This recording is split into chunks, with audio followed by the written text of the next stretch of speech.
Violetta stood at the window and silently looked at the thunderstorm.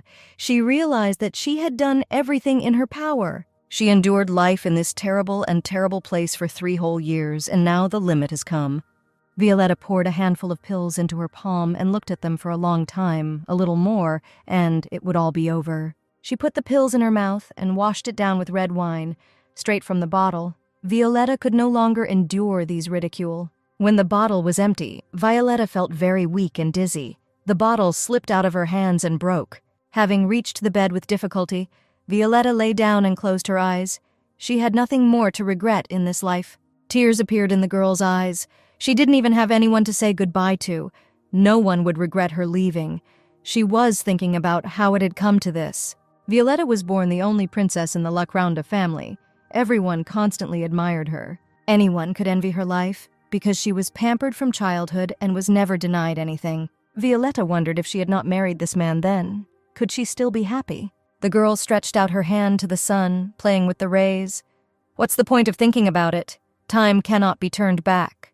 3 years earlier, the reforms in national politics that King Lacronde had adopted failed miserably, and the king, unable to withstand a nervous breakdown, died. The flames of popular rebellion flared up every day, and eventually the rebels broke into the castle and captured the remaining members of the ruling family. Violetta, her brothers, and mother could not sleep peacefully. Each day that came was more alarming than the previous one. Soon the royal family was mired in debt and faced imminent death. At this moment, it became clear that Winter Blooming just needed a title. The reason for this was that he was the illegitimate child of the Duke of Blooming, born from a foreigner. Due to his unclean blood, the likelihood of inheriting the title of Duke was extremely small, but he had the talent to earn money. At that time in Lacronda, there were only 2 ways to obtain a particular title. The first of them is succession, when the title passed from fathers to sons, from sons to grandsons. The second way to get a title is through marriage. Although this option was slippery, it did take place. Based on his position, Winter had only the second option. He had to marry a girl from the royal family. Winter shelled out a fortune to pay off the royal family's debt. In exchange for this, he asked for only one thing: marriage with Princess Violetta. The poor mother had no choice but to make concessions and fulfill this condition of Winter. They did not postpone the wedding, because this process was beneficial for both parties and as soon as possible. Violetta looked gorgeous. Her soft blue dress amazingly emphasized the color of her eyes and feminine features. The girl did not expect Winter Blooming to be such a magnificent man. Violetta could not even think then that at first sight she would fall in love with the man who would become her husband. The happy girl admired Winter and really wanted him to have the same feelings for her as she did.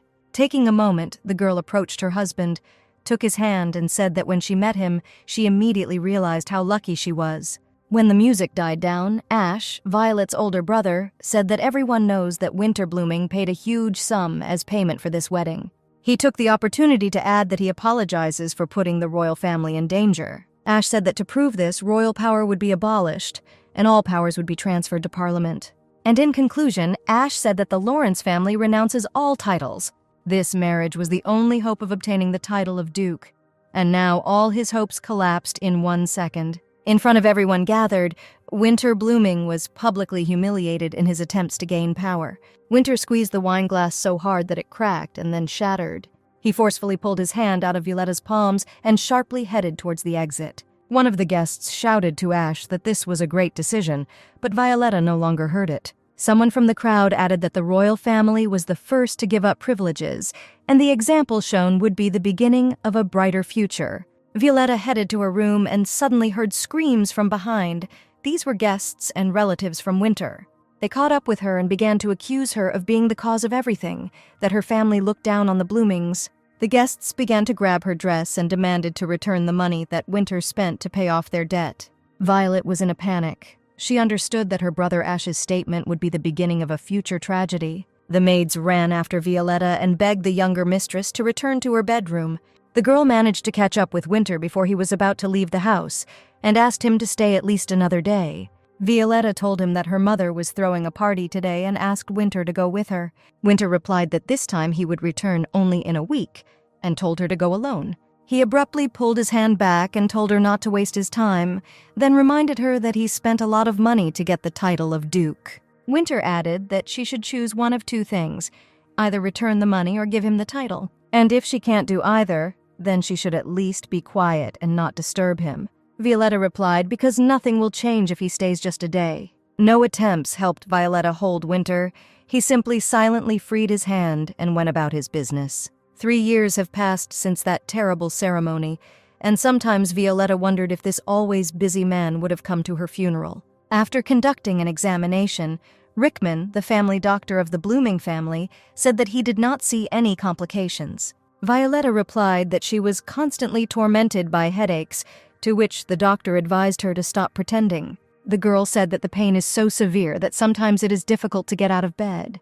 The doctor only replied that if she called him again, he would be forced to complain to the eldest madam. The maids hurried Violetta, saying that she needed to get ready. She replied that if the doctor said that she was healthy, then so be it. At that moment, a thought came into her head to change something. When Violetta went outside, one of the maids noticed that something was wrong with her hair. The second one answered her that she said about some changes and cut her hair. But it was for the best. The maids were annoyed by constantly combing her long hair. Violetta really didn't want to go to this party. She understood that there would be no place for her there. Everyone would ignore her. But she also couldn't help but go. On the threshold, she met Winter's mother, Duchess Kasorin, and his brother Diev. The Duchess said that she was worried that she was constantly sick. The family doctor noticed Violetta from afar and shouted that, since she came, she was definitely faking it. There were censures from everywhere, apparently. She didn't want to be at her husband's family's party so much that she pretended to be sick. Winter's mother said that she was a princess, so a small pain would seem big to her. In the midst of the fun, Violetta stood alone on the side and thought that this party would end quickly. Diev approached her and said that, apparently, his brother was away on business again if she was always alone. He said that the others were too strict towards her, constantly slandering and defaming her name. Diev took off his scarf and, tying it around Violetta's neck, added that it hurt him to see that no one would take care of her. He offered her a drink and added that he was ready to brighten up her loneliness. She needn't worry, no one would know. Violetta sharply pulled his hand back and replied that he should not worry. Diev came close to her and told her to behave smarter, and her brother was constantly absent. Violetta escaped from his hands and rushed away. Diev looked after her and quietly said that she would regret this. The girl ran across the yard and was in shock, the heir to the Blooming family, and her husband's brother was a libertine who had thought of molesting her. Violetta was lying on the bed. She was so tired and could no longer endure the eternal humiliation. Violetta said goodbye to her happy childhood. I said goodbye to a 3-year marriage that felt like hell. Violetta said goodbye to Winter. Violetta's hand, which had been reaching out to the sun, weakened and fell lifelessly onto the bed. A moment later, she woke up and realized that she did not feel heavy thoughts. The headache disappeared. She felt light and warm. Perhaps this was heaven. Violetta thought that if she had known that death was so sweet, she would have died 3 years ago. Winter began to wake up with the bright morning sun shining straight into his eyes. He wanted to call one of the servants, but suddenly felt that something was wrong with his voice. Winter looked frantically at his hands and did not recognize them. They were not his hands. He began to panic greatly and could not understand what had happened to him. It was at this moment that Violetta lay lifelessly in her bed, but suddenly her hand twitched imperceptibly. Violetta, in a great mood, went to the mirror and saw with horror that she had become Winter. Secretary Hale came into Winter's chambers with breakfast and said that Lowell Badalin had already arrived and he urgently needed to get dressed. Hale added that Winter had also overslept and they were running out of time. He put his clothes on the bed and asked Winter to put on a tie. After all, the meeting was official. Winter thanked Hale. The secretary was at first surprised by Winter's politeness, but then decided that he was trying to speak. According to etiquette, he reminded Winter that yesterday he had lost his temper. Winter grabbed his head and asked what happened yesterday. Hale began to say that they were discussing the supply of coffee beans, and Lowell was trying to raise the price. And then the secretary remembered the time and asked Winter to quickly change his clothes. Winter asked Hale to go out for a while. He was embarrassed to change clothes in front of him and then come and tie his tie. Kyle could not stand it and replied that Winter had not been himself since the morning, and he was starting to worry about him. When Winter got dressed, the secretary, tying his tie, advised him to return to his speech and, as usual, throw out his emotions through swearing. Winter headed for the exit, and Hale advised him that if Lowell got on his nerves again, so that Winter would not overturn the table. Violetta thought that in front of her, Winter had always been cold and reserved, but as it turned out, he could turn tables with others. She seemed to have gone crazy, because everything that was happening seemed to her to be just an illusion created by her sick imagination. Violetta entered the room and saw Lowell. Be that as it may, she could not ignore this contract, and tried to behave in much the same way as Winter behaves. She took the contract and began to study it carefully. Lowell showed his calculations and said that he would only sell coffee beans at this price, period. Violetta replied that they would not bear such expenses. Lowell laughed and said that this was a lie, because Winter had restored his hotels and they were thriving. Violetta thought that this was impossible. Otherwise, Winter would not have behaved like this with her. It seems that this is the fruit of her sick imagination. She always felt guilty before her husband, because he lost and experienced a lot. Therefore, every time Winter came home for a while, she tried to brighten up his return with a smile. Lowell said at the current price he couldn't even pay his children to do the work. Violetta asked in surprise whether his children really work and get nothing. Hearing this, Violet was ready to agree to Lowell's price and put her stamp on the contract. Hale stopped Winter and told Lowell that the president had had a little too much to drink yesterday and was not feeling well. The secretary whispered in Winter's ear. Had the president not sobered up yet to do such things? Violetta replied, but the children of Lowell are suffering. Hale replied that it seemed that Winter was affected by this because he was forced to work as a servant as a child. He added that this stingy guy won't pay the children anything anyway and just wants to make money at Winter's expense. Violet wondered what Winter would have done if he hadn't been hungover. She remembered that last time he turned the table as soon as it came to raising the price. KL had to calm Winter down and reschedule the meeting. Violetta realized that now she needed to turn this heavy table over, just like Winter would have done. Violetta grabbed the edge of the table, at which point Lowell stumbled back and shouted, "Not this!" Then she realized that she couldn't do this. She would never do that. Violetta took the contract in her hands and invited Lowell to start negotiations all over again, but he did not understand why Winter had changed so suddenly. She said she intends to continue the dialogue until both sides reach a common agreement. Turning tables and intimidating the other person is Winter's method, but now Violet is here. She had to live for years under the yoke of people's criticism and ridicule. Now this is what she knows how to do best. Violetta must treat this as another test that she must withstand. She told Lowell that they would now read the terms of the contract from the beginning. They will work until they make a decision, or one of them gets tired. Hearing that a bell could be heard ringing from the younger mistress's room, the servants hurried to answer Violetta's call. One of the servants assumed that Violetta would again begin to complain of a headache and suggested that the second one pretend that they did not hear. Without waiting for the servants, Winter decided to leave the room himself and tripped over the empty wine bottles lying on the floor. Coming out onto the stairs, Winter saw their family doctor talking to someone in the hallway of the house. Having descended, Winter told Rickman that he had a headache and asked him to urgently examine him.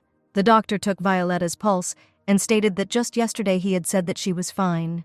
He let go of Violetta's hand and asked how long she was going to pretend. Winter grabbed the doctor by the chest and shouted that today he needed to enter into a contract with that stingy Lowell Beidlin. He told the doctor to stop being rude and do his job. Winter went to the safe and, opening it, asked Rickman if this was enough for him to stop acting so impudently. He threw a wad of money at the doctor and told him to repeat what he had to do. Dr. Rickman fell to the floor and muttered that he had to cure the younger mistress. Winter told him to move and to get her back on her feet. Anything would do. Otherwise he, or rather her husband, would fire the doctor. Winter thought that he would fire him anyway as soon as he got his body back. Rickman was shocked how the younger gentleman could give his wife the password to the safe, and why she began to behave so arrogantly. One of the servants asked how he could help the younger mistress. Winter ordered him to bring him some hot coffee. Flip, Winter's personal servant, who brought her coffee, noticed that her taste preferences had become like Winter's. Winter finished his coffee and shouted for Dr. Rickman to urgently find her a cure for her headache. Personal servant Flip Winter ordered to urgently go to the station and buy a ticket for the nearest train. When everyone left, Winter grabbed his head, which was splitting from pain, and wondered what was wrong with this woman. He considered her a sophisticated princess, but in fact, her lifestyle was no different from his. Winter realized that there could be no mistake here, and he really swapped bodies with his wife Violetta. But for some reason this did not surprise Winter. It was better than being a slave in the land of the Lilliputians, or be stolen by some magician and subjected to his terrible experiments. Winter looked in the mirror. So much time had passed, and Violetta finally cut her hair. A year ago in the winter, a small conversation took place between Violetta and Winter. Before dinner, she said that she was glad that Winter would be home for 4 whole days, and they would spend several wonderful evenings. Winter, continuing to eat dinner, dryly replied that he did not see the slightest reason for joy. Violetta asked what her husband thought about her hair, whether it was too long. She added that maybe she could cut them shorter. Winter would like it. The husband answered Violetta that she could do as she wanted. He had nothing to do with it, and he didn't care. Winter then said that if she had nothing more to say, then he would go. He had a lot to do. That time, Violetta never cut her hair, and Winter decided that she had simply changed her mind. From that day on, all the questions that Winter didn't know how to answer so that she would be satisfied disappeared. A maid entered the room and brought medicine from the doctor, then added that the carriage would be ready in the evening so that Violetta could go to the station. Winter lay down and closed his eyes. The more he thought about Violetta, the less he understood her. Violetta woke up to the voice of Kale, who wished him good morning and was already carrying a cup of hot coffee. She wanted to get up, but the secretary suggested that Winter lie down because he did a great job and was inimitable yesterday. He recalled that Lowell gave up yesterday, then said that he was surprised that Winter learned cigar etiquette since he constantly slept in class. Lowell apparently was also surprised that this rootless stranger knew how to smoke cigars correctly. Violetta remembered that yesterday she told Kale to bring 10 bottles of wine with good cigars because there was a long conversation ahead. She smiled softly. Perhaps it was too much to torture Lowell for 47 hours. Hale replied how Winter could say that because he managed to conclude such a lucrative contract. Violetta managed. She didn't even think that her knowledge of palace etiquette would be useful at such a moment, and she was ready to spend eternity in this state. While Violetta was drinking coffee, Hale said that a telegram had arrived from Mother Winter. He added that the younger madam cut her hair and suggested that her son compliment his wife. Hale said that everyone cared so much about Violetta, and he did not understand why she could not find a common language with the blooming family. He heard that Winter was not interested in this. Violetta recalled that her husband never went to parties with her, and at family gatherings he only talked about work, not paying attention to her. How could he know about the contemptuous glances, whispers, and accusations? She is sure, even if he knew, he would not have done anything. Violetta was to blame for his troubles and had long ago stopped hoping for anything. At this moment it was reported that the younger mistress wanted to see her husband. Hale was surprised why she was here. Screams were heard in the corridor. They tried to hold Violetta back, saying that they shouldn't barge in so unceremoniously. Winter, in Violetta's body, burst into the room and ordered everyone to leave. She and her husband needed to talk. Violetta in Winter's body was afraid that now this dream would end and everything would be as before. Violetta's servant Flip, who brought the younger mistress, approached Hale and said that she jumped out of the carriage and rushed off so quickly that her tone could not stop her. Winter closed the door and said that he was right. They really switched bodies. He sharply asked what she did to make it all happen. Violetta replied that she had nothing to do with it. Winter grabbed Violetta by the chin and asked what kind of bottles were lying around the room and why there was such a pungent smell of cigars. And the moment they touched each other, they suddenly returned back to their bodies. Winter sighed with relief. He would finally get down to his business and forget about his headache. Violetta thought that the dream was over and she would have to live as before and endure contemptuous looks. Winter asked again how this happened, referring to the contract that Violetta signed for him. He said that his wife managed to extract favorable terms for him, and as soon as she was able to persuade this stingy Lowell, Violetta understood that she could not hope for changes in their relationship. But it seemed to her that Winter's words sounded like a compliment. She told her husband that it was important to find the reason for what happened, and drew attention to the fact that this time Winter was listening to her carefully. Violetta added that Winter descended from the Conic family, who emigrated a long time ago to Luckround. They said that among them were gifted with magic. Winter answered, "Does she really think that if a person was born from a foreigner, then he is definitely a sorcerer, and his dirty blood is to blame for everything?" Violetta said that she didn't mean it at all. She just wanted to find a reason. Winter replied that it was not the first time he had heard the humiliation of noble gentlemen, what to expect from the arrogant royal family. For the umpteenth time, Violetta tried to take a step towards her husband, but he constantly just pushed her away. Winter thought maybe he had gone too far, and Violetta had tears in her eyes again. Suddenly, Winter grabbed Violetta in his arms and opened the door into the corridor in which the amazed servants and assistants stood. He carried her into the bedroom and said, whether he was a sorcerer or not, to throw it out of his head and better think about himself.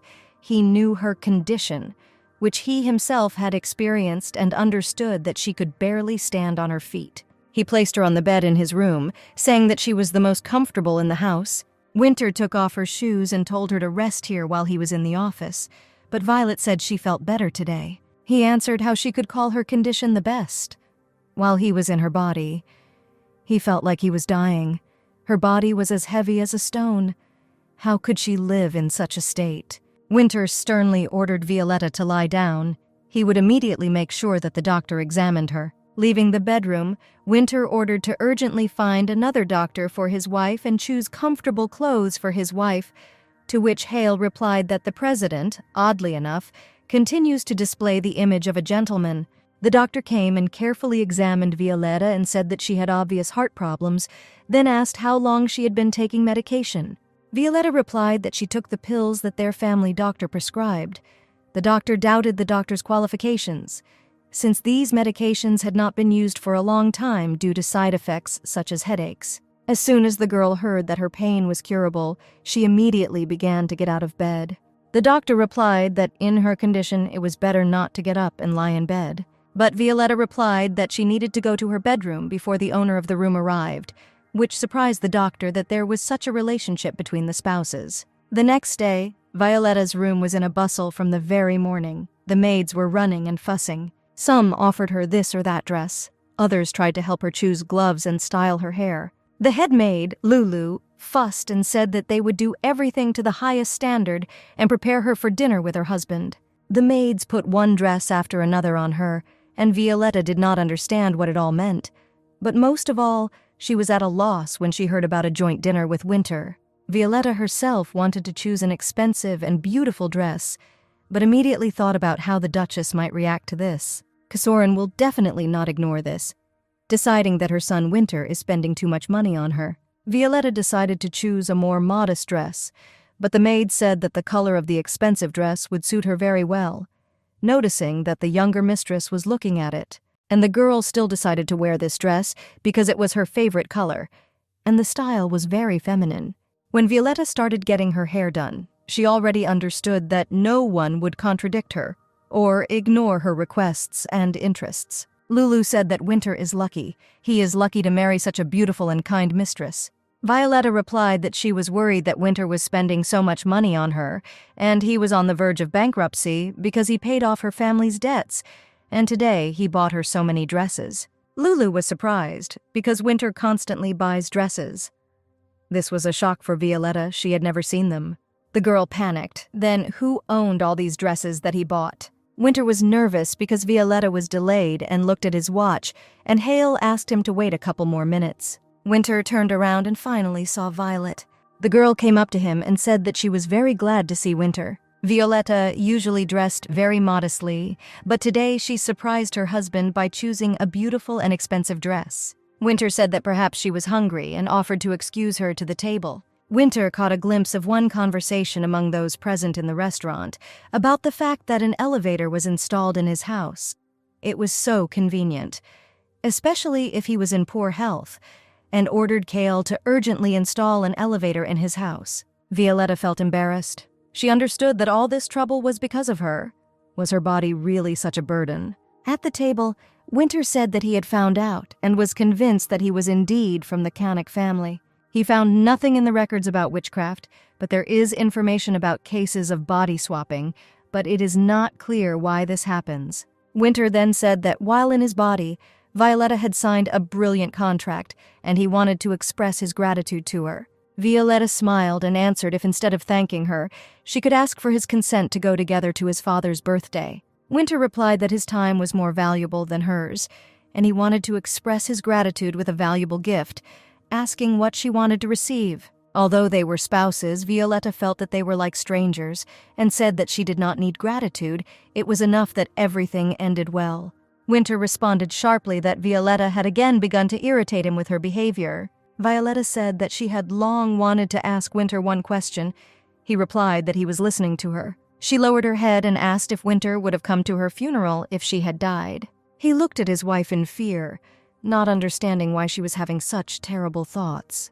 Violetta added that it would be better to commit suicide than to continue living like this. Winter was furious. Even when he was beaten and humiliated, such thoughts never occurred to him. She doesn't even know what it means to work for days, be locked up, and go hungry. Winter was shocked that Violetta was now trying to threaten him with her death. The girl replied that she just wanted to know, then her husband could set aside one day of his life for this. At that moment, Hale was in a hurry to see Winter. He was in a hurry to show the president the estimate for installing the elevator. Winter abruptly snatched the papers from the secretary's hands and threw them, and, throwing them to the side, sharply headed towards the exit, leaving Violetta alone. Winter left without saying a word to Violetta, thereby causing her mixed feelings. The maids escorting the girl to the exit said that she must be tired and wanted to return to the estate. Violetta replied that they had not had an easy day either, and told Lulu to prepare the carriage. Suddenly, Ariella Lawrence, Violetta's cousin and famous actress, approached her. Ariella was glad to see her sister and asked why she was not visible in society. She needed to visit the capital more often. She then added that her husband Winter is a nice person. She often sees him at the Keisel Stadium and even found a common language. Violetta replied that she did not really like sports, which she was almost unfamiliar with, and in general she and her husband had different interests. Ariella said that her sister had not changed at all, and it was not surprising that Sir Winter was already tired of her. Hearing this, Violetta said, "How can Ariella say such a thing?" And she responded by saying that everyone notices this. If Violetta had been the same, she would have expressed everything to her face, but she understood that her words would be of no use. In their eyes, she is an insignificant princess who grew up in luxury and is unable to understand ordinary people. All of them would rather consider Violetta tiresome, perceiving her revelations as mere whims.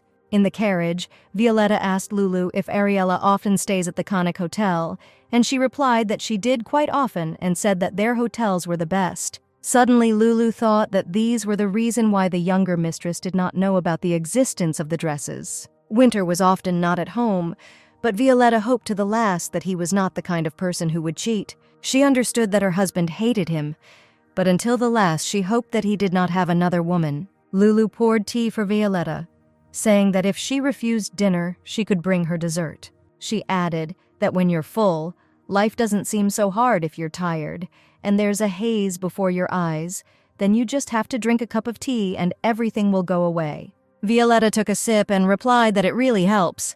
Tears appeared in her eyes. She then changed her mind and asked Lulu to cook her dinner to gain strength. Closing the door behind her, Lulu replied that she would soon bring dinner, which would be prepared by Turin, the cook who prepared a magnificent dinner in their restaurant.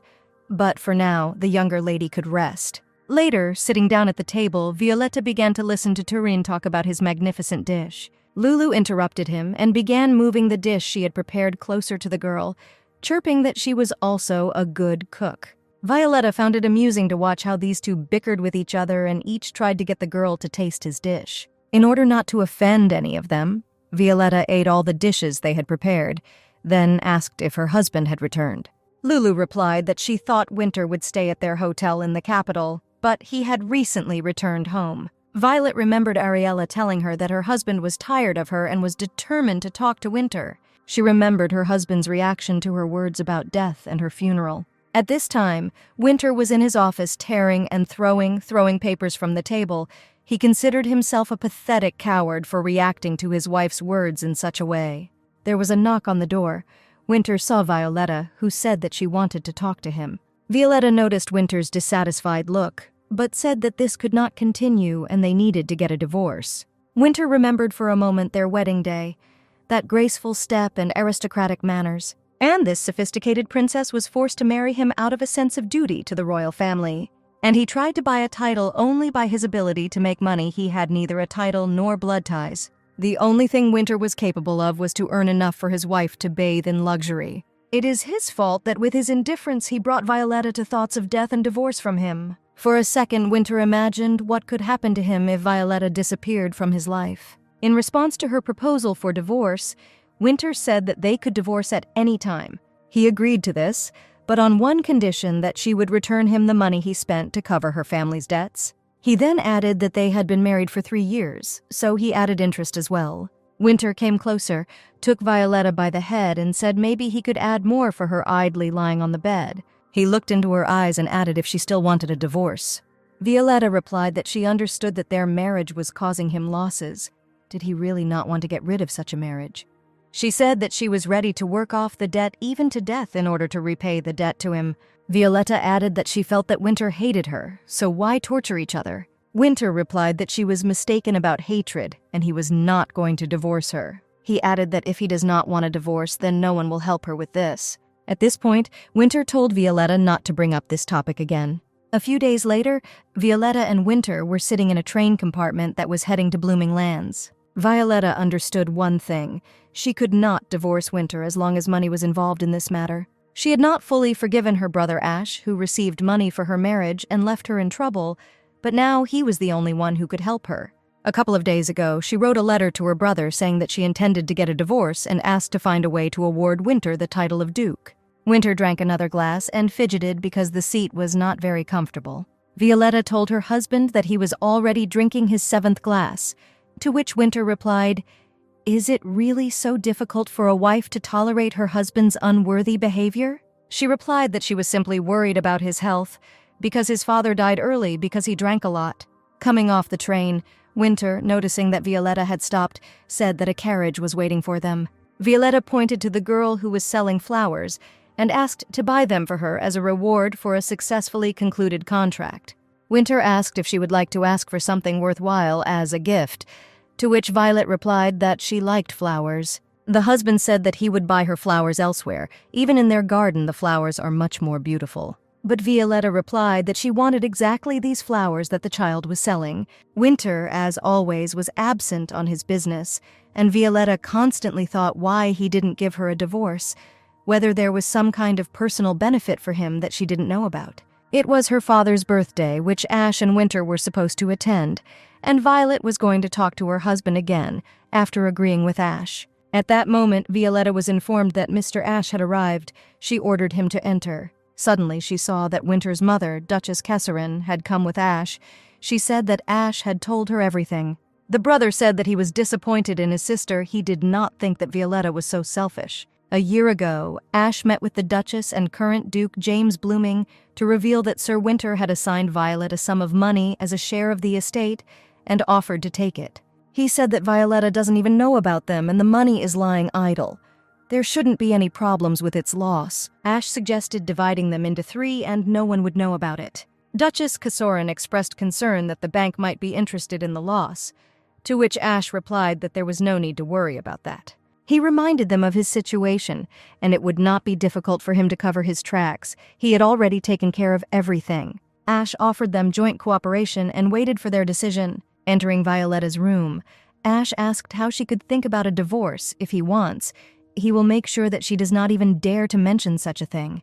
The Duchess grabbed her head and said that she tried as best she could and was lenient, despite the fact that Violetta was feigning her illness. Violetta tried to object to the Duchess, convincing her that she had never lied to her. The Duchess screamed, calling her ungrateful, asking whether she was unhappy with Winter himself or his lack of a title. Kesserin continued to scream that it was her fault that she endured all this, but she did not intend to wish for it anymore. Violetta replied that the title had nothing to do with it. She wanted to get a divorce for another reason.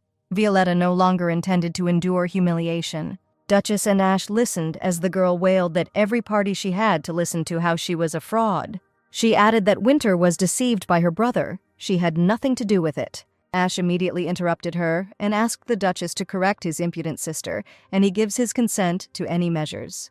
Kesserin looked at Violetta menacingly and said that she was punishing her for her own good, and she must understand this. She gestured to the maids, and they immediately grabbed the girl and dragged her by force. Violetta was immediately locked in the closet.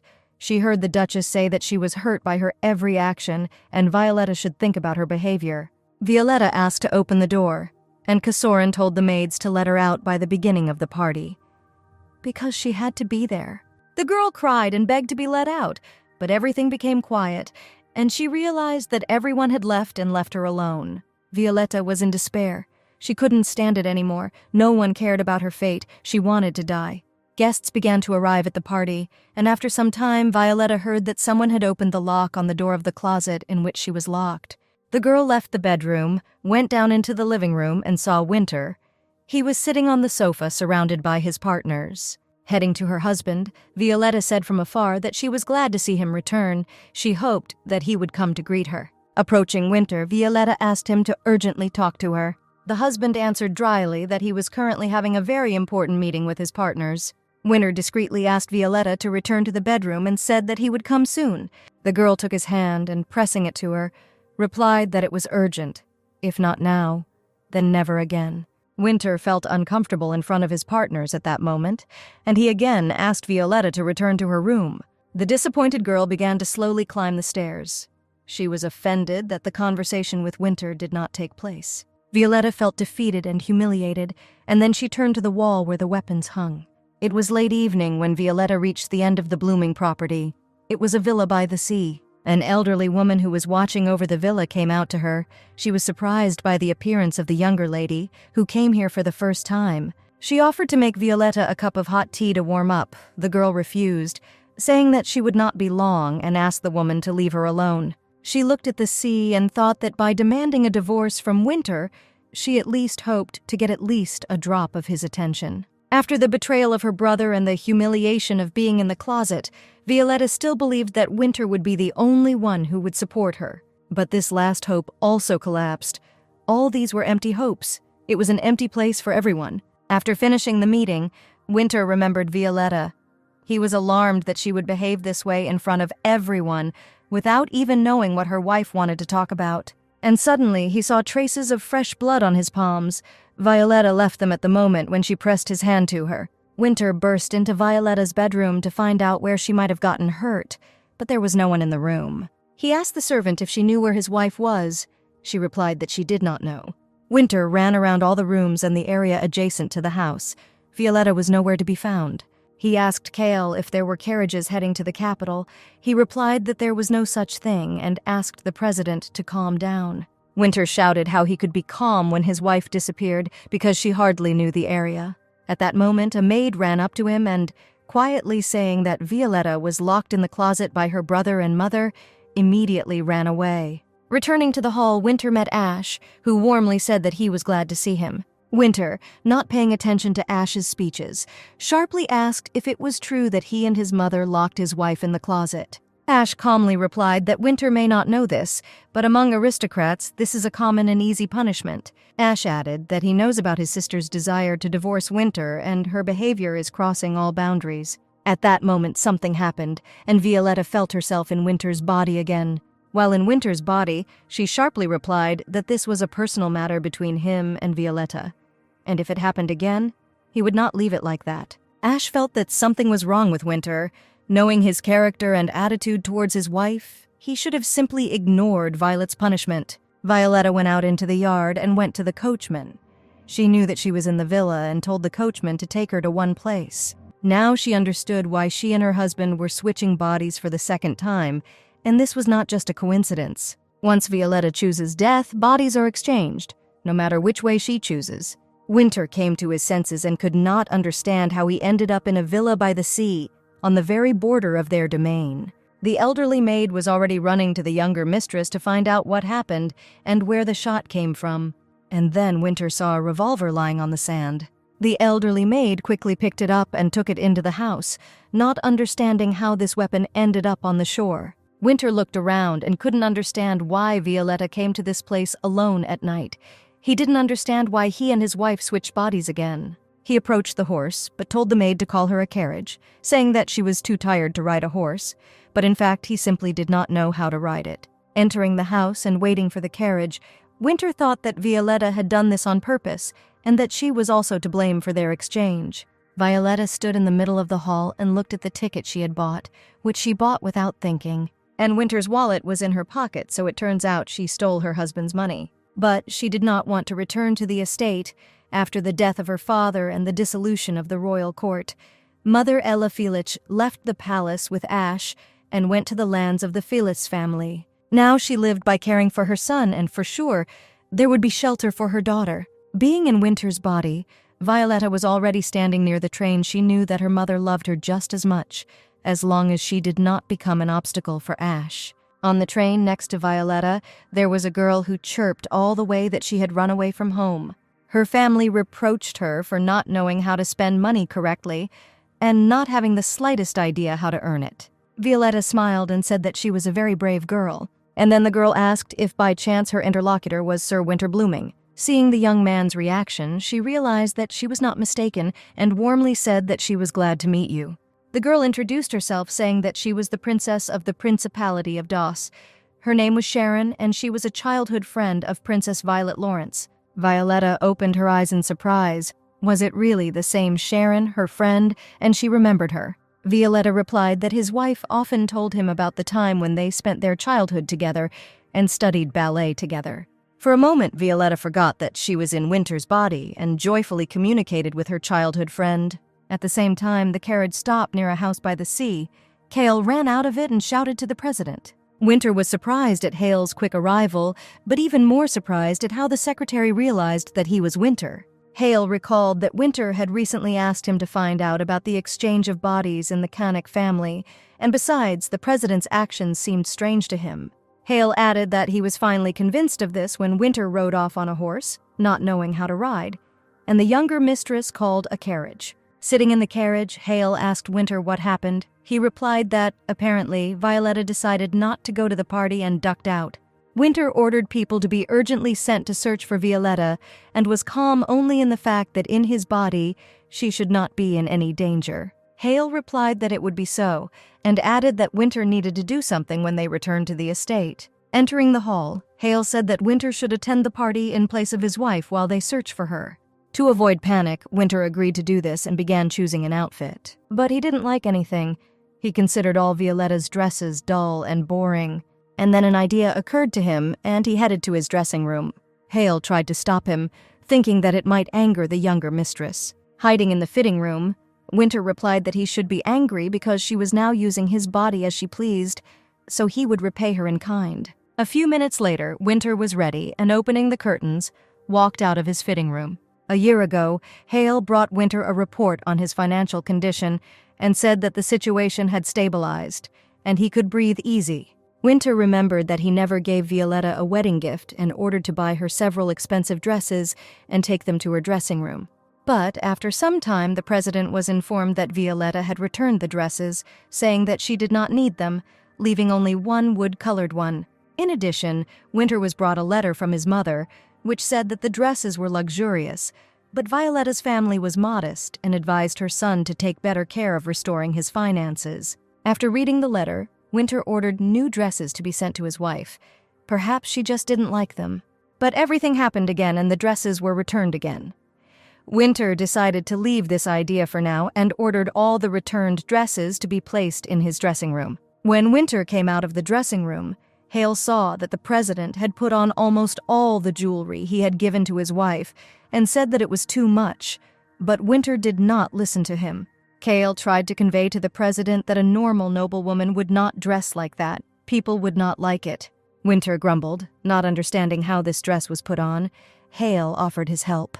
The president turned sharply and asked Hale if he was going to grope his wife and ordered to call the maids. Cale was embarrassed and called the maids, who immediately began to help Winter put on his wife's dress. A few minutes later, the president looked in the mirror. He was pleased with how he dressed his wife, noticing that expensive dresses suited her very well. One of the maids whispered to the second that the lady looked as beautiful as at the wedding, and she replied that there was no need to remind her of this event, because then there was a big scandal. Winter turned and asked why they were whispering behind her back and added that he could kick them out of the estate at any minute. One of the maids replied that when the president disappeared after the wedding ceremony, Violetta waited for him all night without taking off her wedding dress. Winter watched the maids try to apologize, but thought that he didn't know what they just said. Did no one really tell her then that he just urgently needed to leave on business? As the maids did his hair, Winter realized that the wounds inflicted that evening would never heal. Perhaps this is one of the reasons why Violetta asked for a divorce. At the party, John Blooming was annoyed that Violet was late for his birthday. The Duchess was worried that her daughter-in-law had told Winter everything about the punishment and that perhaps something had happened between them. And in the hall there were whispers between the guests. Someone discussed Violetta's health. Someone said that in 3 years they had not had a child. The Duchess, having heard this conversation, said that perhaps Violetta did not accept her husband because he was the son of a foreigner. The discussions continued. Violetta is no longer a princess, but she neglects her husband, and not showing up for her father-in-law's birthday is just impudence. Winter boldly opened the doors and entered the hall, posing as Violetta. He loudly apologized to the guests for his lateness, saying that it took him a long time to choose an outfit for his father-in-law's birthday. The Duchess and John walked towards her, and Casorin said that the party was dedicated to her husband. Was she dressed too flashily? This was what Winter had planned. He replied that it was a special day and she dressed like that at her husband's request because he spoils her with gifts. These words did not arouse suspicion among the Duchess because Violetta did not have her own money, and she said that since this was Winter's request, she would not object. Winter noticed the impudent expression on his mother's face and rude manner, and decided that as soon as he congratulated his father, he would immediately leave. After delivering his congratulatory speech, Winter turned around and walked away. The Duchess shouted that this was impolite. She did not even listen to her father-in-law's answer. The Duchess could not find an answer why Violetta began to behave so impudently. Perhaps her relationship with Winter had improved, and she was hiding something. Winter walked towards the exit and was proud that he managed to cope with the role of Violetta perfectly. Finally, the train heading to the capital of La Cronda arrived at the station, and Violetta and Sharon stepped out onto the platform. Sharon said it was amazing how much Winter knew about Violet, and she had a great time. Sharon added that she had heard rumors that Winter and Violet were not on good terms. The king was constantly busy with the problems of the country, and the mother was busy only with her sons. The girl added that Violetta was really looking forward to having her own family. Violetta remembered how, as a child, she and Sharon often played with dolls, and she always got the role of a girl, a child. She also got along well with Farron, Sharon's brother, and it was a good time. Sharon said that she was happy for Violet that she had met such a wonderful person as Winter and wanted everything to work out for them. At that moment, a station employee approached Sharon and said that the carriage that would take her to the hotel was at the exit from the station. Violetta asked Sharon if it was true that the Principality of Dawes gave new citizenship. The girl replied that it was so. They have few inhabitants, so the Principality gives citizenship to anyone who wants it. After that, Sharon waved to Winter and said that she had a lot of fun. Left alone, Violetta understood that, planning to get a divorce, she needed to think about the future. If she fails to get a divorce, she will simply flee to the Principality of Dawes, obtain citizenship there, and thereby be freed from suffering. Violetta was sure that Winter would not even look for her when he found out that she had disappeared. Violetta thought about finding a place where she could stay, but at that moment someone called out to him. She turned around and saw a policeman who asked for a strange request, for cooperation, and the Duchess could not find a place for herself. She tried to understand what had happened, because Winter never paid attention to his wife. 12 years have passed since Winter entered their family. They gave him attention exactly as much as the money he brought in. They gave him love for money, which he accepted unconditionally. It was a deal beneficial to everyone.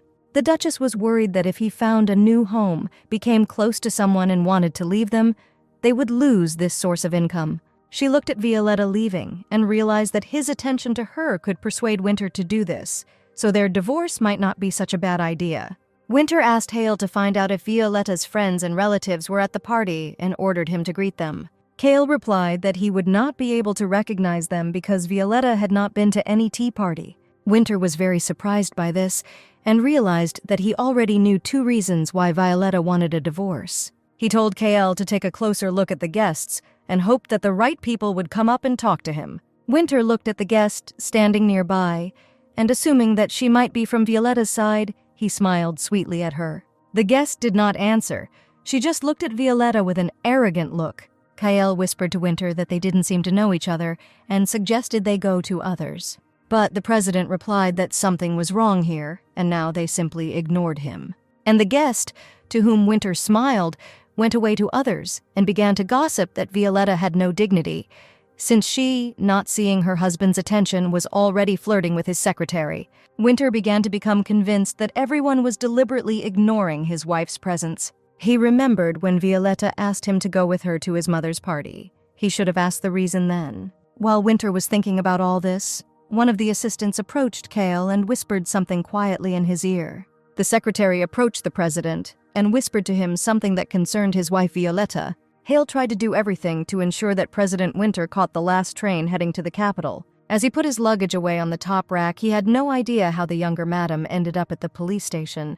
Winter doubled over from a sudden attack of pain, his lower back falling off and his stomach throbbing strangely. Kale asked the servant to immediately get the medicine.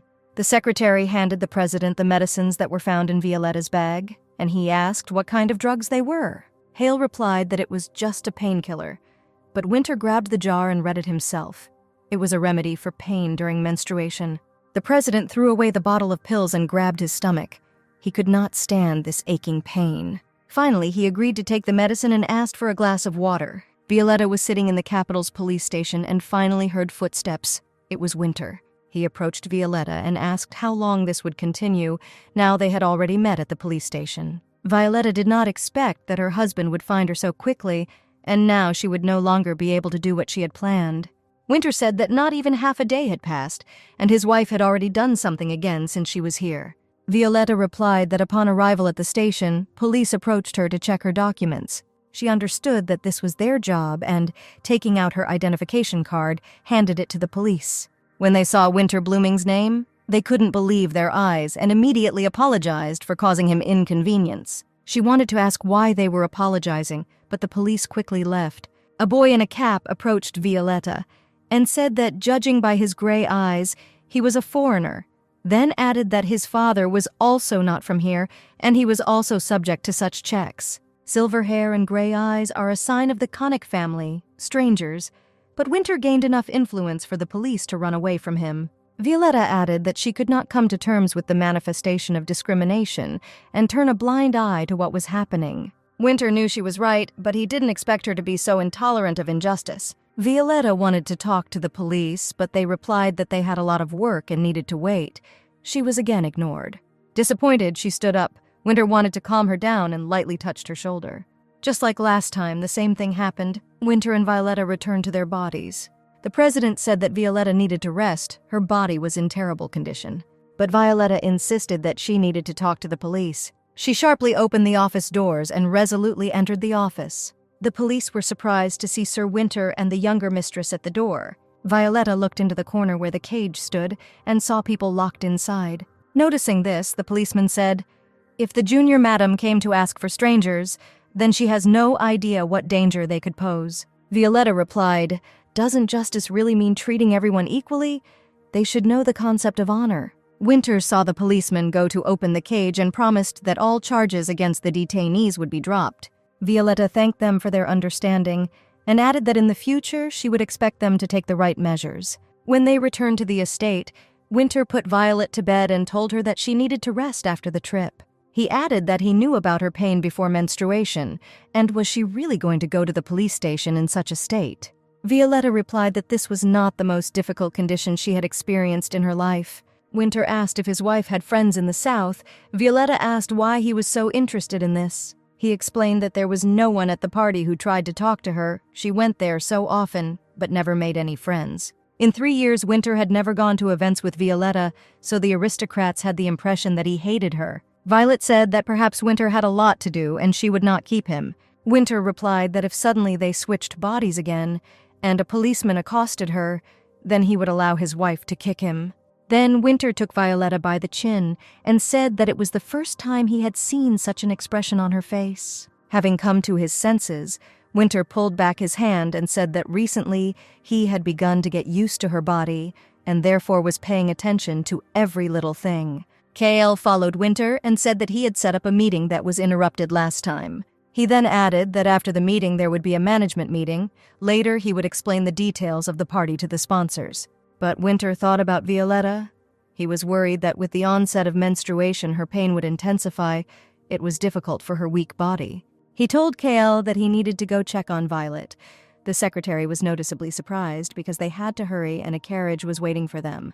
Winter quietly went into the bedroom and, seeing that Violetta had fallen asleep, sat down next to her on the edge of the bed.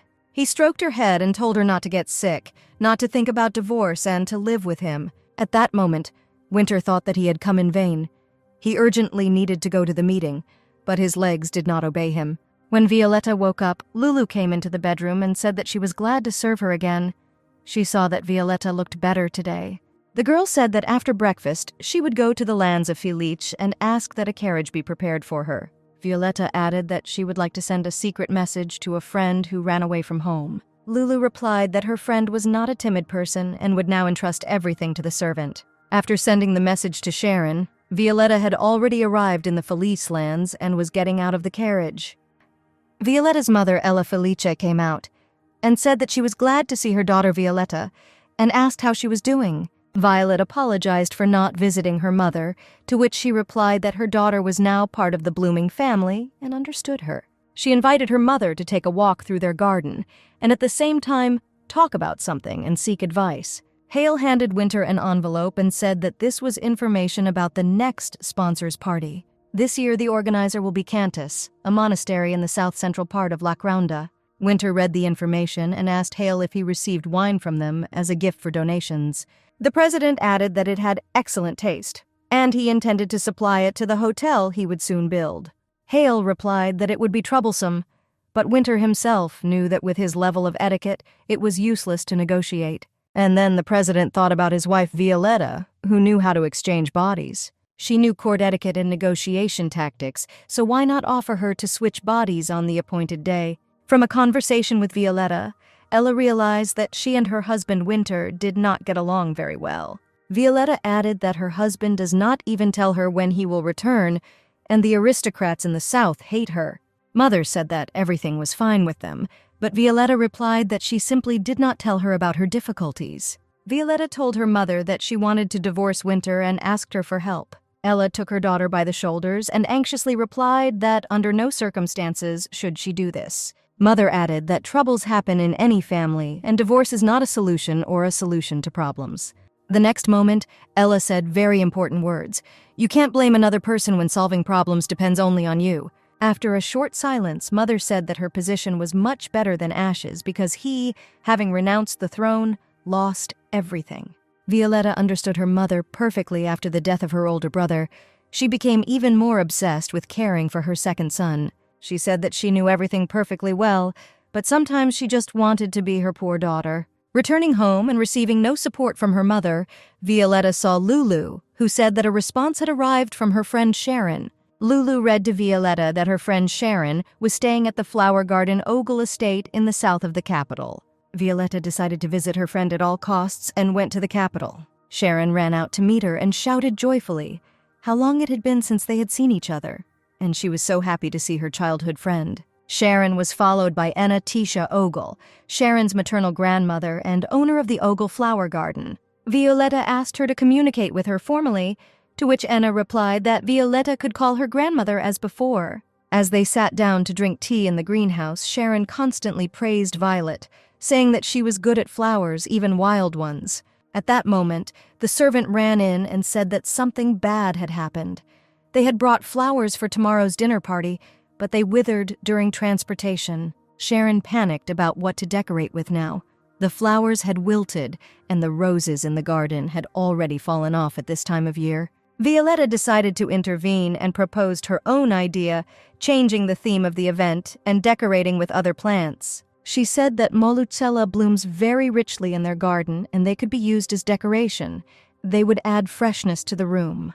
Bouquets can be tied with green ribbons, and at dinner you can serve white wine, the transparency of which will create a feeling of lightness and coolness. Serve green grapes and olives with wine, then guests could enjoy the atmosphere of a summer night. Sharon happily exclaimed that her idea was brilliant and asked Violet to help with the decorations and organization of the party.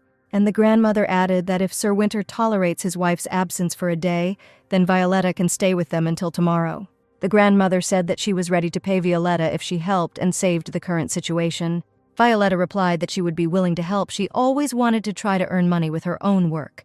The girl turned to Flip, Sharon's brother, and asked him to tell her husband that she would be staying in the flower garden today. Violetta thought to herself whether it was necessary to inform him about this at all. She had to wait for Winter, but he did not send her any news, and this was the case for 3 years. She told Flip that she had changed her mind, because Winter would not be coming home either, so there was no need to notify him of her absence. Violetta wanted Winter to experience the same feeling as she did: painful anticipation and uncertainty. Hale told Winter that he remembered when the president bought the island after the wedding, but the situation with money was not very good. No one thought that Winter would get out.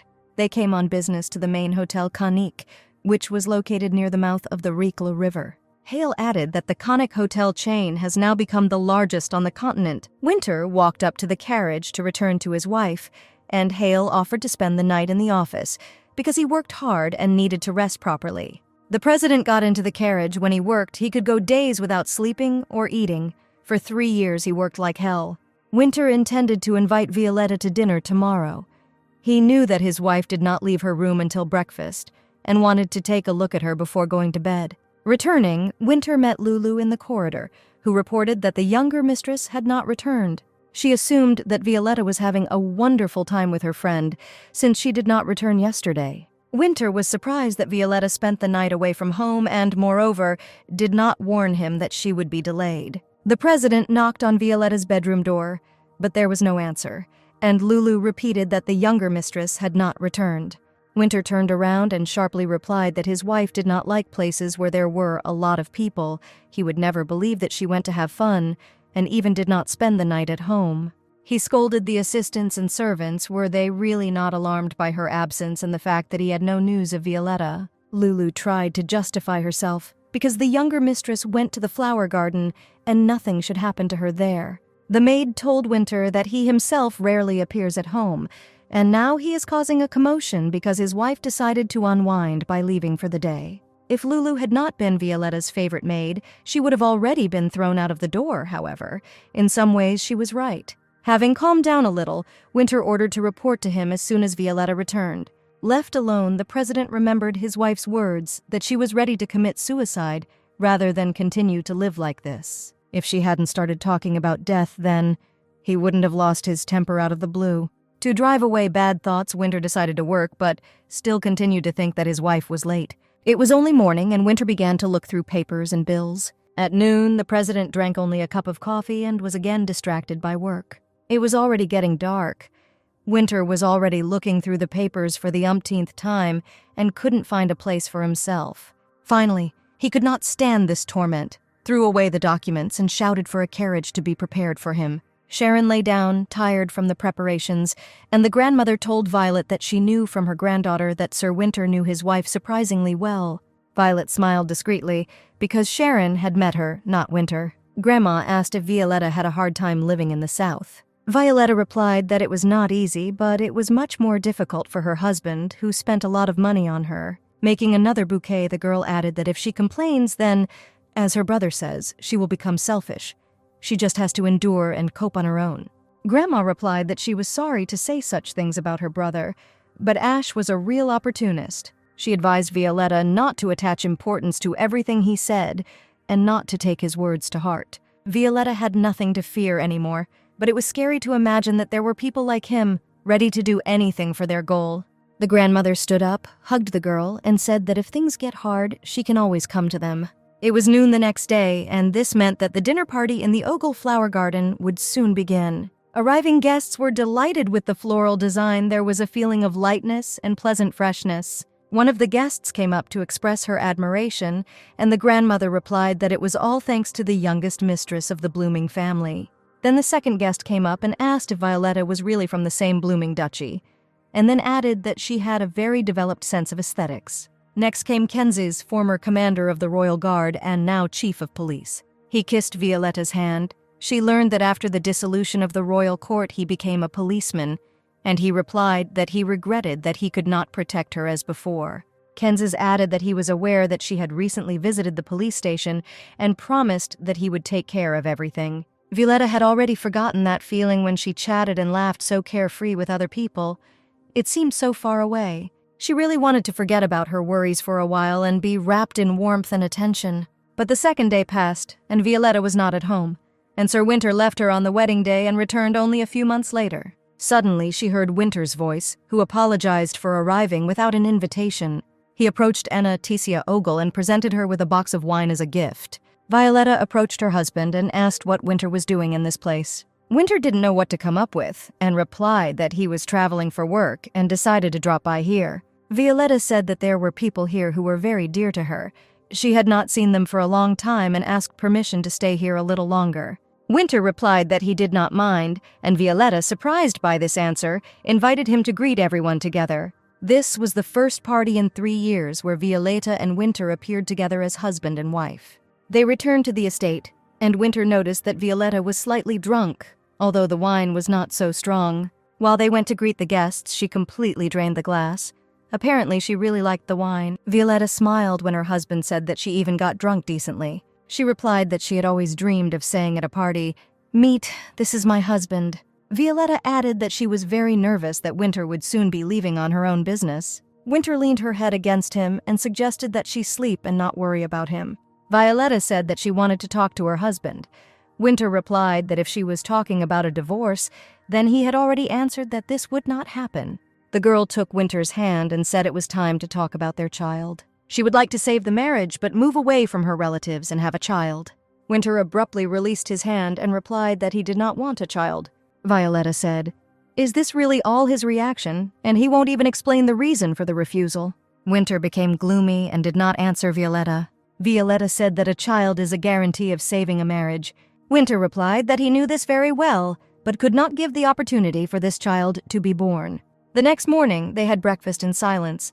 Violetta wanted to ask what Winter wanted from her. She understood that it was not without reason that he came to her room in the morning and then offered to have breakfast together. Finally, Winter asked if Violetta wanted to talk today, believing that she had a lot to tell him. Violetta replied that they had already discussed everything and there was no need for these belated conversations.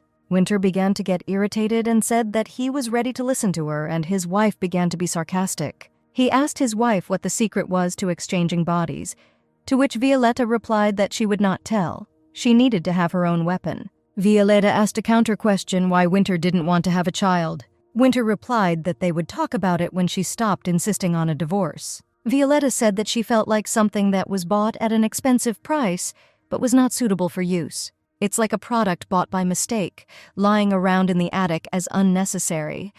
But it's a pity to throw it away because of the money spent. She is useless. But Winter doesn't want to let her go, so what's the point in her life? Winter said that he was not going to leave Violetta. He had no such thoughts. He added that thanks to the body swap, he knows how she feels and will try to find a solution. Until today, money is the only way to solve problems, and this has been the case all his life. Violetta asked if he really solves everything only with the help of money, and he has so much of it for this. Winter answered who he would be if he didn't have money and didn't solve problems with it. He led Violetta to the window and offered to look at the open spaces that he owned. Winter said she was acting this way because he demanded money from her during a divorce conversation. He added whether she really thought that this amount meant something to him, since he had so much money. If she thought her divorce proposal would make him happy, then she doesn't know him well. Winter said he would try to understand her and asked Violet to do the same. He then added that if Violetta had not planned anything, then in 2 days he would ask her out on a date. 2 days later, Violetta's whole room was filled with flowers, and she asked Lulu if it was all too much. Lulu looked at the younger mistress and replied that perhaps Sir Winter had gone too far with the gifts, but she looked very pleased. The maid asked where they would go on their date today. Violetta replied that she had no familiar places, and they would go where Winter was. The girl told Lulu that she would have breakfast in this room and asked her to bring breakfast here. Lulu, making the bed, said that Mr. Turin had bought excellent butter. It's a pity that Sir Winter doesn't eat it. Violetta replied that she did not know that her husband did not like butter, but preferred vegetable oils. Lulu added that his childhood was not easy, so he was not used to haute cuisine, which is why he liked vegetables more than meat. Violetta was once again convinced that she knew nothing about her husband, just like he knew about her. When Violet and Winter arrived at what her husband called their date, she was a little confused by what she saw. Seeing the naked torsos of tanned and stocky men, Violetta now knew what queso competitions looked like. Winter was in a good mood. He told his wife that he would not be jealous because she was looking at other people's men. He handed Violetta a bottle of alcohol, offered her a drink, and said that here you can drink straight from the bottle. Violetta, taking the bottle and trying to relax, realized that so far everything was not so bad. She looked at Winter. She liked that today he was not dressed as pretentiously as usual. His casual style suited him very well. At that moment, Ariella Lawrence approached them and, surprised that Winter was with his wife, asked what they were doing here together. Winter replied that he and Violetta had a date here. Ariella laughed. How can real spouses act so coldly towards each other? She added that considering how cold Violetta is, this is not surprising. She has been so ideal since childhood that it is not interesting to be with her. Suddenly, Winter grabbed Violetta and sat her on his lap, hugging her tenderly. Winter answered Ariella that watching his wife was much more interesting than watching the competitions taking place. Ariella made a displeased face and immediately walked away. Winter breathed out a sigh of relief. He was pretty tired of Ariella's pestering, and he couldn't be rude to her since she was Violetta's cousin. Violetta calmed down that her husband is not close to Ariella. She is trying to flirt with her husband. The cousin was jealous of Violetta since childhood and always wanted the same thing as her sister. In the end, Ariella could have what Violet couldn't: freedom and glory. Violetta asked Winter to let her go. It seemed to her that this was no longer decent. Winter asked how many times he would hear the word indecent from his wife, and Violetta replied that not one. Then Winter invited her to argue. He said if she wins, he will spend time with her at 3 parties, whatever she says. Violetta replied that if Winter won, she had nothing to bet on. Winter offered her a body swap for one day. Her help would be very helpful. Violetta looked at her husband in disbelief. Did he really need her now? She thought that in any case, nothing was keeping her alive, and it didn't matter if the exchange worked or if she actually died. Violetta replied that she agreed to help her husband even without a bet, and asked when they should exchange bodies. Winter said that a bet is a bet and offered to bet on a kiss. He added that there would be one condition in the kiss: it would last until he was satisfied. Violetta thought that in order to win the argument, she just needs to be more attentive and careful. She will be in the black anyway, and she agreed. At that moment, it was announced at the stadium that the competition was beginning. The wrestlers ran into the arena and a real massacre began. Violetta was in real shock. She did not expect the competition to be so aggressive. For her, the behavior of the fans, who were not shy in their expressions and behaved rudely, also seemed wild. Violetta pulled herself together. If she controls herself, she will not lose. At that moment, the boy who accepted the bets ran up to them, and, greeting Winter, was surprised that Princess Violetta was present. Winter said that if the boy recognized her, he should immediately kneel down, and the boy did so. Violetta jumped up, and approaching the guy, said that there was no need for such honors. The royal court had long been abolished, and her husband was joking. Winter took the board and began to write down the name of who he thought should win. He explained to his wife that it was the same as at a horse race.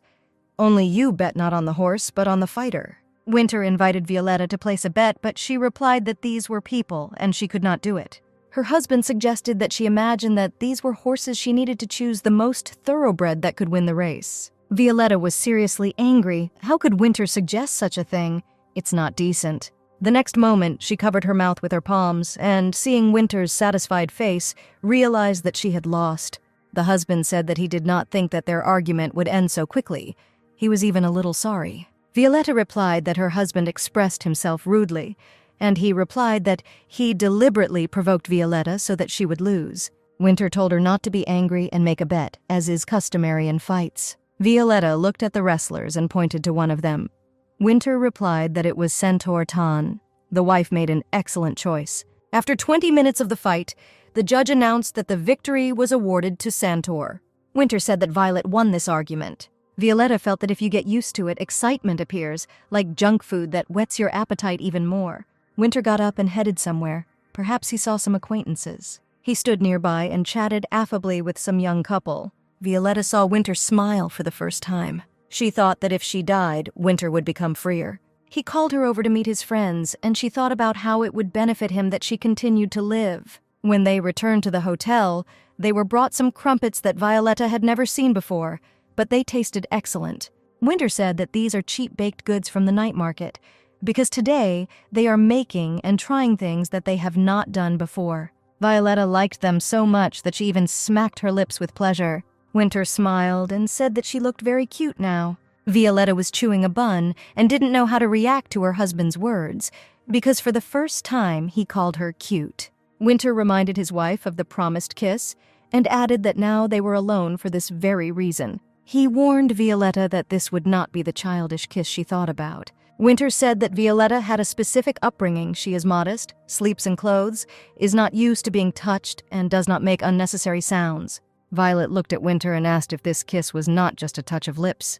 When Winter sat Violetta down on the table, she tried to say that it was indecent, but her husband replied that it was okay during a kiss. Winter said that he wanted this for all 3 years and endured it, and Violetta wanted to know what kind of kiss it was and why she was so worried. Behind the door stood Lulu, who wanted to straighten the younger mistress's bed, and Hale, who was hurrying Winter to work. Violetta felt ashamed because she heard voices outside the door and asked Winter to stop. Winter held Violetta close to him and said that he had worked as a servant for a long time and would be able to handle the bed, and it would be made by tomorrow. Violetta tried to say that Winter should be ashamed of such words. Finally, the doors to the room opened, and the girl apologized for not opening it right away. Judging by the expressions on the faces of Lulu and Hale, they guessed everything. Winter displeasedly told Cale that as soon as he decided to rest, he immediately appeared. And Lulu asked Violetta in surprise what happened to her hair. As he was leaving, Winter said that if Violetta was going to a party, she should tell him and they would go there together, but only twice.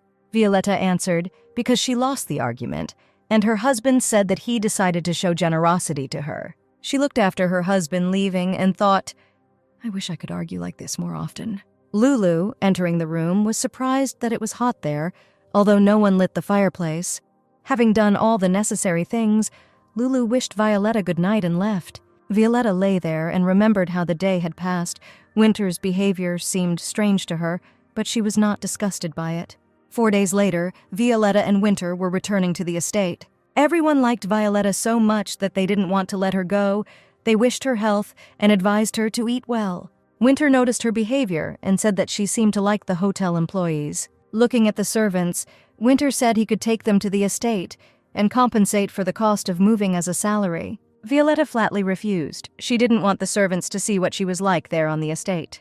But she answered her husband that it was not necessary, there was no need for it. Violetta did not want to return to the estate and suggested to Winter that they live in the capital because his work is also located there. She added that she was ready to change places with him as much as he needed. Violetta could already imagine how angry Winter would be and deny her request. But, much to her surprise, Winter calmly replied that they would do so. He agreed with Violetta that it was not advisable to travel such a distance to work. Winter said it would be difficult to move immediately because the Blooming family has lived on the property for generations. Violetta replied that, in any case, she was glad that Winter agreed. The president said that it is still difficult for him to understand her emotions because she behaves so restrained, even when she is happy.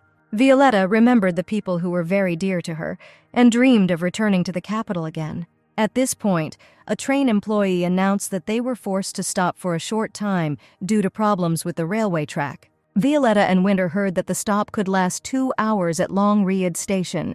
They got out of the car and a large valley opened up in front of them, flooded with the rays of the setting sun. Violet told Winter that she always wanted to thank him for giving this valley to her. She added that her brother Ash told her about it on their wedding day. Winter replied that he could not allow his wife to starve. Violetta smiled.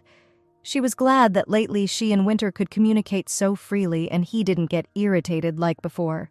Winter suggested finishing the walk as their train was ready for further travel. Violetta was grateful to Winter for such a gift, but in the event of their separation, she wanted to return these lands to him as untouched. She knew that Winter was a person with a strong sense of responsibility to her family, but she caught herself thinking that she still loved him, even when he was away from home for a long time. A few days later, Winter told his parents that he planned to move out in the near future.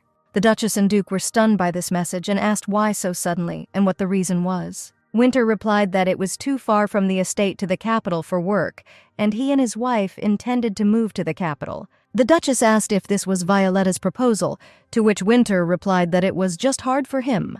The Duchess said that they rarely see each other anyway, and she is afraid that if he moves, he will not return. The son promised his parents that he would come as soon as they called. They should not worry about it. The mother decided to press for pity and asked if she and her father had really done something wrong to him. She began to sob and say that apparently he could not accept them as family. Winter replied that he did not say that and they were always kind to him. The Duchess asked them to think about it and not do this. They were not even mentally prepared to part with their son. Winter said that he heard them, but for now he will create a temporary residence in the capital so that he can travel there, because his wife cannot live in hotels like he does. The mother sarcastically said why her daughter-in-law doesn't like that expensive hotel built by Winter, that she might not be happy with it. Winter repeated that Violetta would not move from hotel to hotel. You cannot call a place where you don't belong anything home. The Duke decided to defuse the situation and said, in any case, a temporary residence is not so bad. Winter replied that we can assume that he received their consent and asked permission to leave. He had a lot of work. When her son left, the Duchess began to frantically think about what they should do now, because they would lose part of the wealth that their son brought them. Winter was only 5 years old when his mother abandoned him, leaving him in a small restaurant. There, he began to be subjected to violence. Winter was forced to work hard and was beaten for any offense. Winter endured this for 7 whole years, and when he turned 12, he was determined to escape. One evening, he overheard a conversation between 2 restaurant patrons who were discussing that the Baidelan aristocrats had begun purchasing coffee beans. Even then, Winter thought that perhaps selling coffee beans could bring some income. He soon escaped through the mountains of Baidelan, scraped together all the meager funds he had accumulated, and bought his first cartload of coffee beans. After all the difficulties he had endured, Winter, risking his health, arrived at the blooming residence where his own father lived. While he was getting to the estate, the price of the goods soared tenfold, and the blooming couple realized that Winter had a talent for commerce. At a time when they could no longer survive on status, the couple needed a family member who could support them. John and Catherine warmly welcomed Winter into their family. Young Winter was fascinated by the ordinary life he experienced for the first time in the family. Winter became smart, cold, and ambitious, and most importantly, he was a bastard who did not need to bequeath the family. The Duchess was nervous. She did not want to lose such a reliable source of income because of Violetta. She was indignant at when Winter began to listen to his wife. What if she said to stop giving them money, as Winter would do? John also wondered how this happened, because until recently, Winter was completely indifferent to Violet. And then Catherine said that Violetta still doesn't know that she won't be able to have a child with Winter. Winter was a half-breed who inherited silver hair and gray eyes from his mother. Only one with the blood of the Connick family could give birth to him. John replied that he also saw that in the 3 years of their married life, the child had not appeared, which means that perhaps it was true. The Duchess said that Winter himself would not admit this to his wife, so as not to destroy their marriage and family. John replied that they could use this after learning about the deception. Even Violetta would not sit idly by and would definitely insist on a divorce. Winter sat on the edge of the bed and looked at the sleeping Violetta, who fell asleep immediately upon arrival. He could not understand how she lived with such a weak body. At that moment, Cale quietly approached and said that he had opened Violetta's dressing room. As soon as they returned, Violetta changed into one of her dull dresses, and Winter decided to personally find out what her taste was and proceeded to his wife's dressing room. He couldn't understand why she bought such dresses, even witches from the West dress more expensively. Perhaps she needs to buy more land, although she is unlikely to touch it. Cale replied that something was wrong here, because from leasing these lands, you can get a lot of money and not deny yourself anything. Winter suggested that Violetta was renting out the land too cheaply. Otherwise, it would be impossible to earn money just for these dresses. The president ordered Cale to find out everything at what price the land was being rented out. He did not rule out such an incident as the fact that the intermediary takes most of the funds handed over and only pennies reach Violetta. Having paid the office employee a considerable amount, Hale looked through the documents and listened that this was not shown even to the owner's relatives. He asked why in the papers the lands were divided into 504,500 acres. The employee replied that perhaps members of the royal family used to divide private property this way. Hale said that the royal family had long since collapsed, and the documents were in a terrible state. And then Hale saw that there was a mistake in the owner's name. There was a different name there. He asked the employee why the rent for 4,500 acres was transferred to another person, and who Carlson Lowe was listed in the papers. And then Hale remembered that Carlson Lowe was a singer who was known in circles as a womanizer. But what could connect him with the younger mistress? Having found out everything he needed, Cale went out and asked the employee to keep everything secret.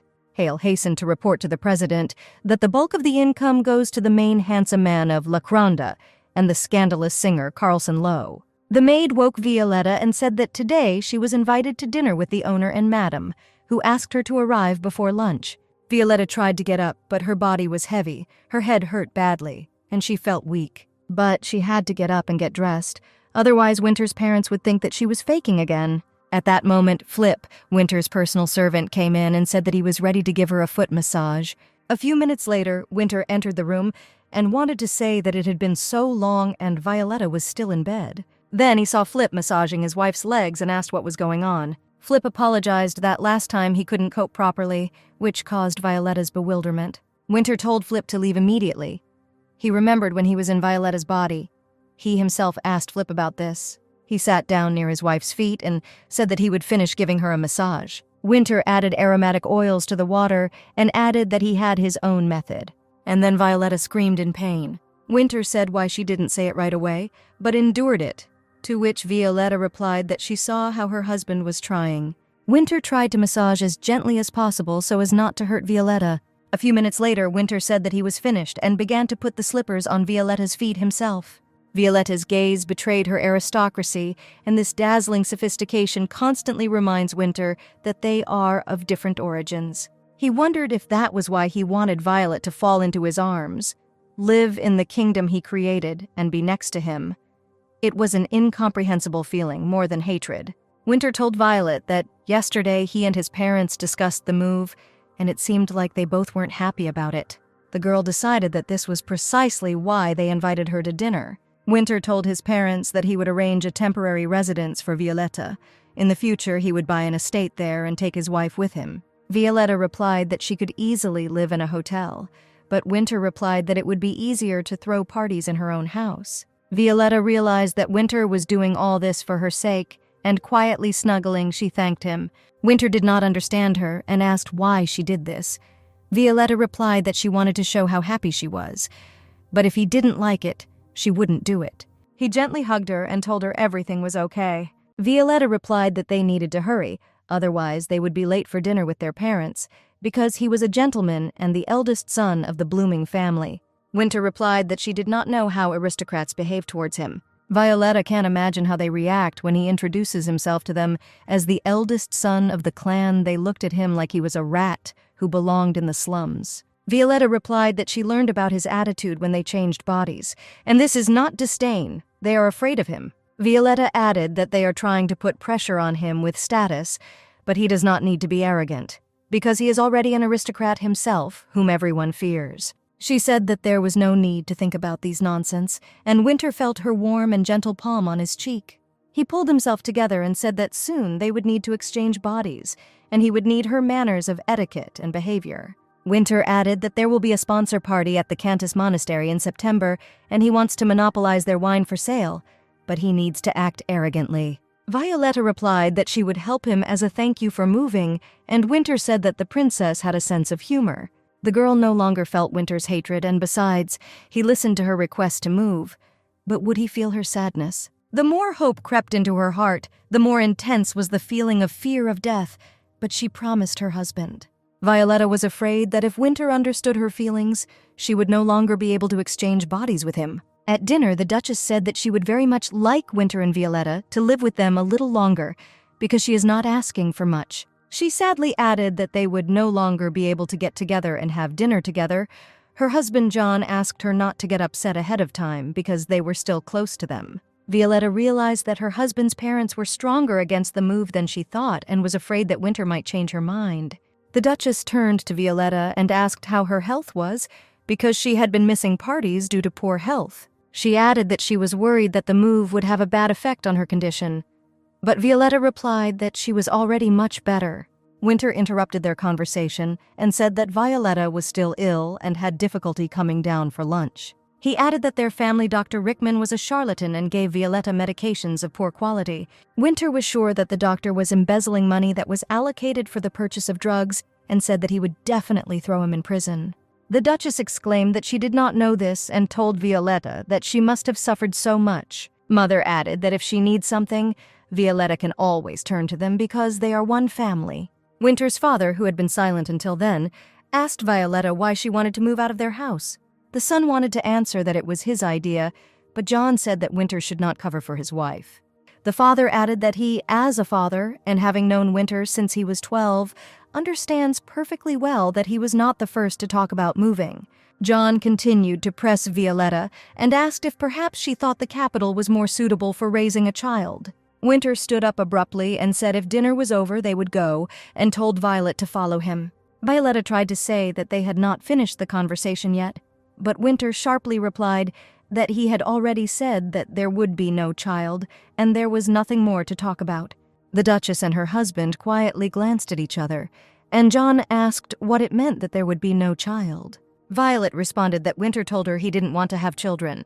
The Duchess said that Violetta must convince her husband, but she herself knew very well that Winter was stubborn and suggested that Violetta calm her husband down. When Winter and Violet left the dining room, the Duchess said that she did not think they had become so close. John replied that it was obvious to the naked eye that Winter had begun to care about his wife Violet. In addition, they constantly began to appear everywhere together, like real husband and wife.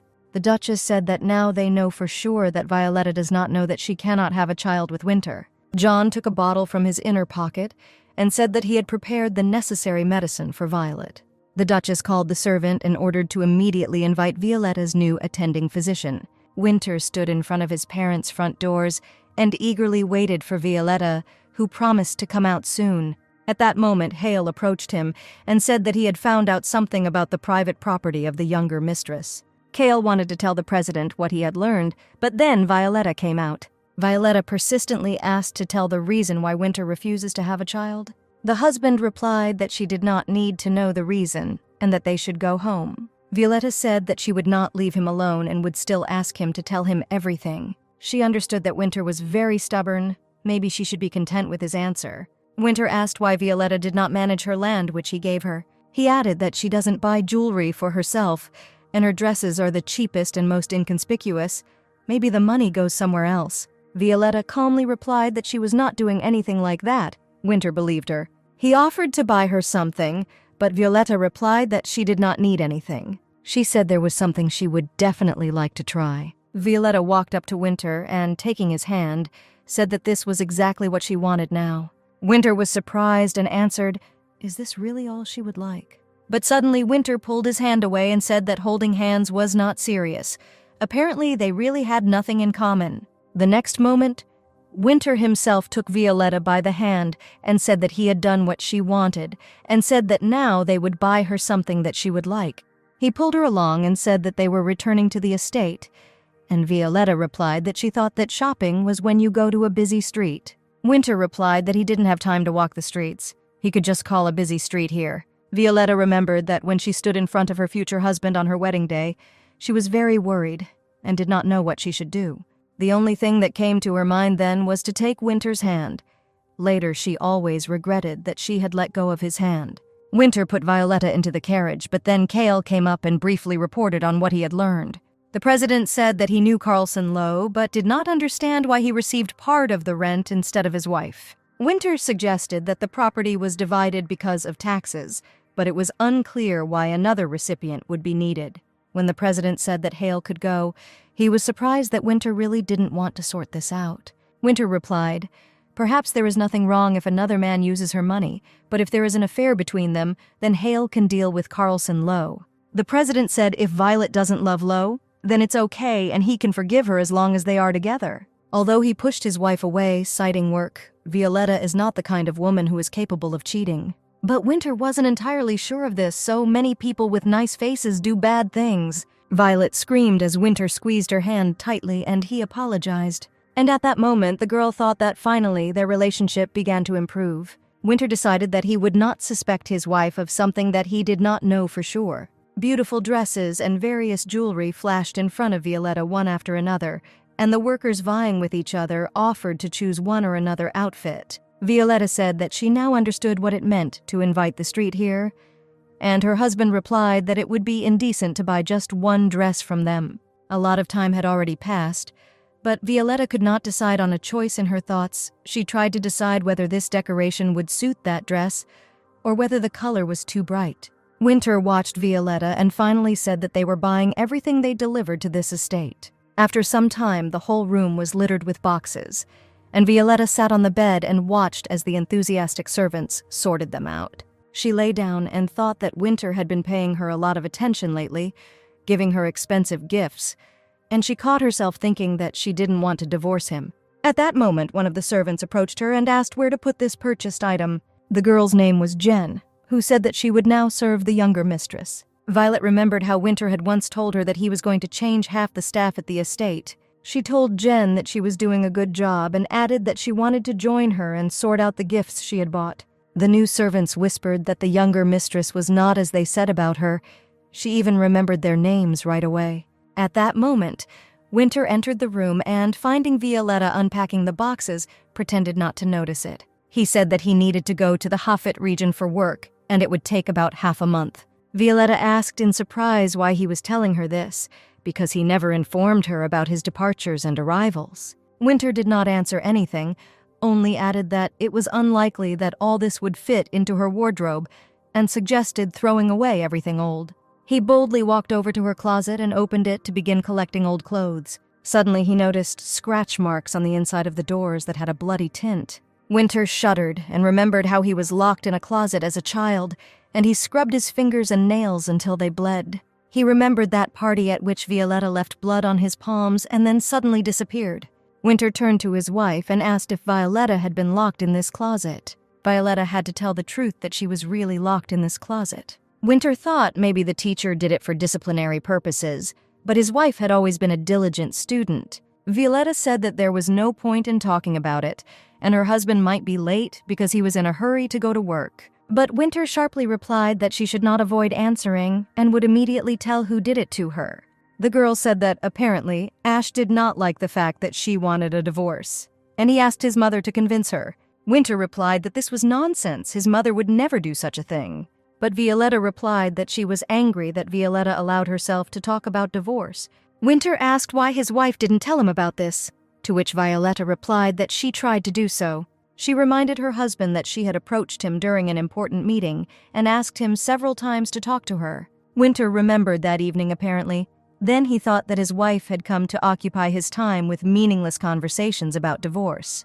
When they first got married, Violetta always smiled and offered to talk, and then she got angry at her husband's refusal. Violetta apologized for what she decided to do that evening and steal his body, but she didn't know what to do. Then Kale entered the room and told the president that it was time for them to leave. Winter turned around abruptly and ordered Kale to leave. Hale left, and Violetta said that Winter was angry with her again, as always. Winter looked at his wife in surprise and said, "Has he really looked furious with Violetta all these 3 years?"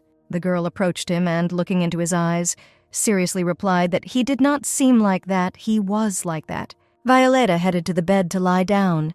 She reminded Winter that Hale and Work were waiting for him outside the door. And suddenly Winter followed Violetta, lay down next to his wife on her bed and closed his eyes. Surprised, Violetta said that this was her bedroom, and Winter replied, "What a shame, couldn't he just lie down?"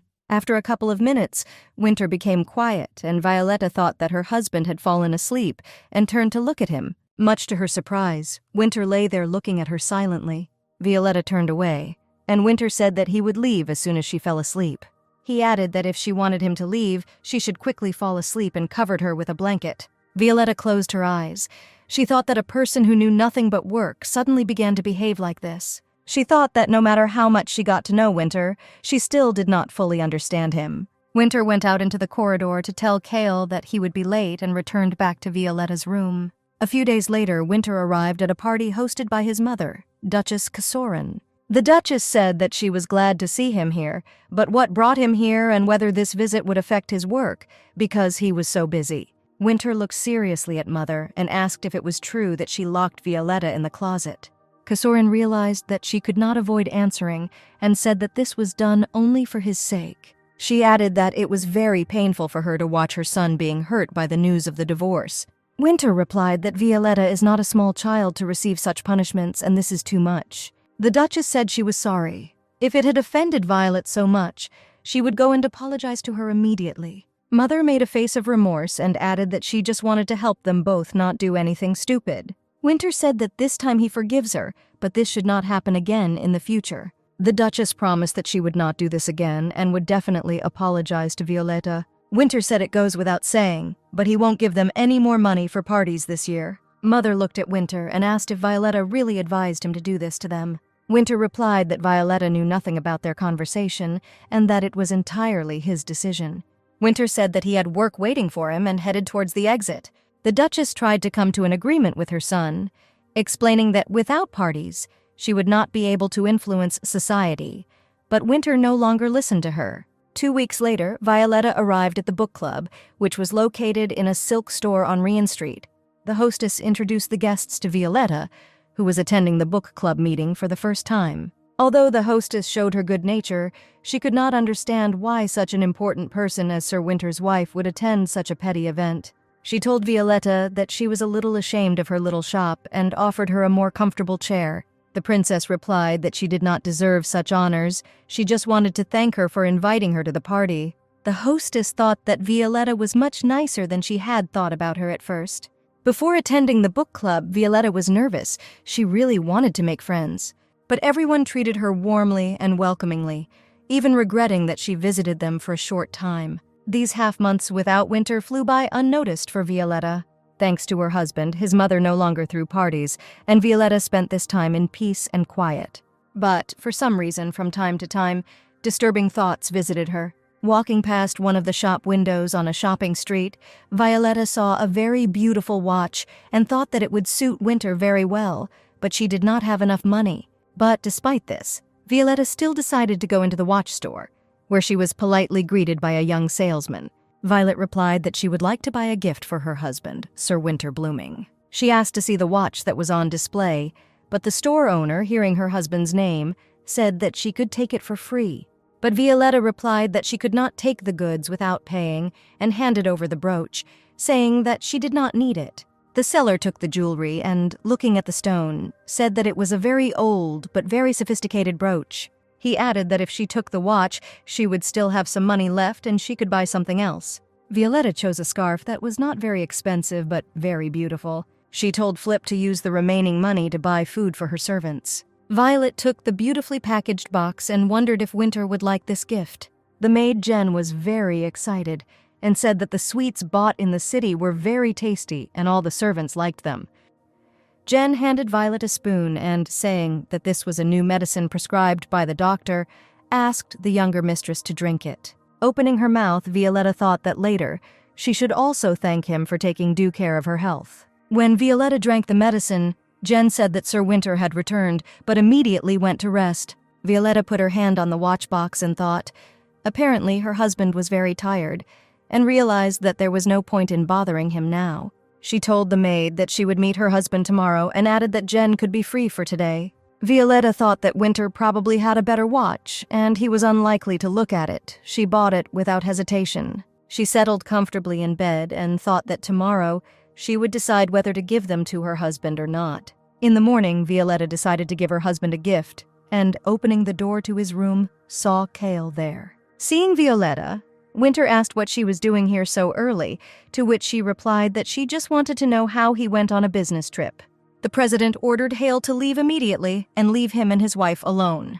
Winter pushed back the chair and, inviting her to sit down, said that he himself was going to go up to her. Violet stood holding the box from behind when Winter said he had good news for his wife. The family doctor Beryl was invited to the estate. A maid approached him and said that she had come to pick up medicine for the younger mistress. The doctor asked if she was giving Violetta the right pills before bed, as he advised. The servant took a new bottle of medicine and replied that she strictly followed his instructions. She added that she felt sorry for the lady, wanting a child in such poor health. If the maid had not mixed up anything, then the doctor thought it was strange, because the Duchess and Duke Blooming had told him exactly the opposite. He remembered when the two arrived, the Duchess handed the doctor some pills and asked them to prescribe them for Violetta as a catalyst for a safe pregnancy. The Duchess asked the doctor to keep secret the fact that their son and daughter-in-law did not want to have children yet, and generously rewarded him for his silence. The doctor, with a sharp movement, snatched the pills from the hands of the servant. Beryl wondered if he should confess everything before anything happened to Violetta. Either way, can he get away with what he did? The doctor handed the pill back to the frightened servant, saying that he just wanted to make sure he was giving the right medicine. The doctor decided that if something happened, he did not know anything about the drug, he simply followed the instructions of the Dukes of Blooming. Winter informed Violetta that he had already chosen the estate, and Hale was now in the process of purchasing it. He He added that the estate was on a hill and she would probably like this place. Violetta joyfully replied that they could spend the next spring there, watching the spring sun rise. Winter replied that Violetta could plant a lot of flowers there to make their estate more comfortable. Violetta, seeing that her husband was in a great mood, realized that she had done the right thing by coming. She plucked up courage and said that she had recently seen a wristwatch in one of the stores. Winter interrupted her and said if she liked them, he could buy them. Violetta quickly took the watch out of the box and, putting it on her husband's hand, said that when choosing it, she hoped that it would suit him very well. Winter looked at his watch, and his only reaction was that he told his wife not to do this again. It does not fit the rules of aristocrats. He added that what he earns is enough and there is no need to pay him or anything like that. Winter said he trained himself not to want anything so as not to be disappointed later. He remembered when, on the wedding day, Hale reminded Winter about the rules of knightly etiquette, how to behave with ladies, and now he bears the title of Sir. Winter answered him that after the engagement he had been a Sir for a month now, but no one addressed him like that. Knowing the attitude of the aristocrats towards him, it was hard to believe that Princess Violetta, like the sky, recognized him, a stranger. Winter remembered how Violetta approached him for the first time, and there was not a drop of arrogance in her behavior. When she extended her hand to him, he remembered the rule of etiquette and had to pretend to kiss her. Violetta brought him back to reality and said that his rule of what is accepted by aristocrats and what is not is ridiculous. With her words, Violetta questioned Winter's rules. He told her that he could not believe that the princess bought a watch like a simple, ordinary person. Winter said he liked the watch and would wear it without taking it off. He began to see Violetta as a simple girl who did not need to prove her existence with money. In the evening, Violetta reminded Winter that they were supposed to spend the night together for 2 days, but this did not happen because of his business trip. Winter replied, "If the princess doesn't mind, they can do it today." He looked into Violetta's eyes and thought how sweet and unpretentious she was. Winter added that this day was appointed by birth, to which Violetta replied, "Is this really the only reason?" She added that she knows that Winter does not want a child or a shared room. Winter replied that it was true about the child, but what made her think that he didn't want a shared room? He added that if it weren't for this rule of sharing a room, he would spend time with her until she herself wanted to throw him out of the door. Violetta listened as Winter said that he was ready to deviate from the rule of sharing a room, but it would not happen so quickly and he was ready to sleep with her. Winter asked if he could kiss his wife now. Violetta agreed, but would like it to be like last time. Winter laid Violetta on the bed and kissed her tenderly on the lips. He began to slowly pull the strings on her robe, taking them with his teeth. Violetta was very surprised and asked why he was doing this with his mouth, because he could untie it with his hands. She wondered why smart people become dumber in bed. Later, Winter took a hot shower, but his thoughts were on Violet. When he returned to the room, he saw that Violetta had already fallen asleep. He quietly approached his wife, gently stroked her cheek, and then carefully covered her with a blanket. There was a quiet knock on the room. It was Cale, who asked why Winter had called him. The president, taking a sip of hot coffee, said that he was thinking about the child. At the moment, they only know about the mixing of blood in La Craunda. He told Cale to go to the Alika area, where the Conic tribe lived, and begin an investigation. Perhaps he would find out more complete information on this issue. Winter thought that if somehow they had a child, he could avoid divorce. If this does happen, then Violetta will no longer have a reason to leave. Then, Winter heard that Violetta had woken up, and he hurried to give the cup to Cale to return to his wife. Violetta said good morning to her husband and added that she did not feel bad at all. Winter said that since she was up, they could look at the costume prepared for the trip to the monastery, because the party would be this week. Entering the dressing room, Violetta carefully examined the suit and picked up the invitation. She said that the invitation said that you must come dressed according to basic standards, so you need to replace your tie with a white bow tie. Winter replied that he did not have a white bow tie and needed to buy one. He asked if a blue scarf would go with the suit. Violetta replied that in this case, the color preferred by the Blooming family would be suitable. Winter replied that unfortunately he did not know the color that his kind preferred. He had not had a chance to learn it. Violetta opened the box and showed a scarf, which she purchased in the same store where she bought the watch. Violetta added that the Lawrence people preferred the color dark gray and suggested using it. She added that just as she became part of the Blooming family, Winter became part of their family, so this scarf would be appropriate. Putting the handkerchief in her pocket, Winter said that he was definitely lucky with the body swap. At this point, Violetta asked if she and her husband could switch bodies a day earlier. She explained that his mother was holding a tea party and asked Winter to go there instead. The husband agreed, but in return asked to receive the maximum benefit from the monastery. Violetta was delighted and replied that she would be ready to switch bodies on Saturday morning. And then the day came when it was supposed to happen again. During this time, the distance between Violetta and Winter decreased. They tried to understand each other. Violetta stood in front of the bottle of poison and was overcome by fear. What if this time she would die for real? But the fear receded when she thought about what she was doing for Winter. Violetta wondered again whether Winter would come to her funeral if she actually died. Already sitting in the carriage, Hale said that they should finish their work and then head to their mother's party. Violetta caught herself thinking that she couldn't get used to Winter's body. She was alive again. She looked at her hand and saw that her husband was wearing the watch she had given him. Hale already knew about their exchange of bodies today and told the younger mistress that usually the president quickly gets bored with things, but he wears this watch without taking it off. Winter, arriving at the party and getting out of the carriage, immediately heard whispers around that the younger mistress had again arrived at the party without her husband. And as before, no one paid attention to Violetta or communicated with her. Winter thought it was okay because that's what he came here for.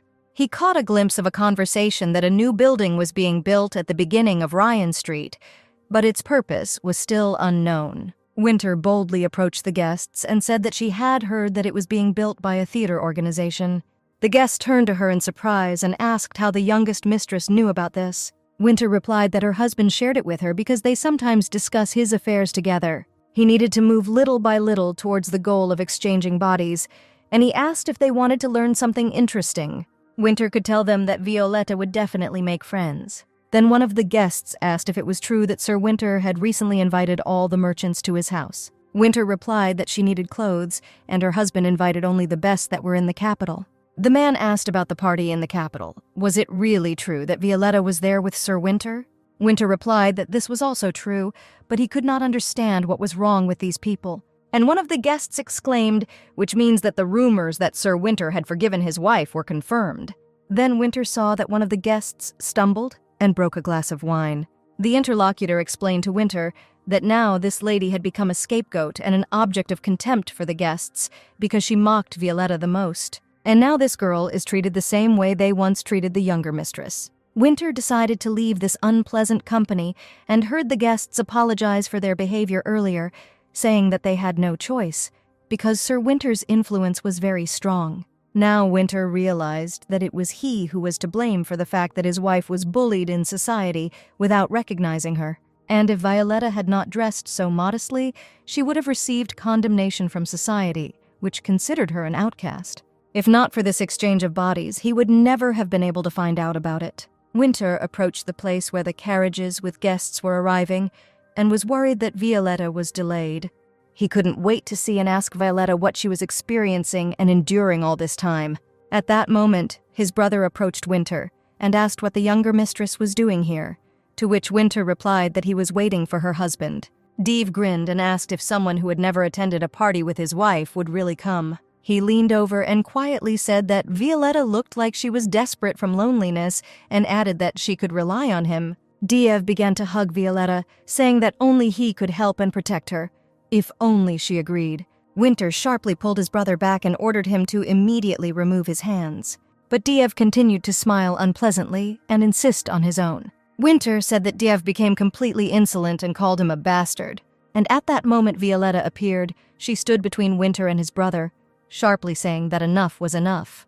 Diev pulled back in surprise and asked why Winter suddenly appeared here, because he had never attended a party with his wife. Violetta stood silently opposite Diev and glared at him with a menacing look. Winter's brother had no choice but to simply leave them and hide in the estate. Winter turned to Violet and asked how long his taking had been bothering her. Violetta replied that Diev has been behaving this way since the very first party she appeared in their house. Winter, seeing his wife's condition, wanted to reassure her, saying that he would sort it out, and extended his hand to Violetta. But Violetta managed to dodge, reminding Winter that if he touched her, they would switch bodies back, and she still needed to visit the monastery.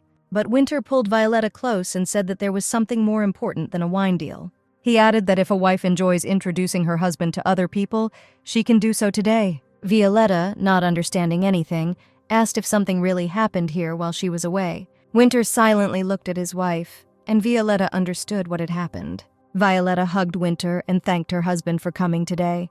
When Violetta and her husband entered the hall, the lady who had been talking with the younger mistress a few minutes earlier exclaimed whether Sir Winter had really decided to attend their party. Winter, who was in Violetta's body at the time, replied that his wife told him that there was someone here whom she did not like at all. The guests began to speak quietly and only glanced briefly at Winter and his wife. Violetta always wanted to attend parties with her husband, but she never thought that with him she would feel like behind a stone wall. Winter quietly advised his wife to behave calmly and slowly walk between the guests. And then suddenly it started to rain, and all the guests were worried that the party might end.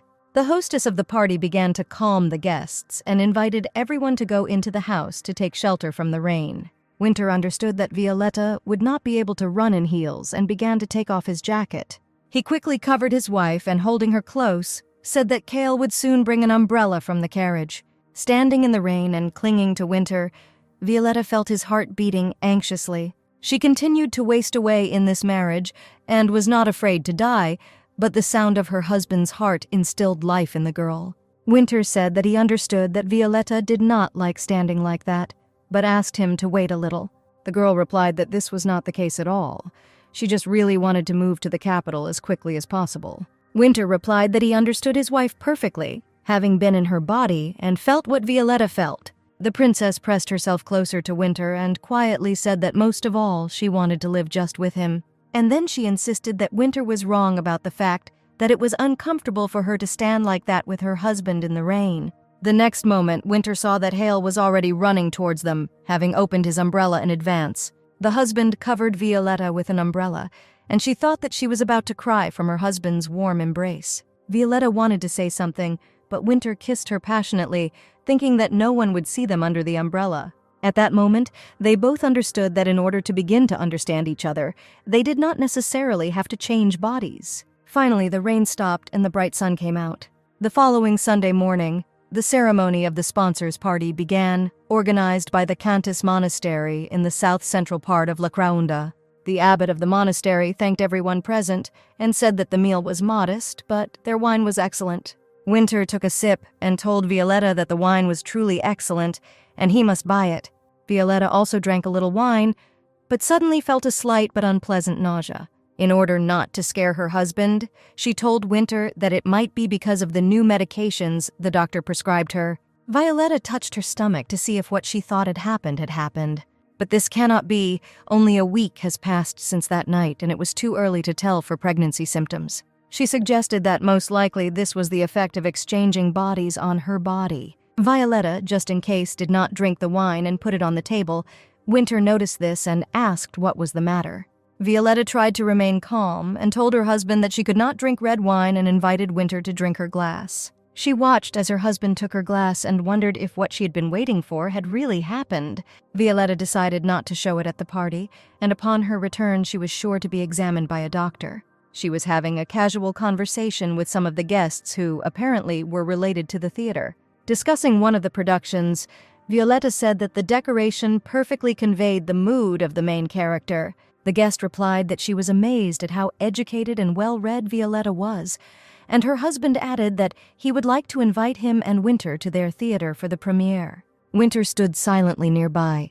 He could not catch the train of thoughts and did not understand what they were talking about and what they were discussing. Violetta noticed her husband's lack of understanding and quietly whispered to him, in order to understand small talk, "You need to read hundreds of books and watch at least 15 staged plays." At this moment, special cards began to be distributed among the guests, on which they had to enter the amount of their donation for the monastery. Winter told Violetta that they needed to enter just enough so that the monks would happily offer the wine themselves. Winter was just about to enter the amount when he noticed a smiling man approaching them and joyfully calling out to Violetta. It was Carlson Lowe, an opera singer, and he greeted Violetta, saying that they had not seen each other for a long time. Violetta introduced Carlson, the second son of the Lowe family, to her husband and asked Winter if he really didn't recognize him. Of course, Winter recognized him and asked what kind of relationship Carlson had with his wife Violetta. The singer replied that he and Violetta had been friends since childhood,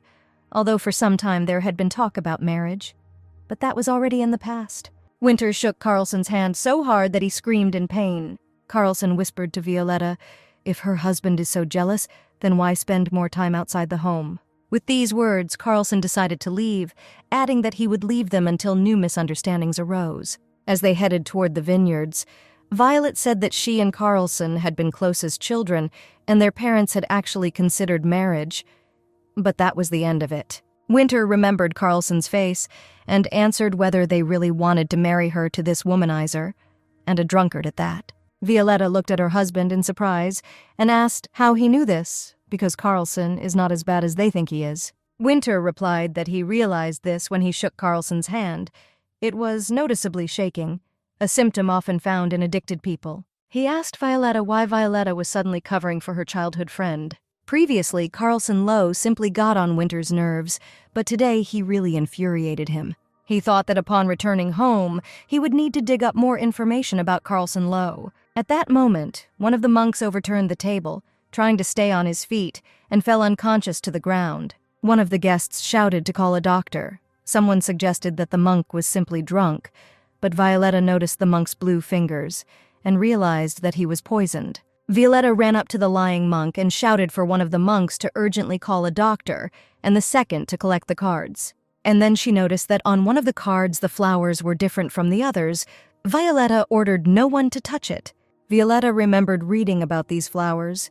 They were very poisonous and grew only in high mountain areas. Violetta ordered the third monk to immediately prepare tea infused with herbs, which would stop the spread of the poison. She tightly pulled the monk's hand with her belt and thought that these flowers could not have ended up here by accident, and that someone had brought them here on purpose. Returning to the estate, Violetta could not understand how these flowers could end up in the monastery. Someone specifically wanted to poison the monk. Winter replied that the party was already over, she needed to get it out of her head, and the police would take care of everything. He added that, thanks to her, the monk was saved, and everything ended well.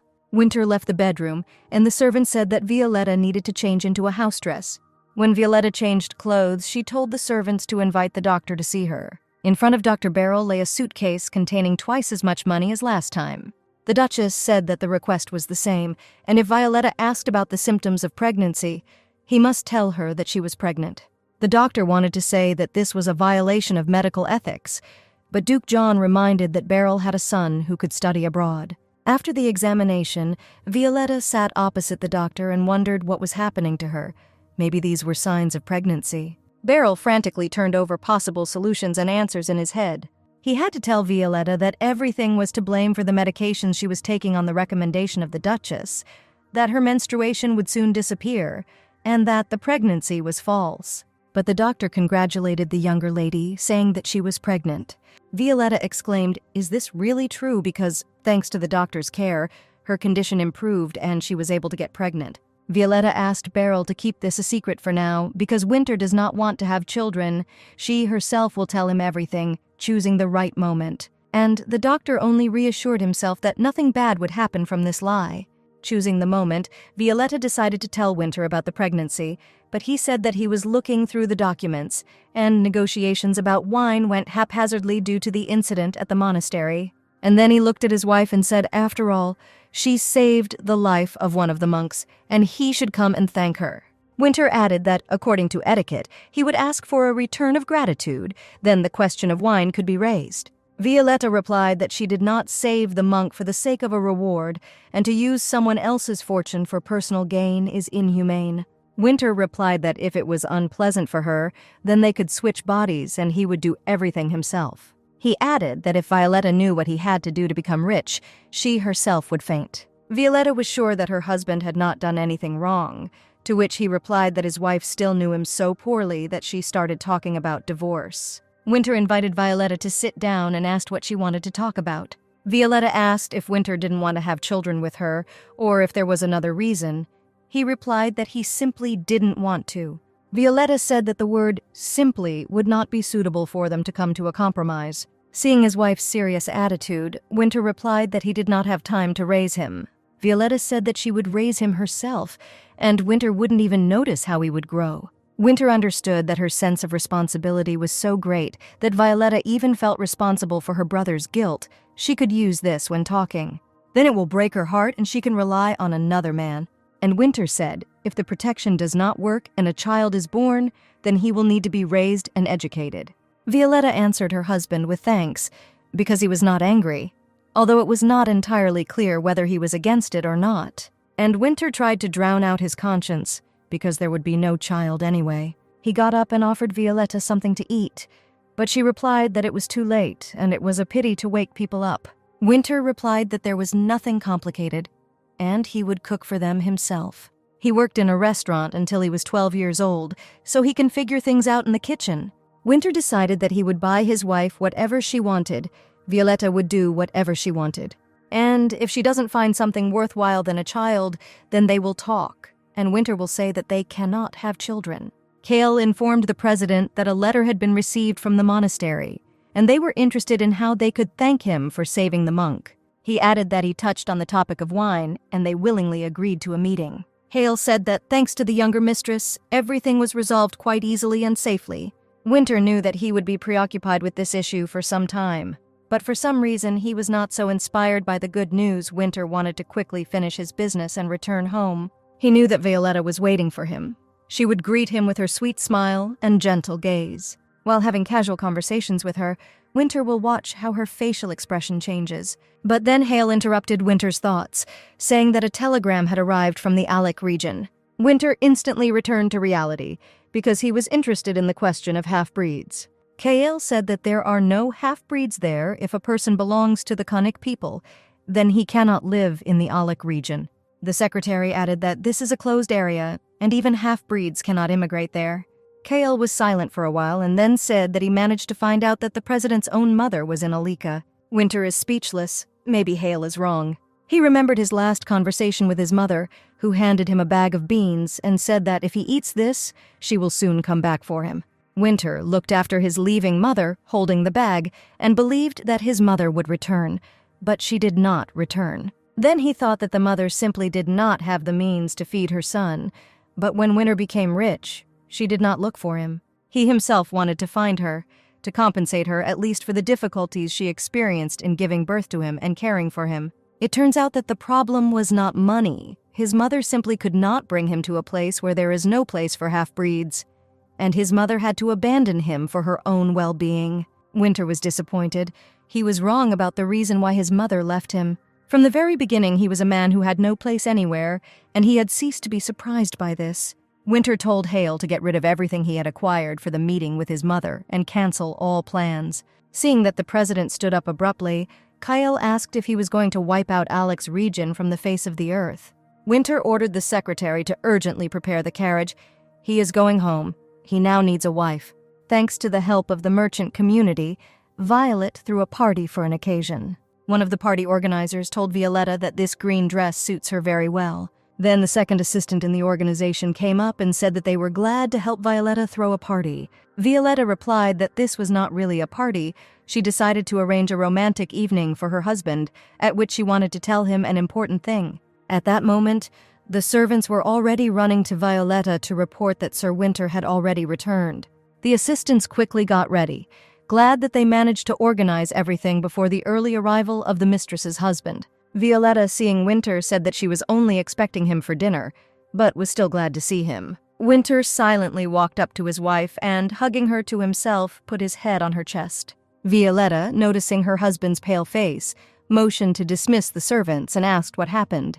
Winter replied that everything was fine and, looking around, asked what the party was about because his wife didn't like them very much. Violetta said that she wanted to create an appropriate environment and tell her husband about something. Winter began to insist that Violetta tell him right now, but she replied that he needed to rest. This did not stop Winter. Violetta replied that she did not know how her husband would react to this news, but for her, it was great happiness. Violetta told Winter that she was pregnant. She added that she was afraid to say this before, but when her husband said that if a child appeared, they would raise him, Violetta decided to tell Winter about it. The only thing Winter could say in this situation was that it was great. The next moment, Winter changed and angrily asked whose child it was. He knew that he and Violetta could not have children. Winter did not allow Violetta to answer and said that he was a half-breed, so he could not conceive children with someone not from his kind. And if Violetta is pregnant, then there is only one thing. She is pregnant from another man. Violetta looked pleadingly at her husband and said that this cannot be. This is Winter's child. Winter told her not to lie to him. He would assign a man to her who would watch her for days. Violetta replied that she did not deserve such treatment. Her husband could not do this to her. Winter got angry and said that it could very well be that she had forgotten what her family had done to him. He added that if Violetta had not been his wife, she would be nothing now. Now she would have no money or status, and he could do whatever he wanted with her. Violetta was horrified by what she heard. A lump came to her throat, and tears appeared in her eyes. She tried to be patient, not to get nervous and not to panic. Now she had to think about the child. Violetta summoned all her will and told Winter that he would regret this. She added that when the baby is born, it will look like Winter. Violetta said that he would definitely regret that he did not believe her and slandered her, insulting her with dirty assumptions. Without saying another word, Violetta walked away, leaving Winter on the festively decorated lawn. A few days later, entering the president's room, Hale could not stand it and told him to stop moping. Winter was lying on the bed and there was complete chaos around him. There were empty bottles lying around and the smell of tobacco smoke. Hale opened the curtains and asked the president to get out of bed. Winter replied that if Hale was going to lecture him, then he had better get out of the room. KL did not pay attention to this, and only added that his mother and father had come and were now communicating with the younger mistress. Hale added whether Winter had thought about another reason for the pregnancy before suspecting his wife of cheating. He said that Junior Madam is not the kind of person who would cheat while her husband is alive. Hale tried to cheer up the president and said that anything can happen in life, even miracles. Violetta was surprised by the arrival of the Duke and Duchess, who came as soon as they learned the news about her pregnancy. Perhaps it was Winter who told them everything. Catherine felt sorry for the girl that she could not eat anything but fruit, and then asked if Violetta was taking the medicine that the doctor prescribed for her. Violetta replied that she was afraid that it might harm the child, and then added that they should not worry. Violetta would be able to bear and give birth to this child. The Duchess said that she knew that she and Winter could not have children. Violetta replied that how could they know and not tell her about it, because for 3 years she was blamed for the child's absence. Duke John said that Violetta and Winter had nothing in common except money, and this marriage would have taken place anyway, no matter whether she knew about it or not. Violetta replied that if she had known about this much earlier, she would have simply accepted this bitter truth and continued to live. The Dukes looked at the girl reproachfully, and Violetta tried to justify herself and asked to wait for the birth of the child. Then they would recognize him. Then Winter burst into the room and said that he heard everything. Parents have no right to say that to Violetta. He attacked his mother, saying that before they condemn his wife, they should answer what they have been doing all these 3 years. For the money that Winter gave them all this time, they had to take care of her, and he is the only one in the family who is doing something useful. With a sharp movement, Winter pointed to the door, letting his parents know that they had nothing to do here. The Duchess told her husband not to be angry with his son, and it was better to leave now. Violetta, almost crying, sat on the bed and claimed that this was Winter's child. Winter replied that he had nothing to say in response, but he also could not prove it. He would only believe in what could be believed. Violet said if Winter can't believe her truth, then the divorce proposal is still valid. Winter was seriously angry when he heard that Violetta was talking about divorce again, and added that now we are talking about the child. He will not allow others to judge him because his wife gave birth to another man. Winter leaned over his wife and said that he had paid a bribe and checked her cadastral records, which contained evidence. After all, this bastard Carlson Lowe, it's not for nothing that he receives rent from the lands owned by Violetta. Violetta looked at Winter in surprise, and asking what this meant, asked him to explain everything. Winter said he wouldn't believe Violet didn't know Carlson Lowe's name was there, and he wouldn't believe her excuses. Violet replied that she really didn't know about it. She stood up to show Winter the papers on the ground that she had. Winter looked and said that he was not talking about these 500 acres, but about the remaining 5,000. Violetta replied that she only had these documents, and she did not own that part of the land. Perhaps those lands became the property of the kingdom. Winter, looking at the documents, said that she originally received 500 acres from her brother. Violetta replied that this was so. But then Winter gave his wife 5,000 acres, Whether for sale or for rent, they should have belonged to her. So how, without her permission, Lo was able to transfer these lands into royal ownership? Winter had no words. Violet replied that Ash liked to play golf with dignitaries, and the governor of the capital's central bank, who was in charge of royal property, was often there. Winter screamed how rotten these aristocrats were if Ash and the bank manager could be planning something behind his back. He asked Violetta if she didn't find it all too strange from the very beginning. He did not understand how Violetta could maintain the status of a princess with such pittance because she could come to him and find out everything. Violet replied that she knew how Winter felt about her, so she didn't think it was strange. She added that she would go to the central bank herself and find out everything there. Winter replied that she should not shake in the carriage while she was very pregnant, and he would take care of this matter himself. Violetta asked her husband to check everything as thoroughly as possible. Even if he had to pay a lot of money, he needed to know how they were able to pull this off. Winter looked at his wife. She was no longer the insecure Violetta he knew until yesterday. He wondered if this child was born safely. Would Violetta find the will to live? Cale walked quickly behind the president. He reported to Winter that he had brought Carlson Lowe immediately after the performance. Winter walked along the corridor and thought that if the central bank was on Ash's side, then neither he nor Violet would be able to do anything. Although the monarchy was abolished, Ash still had enough influence. Carlson, seeing Winter come in, asked the servants to pour him more wine and affably said that he was glad to see him. He asked displeasedly why he was brought here. This was not very polite on the part of the president. Winter replied that it was Carlson who was behaving indecently, drinking for no reason. Louvet replied that his speech was already over and he had the right to relax a little. Winter said that in that case, he would get to the point and began to unbutton the cuff to roll up the sleeves. He approached Lowe and asked how he managed to obtain the lands of Long Riud. Carlson replied that Winter is not such a good businessman if he only noticed it now. Winter could not resist, grabbed Lowe by the shirt and asked why he was receiving money for renting these lands. Winter told him to confess, suggesting that it was Ash's doing and he was the one who forced Law to participate in it. Carlson replied that Ash had nothing to do with it, he personally did this. Winter continued to shake Carlson and told him to admit how much he benefited from being loyal to that bastard Ash. Lowe replied that if Winter had not appeared, he would have been able to marry Violet. But now he hates her, so he did so. Winter raised his fist over Lowe and asked if there really was nothing between him and Violet. Lowe replied that he found it funny that Winter suspected his wife of cheating, despite the fact that Winter was indifferent to her. Carlson laughed at the fact that Winter did not notice the money fraud behind his back and asked if Winter told Violetta about his suspicions. He added that Violetta has a strong sense of self-esteem. He knows this well. Lowe was madly in love with Violet and did his best to get her to reciprocate her feelings. He said that Violetta will never change, nothing in the world will change her. Carlson chuckled and added that Winter would never be able to receive Violetta's forgiveness. Winter threw Lowe aside and headed for the exit, and Hale shouted if the president really wouldn't finish the job, or at least offer money for beating the famous singer. Winter replied that Lowe was drunk and wouldn't remember anything anyway. Besides, he stole his money for 3 years, so what excuse can there be? Winter could not understand how Violetta became pregnant. Then he does not believe in miracles, and is not at all sure that this is his child. But Cale constantly talked about the miracle, and it couldn't get out of his head. He and Violetta urgently need to talk again. Perhaps this is just some kind of misunderstanding.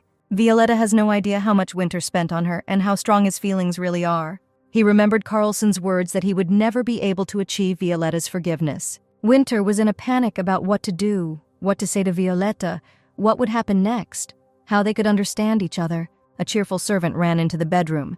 She was carrying some kind of box in her hands, saying that the Dukes of Blooming had sent it for her. The servant gave the box to Violetta and said that perhaps it was as an apology for their last visit. The servant asked if the lady took the medicine, because the doctor said that they would not harm the child. Violetta replied that there was no need to take them yet. But she felt pain, like during menstruation. Is this really how pregnancy should feel? Violetta opened the box and saw the children's shoes. They were adorable. Looking at the tiny shoes, Violetta realized that nothing was prepared for the birth of the child. She got out of bed and asked the servants to go through the house and choose a room for the unborn child. The servant replied that there was still a lot of time before the birth, but she was glad that the youngest mistress was thinking about it now. Entering one of the rooms, Violetta said that it was most suitable. It was spacious, and there was a lot of lighting. Since Violetta moved into this house, she liked being here most of all. The servant said that the junior master is blind if he suspects his wife, because it is better for her, as no one knows, that the junior mistress is not dating anyone. Violetta replied that she could be angry with her husband, but she was afraid that her nervous state could harm the child. The servant said that if the husband does not show care at the beginning of pregnancy, it will leave a scar on the heart. Winter must be forced to pay attention to the younger mistress. The servant advised Violetta not to say the words to her husband when talking, "Select a room," as if she were a guest here, but need to say, "Select a room." Violetta replied that she would talk to her husband, and in the end, she would be able to convince her husband of everything. The servants began to smile because the troubles of having a child are so pleasant if you solve them together. Violetta looked around the room again and pointed out where the crib could be placed. The walls can be repainted in brighter, sunnier colors, and painting clouds and rainbows on the walls will turn out pretty cute. Violetta thought that if her husband does not give this room, then she will protest, and the misunderstanding between them will disappear. The child gave her, albeit weak, hope that she could build a happy family.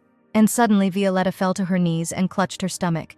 There were feelings that menstruation was about to begin. The servant said that Dr. Beryl had quit, but she would immediately invite another doctor. While the doctor carefully examined the younger mistress, the servants were worried that everything would be all right with the child. The doctor looked at Violet and told her that she had indeed started her period. Violetta did not believe how this could be, because when pregnancy occurs, menstruation should stop. The doctor replied that women who want a child very badly may develop false symptoms, and she was not pregnant to begin with. He added that not all doctors can distinguish false symptoms from real ones and make an erroneous diagnosis. In one moment, everything dissipated like dust. No pregnancy, no hopes, no dreams. Nothing became. Dr. Beryl arrived at the port of the capital Luckround. Before leaving, he headed to the port's post office. He handed the letter to the worker and asked him to send it by sea. The post office worker said that the cargo ship would not be in Luckround for another year. Wouldn't it be easier to send a message by telegram, which would be delivered in an hour? But the doctor replied that the letter should be sent by sea. He had his own reasons for this. He knew that Junior Madam had stopped taking her medication, and it would soon be revealed that she was not pregnant. Beryl could no longer hide it, and this letter was a belated repentance to Violetta. He remembered how, before he left the estate, Violetta ran up to him after learning about his dismissal. She handed the doctor a bag, saying that it contained sweets for his son as a token of gratitude for his work. Smiling, the younger mistress assured that his son would really like them, because Violetta chose them herself. The boy shouted to his father that the carriage had already arrived, and he couldn't wait to see the new place where they were moving. Dr. Beryl and his son left the post office to get into the carriage and not miss the train. The letter said that the medicine that Violetta was taking was given to her by the doctor in collusion with the blooming spouses. And in fact, this medicine only provokes symptoms similar to real pregnancy. Dr. Beryl asked for forgiveness for such a grave sin, and so cowardly ran away without telling everything to the younger mistress. Entering the house, Winter looked at the servants and asked why there was such a heavy atmosphere in the house. Hale replied that the younger lady felt bad. A doctor was called, who reported that Violetta was not pregnant. Winter did not understand how this could be and ordered Cale to explain. Hale replied that, according to the doctor, Violetta wanted a child so badly that she was experiencing false symptoms of pregnancy. He added that this news shocked the younger madam so much that since yesterday she has been silently sitting on the bed, not eating anything and not reacting to what is happening. Winter replied that all this was nonsense, and he should see his wife himself and make sure that everything was in order. Entering his wife's bedroom, he walked with her, asking why she had been sitting like that since yesterday and hadn't even gone to bed. Winter said that if she couldn't sleep, she should take sleeping pills. But Violetta sat silently and didn't answer. He took sleeping pills from the cabinet and asked the servants to bring water. Winter said that Violetta needs to walk more. Then she will be able to fall asleep without sleeping pills. The servant brought water and said that the junior madam had been refusing food and drinks since yesterday. Winter began to get nervous. He told his wife that today she needed to eat and sleep, and tomorrow they would go to the capital because they now have a house there. He could no longer see Violetta sitting motionless and said that she at least cried or got angry. Suddenly, Violetta turned to Winter and quietly said that she had never dated another man, but it no longer mattered to her whether her husband believed her or not, whether he was angry or not. She didn't care. Finally, Violetta lay down on the bed and added that she so hoped that she would give birth to a healthy child, similar to her husband, and Winter would accept him. She desperately wanted to have a happy family, where everyone loved each other, trusted each other, and raised a child carefree. Winter replied that all the circumstances had been revealed. He did not suspect his wife of cheating, and asked for forgiveness for such a misunderstanding. He felt guilty not only because he did not recognize the child. With his indifference, he inflicted very deep wounds on her, and his own selfish feelings were to blame. Winter abruptly left Violetta's bedroom and decided that something needed to be done and something changed. To begin with, Winter decided to fill Violetta's room with various gifts, hoping that by doing so, he would show his love and his wife would feel better. It was nice warm summer weather outside, but Violetta's windows were closed. With the onset of rainy autumn, nothing had changed. Her bedroom curtains were also drawn. Winter came, and from the street, Violetta's windows looked as if no one lived in this room. The doors to her room opened and a servant entered, saying that a letter had arrived from Lancia. She reminded Violetta of that incident in the monastery and suggested that this was a letter of gratitude from the saved monk. The servant added that it turns out that that monk is the second son of the Lancia family from the west of the mainland. But Violetta did not pay attention to the servants who came in and did not listen to what she was saying.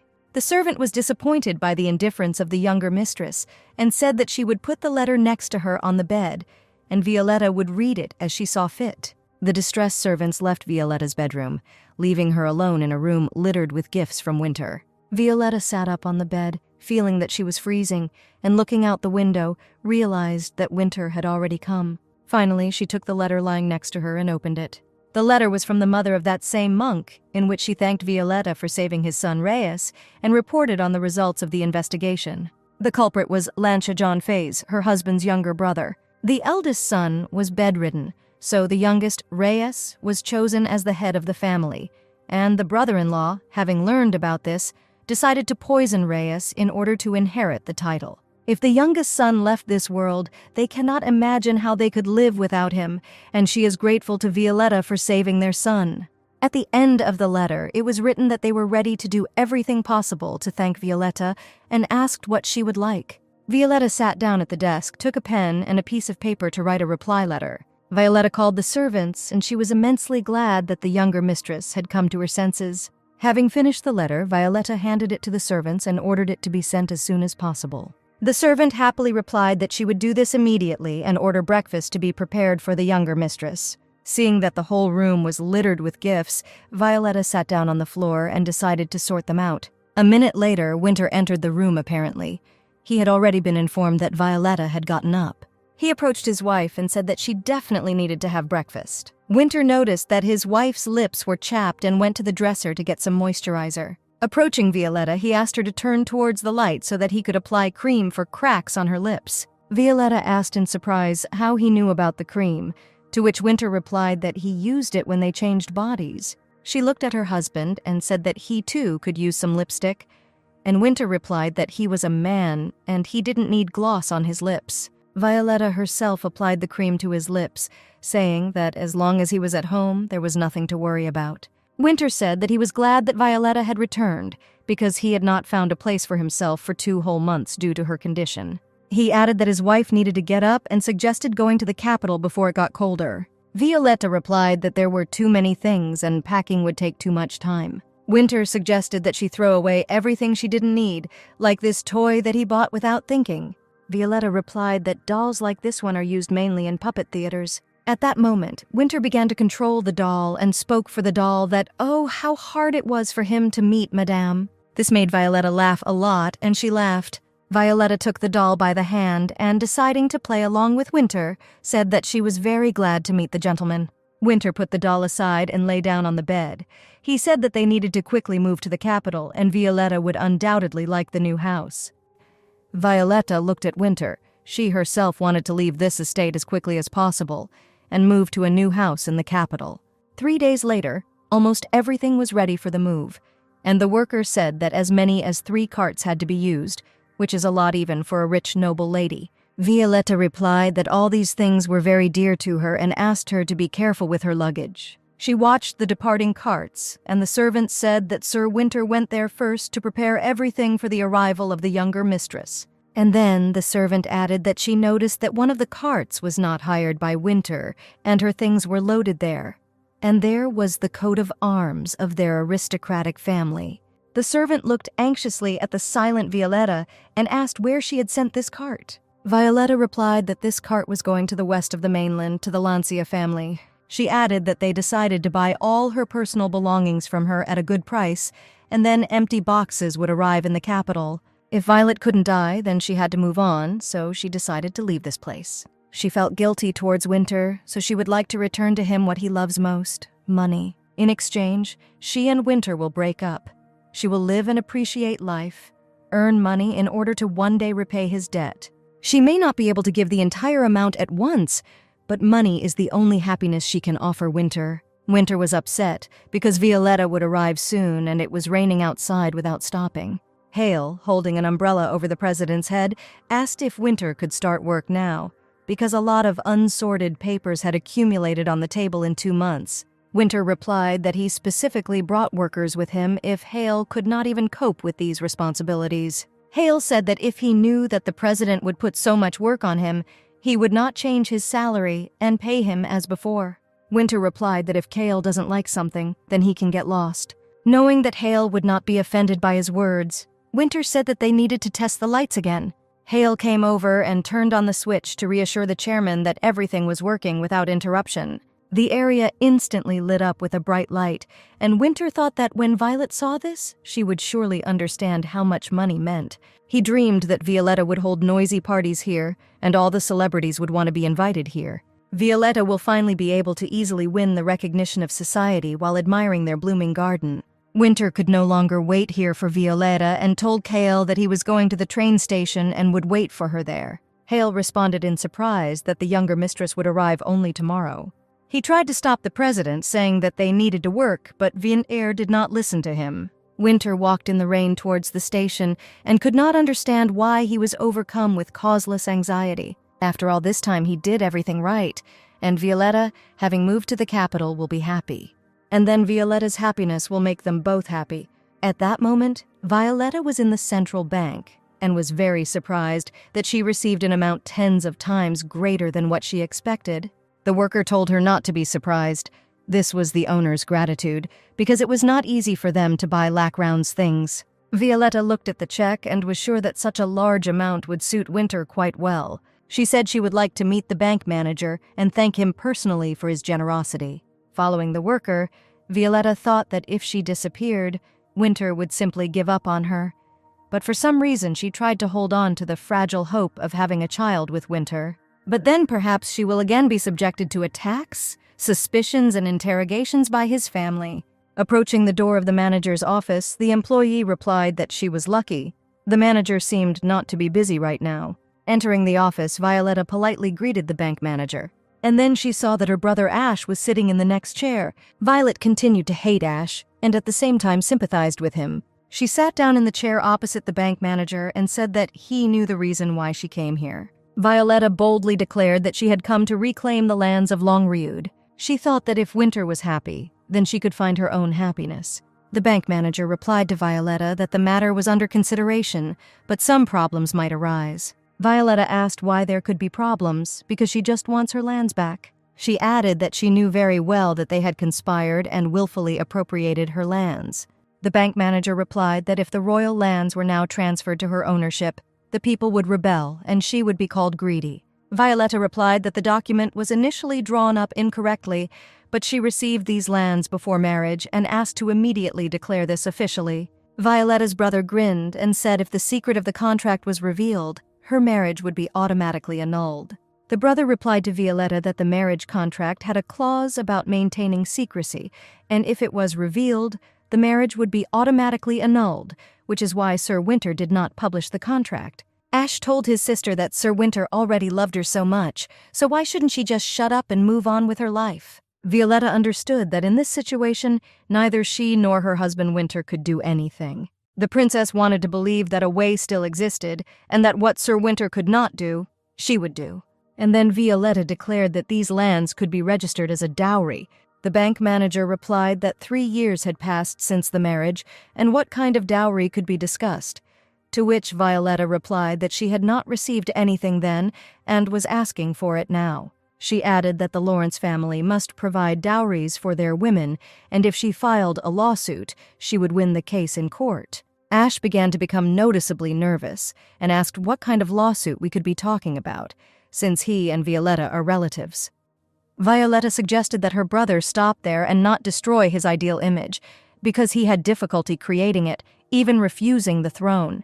The bank manager had known Violetta for a long time and remembered that she couldn't even fasten buttons herself, but now she had changed and was determined. Ash could not believe that Violetta could bring the matter to court because she had been silent for 3 years, and now, when the lands had become practically his property, she suddenly became bolder. Ash answered Violetta, "How can she threaten her brother with court, apparently having lived with a non-entity she herself has become the same?" But seeing Violetta's decisive attitude, her brother replied that she should take back her lands, because he was not going to wait for her husband to stab him in the back. Ash only hoped that at the request of their mother to help his brother and sell the land, she would make concessions, and the land would return to him again. The bank manager signed the corresponding document and asked if Violetta was now satisfied with the way the problem was resolved. Violetta replied that everything was fine now, but she did not forgive the manager because he participated in the conspiracy and encroached on her property. She added that if she had the opportunity to cause great damage in the future, she would not hesitate to do so. At the station, Violetta told the servant that she had done all the planned things, and she asked where she was going now. Violetta replied that she had hired a ship and intended to sail to the outskirts of the West. Violet thought that Winter might miss her, but she did everything she could. The servant asked the younger mistress to send telegrams more often and in no case forget about her. Violet smiled and told Jen not to worry. She would contact her as soon as she arrived. She was about to board the train when Winter suddenly appeared behind her, hugged her, and asked if everything was okay. Suddenly he saw a train ticket in his wife's hands and asked where she was going. Violetta anxiously asked her husband what he was doing here, because they were supposed to meet only tomorrow. But Winter abruptly snatched the ticket from her hands and asked who she wanted to go to the West. Violetta replied that apparently she had not completely come out of her depression and bought this ticket impulsively. She added that she was telling her husband the truth because she didn't even have luggage with her. Winter asked not to do this again because her sudden disappearance would drive him crazy. Winter took Violetta by the hand and said that she needed to go back before it got too late and cold. But they were not destined to come to their new home. The road became icy, and they had to stay in a hotel near the station. Violetta was surprised that Winter managed to stop her, but she was not going to give up. Winter told Violet that if she decided to run away again, he would find her and watch her every move. Violetta will not be able to hide from him anywhere, and he will find her even at the end of the world. Violetta replied that she did not bring any benefit to her husband and had no value for him. When Winter replied that she was wrong, Violetta asked if he was still trying to get some benefit from this marriage. Winter hugged his wife and said that he had already lost too much in this marriage, and he only had one Violetta left. He added that he would not allow himself to lose her, and when he touched his wife's robe, Violetta asked to turn off the light. She only hoped that after intimacy, Winter would fall asleep soundly, and then she could escape in the morning. Violetta wanted to be in her husband's arms for the last time, because they would never see each other again. When Winter fell asleep, Violetta was already dressed. She was sitting next to her and was ready to leave this house. She gently ran her hand over her husband's cheek and said that since childhood she had been drawn to everything fairy tale and mysterious. Violetta quietly said that, not yet knowing Winter, she fell in love with him in absentia and did not even realize that he would turn out to be even more amazing than she thought. Violetta gently stroked her husband's head and added that she was very lucky to have met him because he really fell into her heart. Violetta fell in love with him, and despite the fact that they married for money and title, she believed that they would still be happy. Violetta was about to get up, but suddenly felt Winter's strong hand. She anxiously asked if he was really awake, to which Winter replied that he woke up from her touch. Without letting go of his hand, Winter smiled and said, "It means she fell in love with him at first sight." Winter added that he did not think that Violet would accept him, even though he is a half-breed. He sat down on the bed and said that he already sees their happy future and it's not too late. Violetta replied that Winter was mistaken. It was already too late, and she could not stay with him. He replied that if Violetta decided to run away, Then now he has a reason to keep an eye on her. The next second, Violetta pulled out a revolver from her purse and asked Winter to give her the opportunity to escape. She said that she did not have the opportunity to give Winter what he wanted, and lived for 3 whole years in regrets because they did not learn to love each other. Violetta added that nothing worked out for them, and it was better for everyone to go their own way and find their own happiness. Winter thought that if Violetta escaped, it would be better to accept death at her hand here and now. Looking at Violetta, Winter asked her to aim accurately, because he did not want to die in mortal pain. And suddenly Violetta replied that she did not intend to hurt Winter. She just wanted to show him how they changed bodies. The next moment, Violetta put the revolver to her temple, and Winter rushed towards her to stop his wife. Suddenly, he felt the necklace squeezing his neck. He wanted to rip it off, but suddenly something happened. Violetta instantly ran up to Winter and hugged her husband tightly. She leaned over Winter and said that this is how the exchange of bodies happens. Winter didn't understand why Violetta said that, because he was in his body as before. Perhaps he just imagined everything.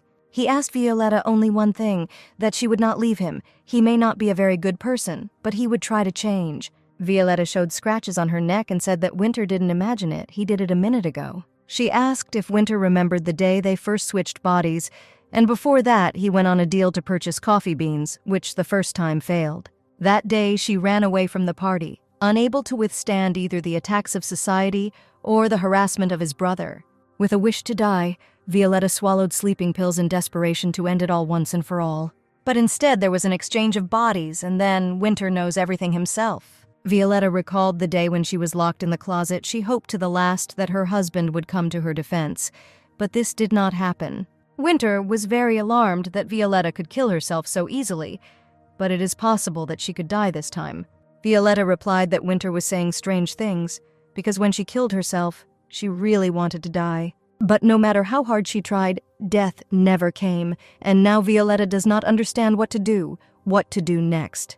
Violetta told Winter that the only solution was to leave him forever. Winter replied that Violetta cannot leave, because how can she live without everything she has now? Violetta replied that she doesn't know yet, but it took 3 whole years to come to this decision.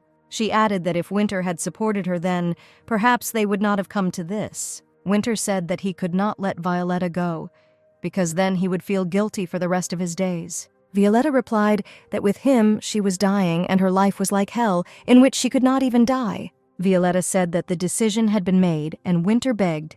He asked her to stay. He could not live without her. Already at the exit, Violetta turned around and said that Winter was not a bad person and asked him to take care of himself. The alarmed servants called out to the president, asking where he had gone in such cold weather without a coat. But Winter did not hear. His soul was empty. When the servants and Secretary Hale ran up, Winter told them that his wife had left. She had left him. Winter, by all means, wanted to return his wife, but not now. First, he needed to let her go. Violetta told Winter that she was having a hard time with him, but he hoped that she would return when she felt better. He raised his head and looked at the snowflakes falling from the sky. She must return. He cannot live without her. The weather was turning bad, and Winter hoped that she would return right away. Then he and Violetta would spend the whole day together. He will ask her for forgiveness and beg her to stay. Otherwise, death would be better. The next moment, Winter's head began to spin, his legs gave way, and he fell unconscious to the ground. Violetta got off the train onto the platform, but was still excited because she saw tears in Winter's eyes. But Violetta knew that if she had not treated her husband so cruelly, he would never have let her go. She hoped that Winter would recover soon, because building his kingdom was much more important to him. Violetta stood on the seashore and admired it. It was very warm here in the southwest. Previously, she considered herself weak and thought that she could not do anything alone.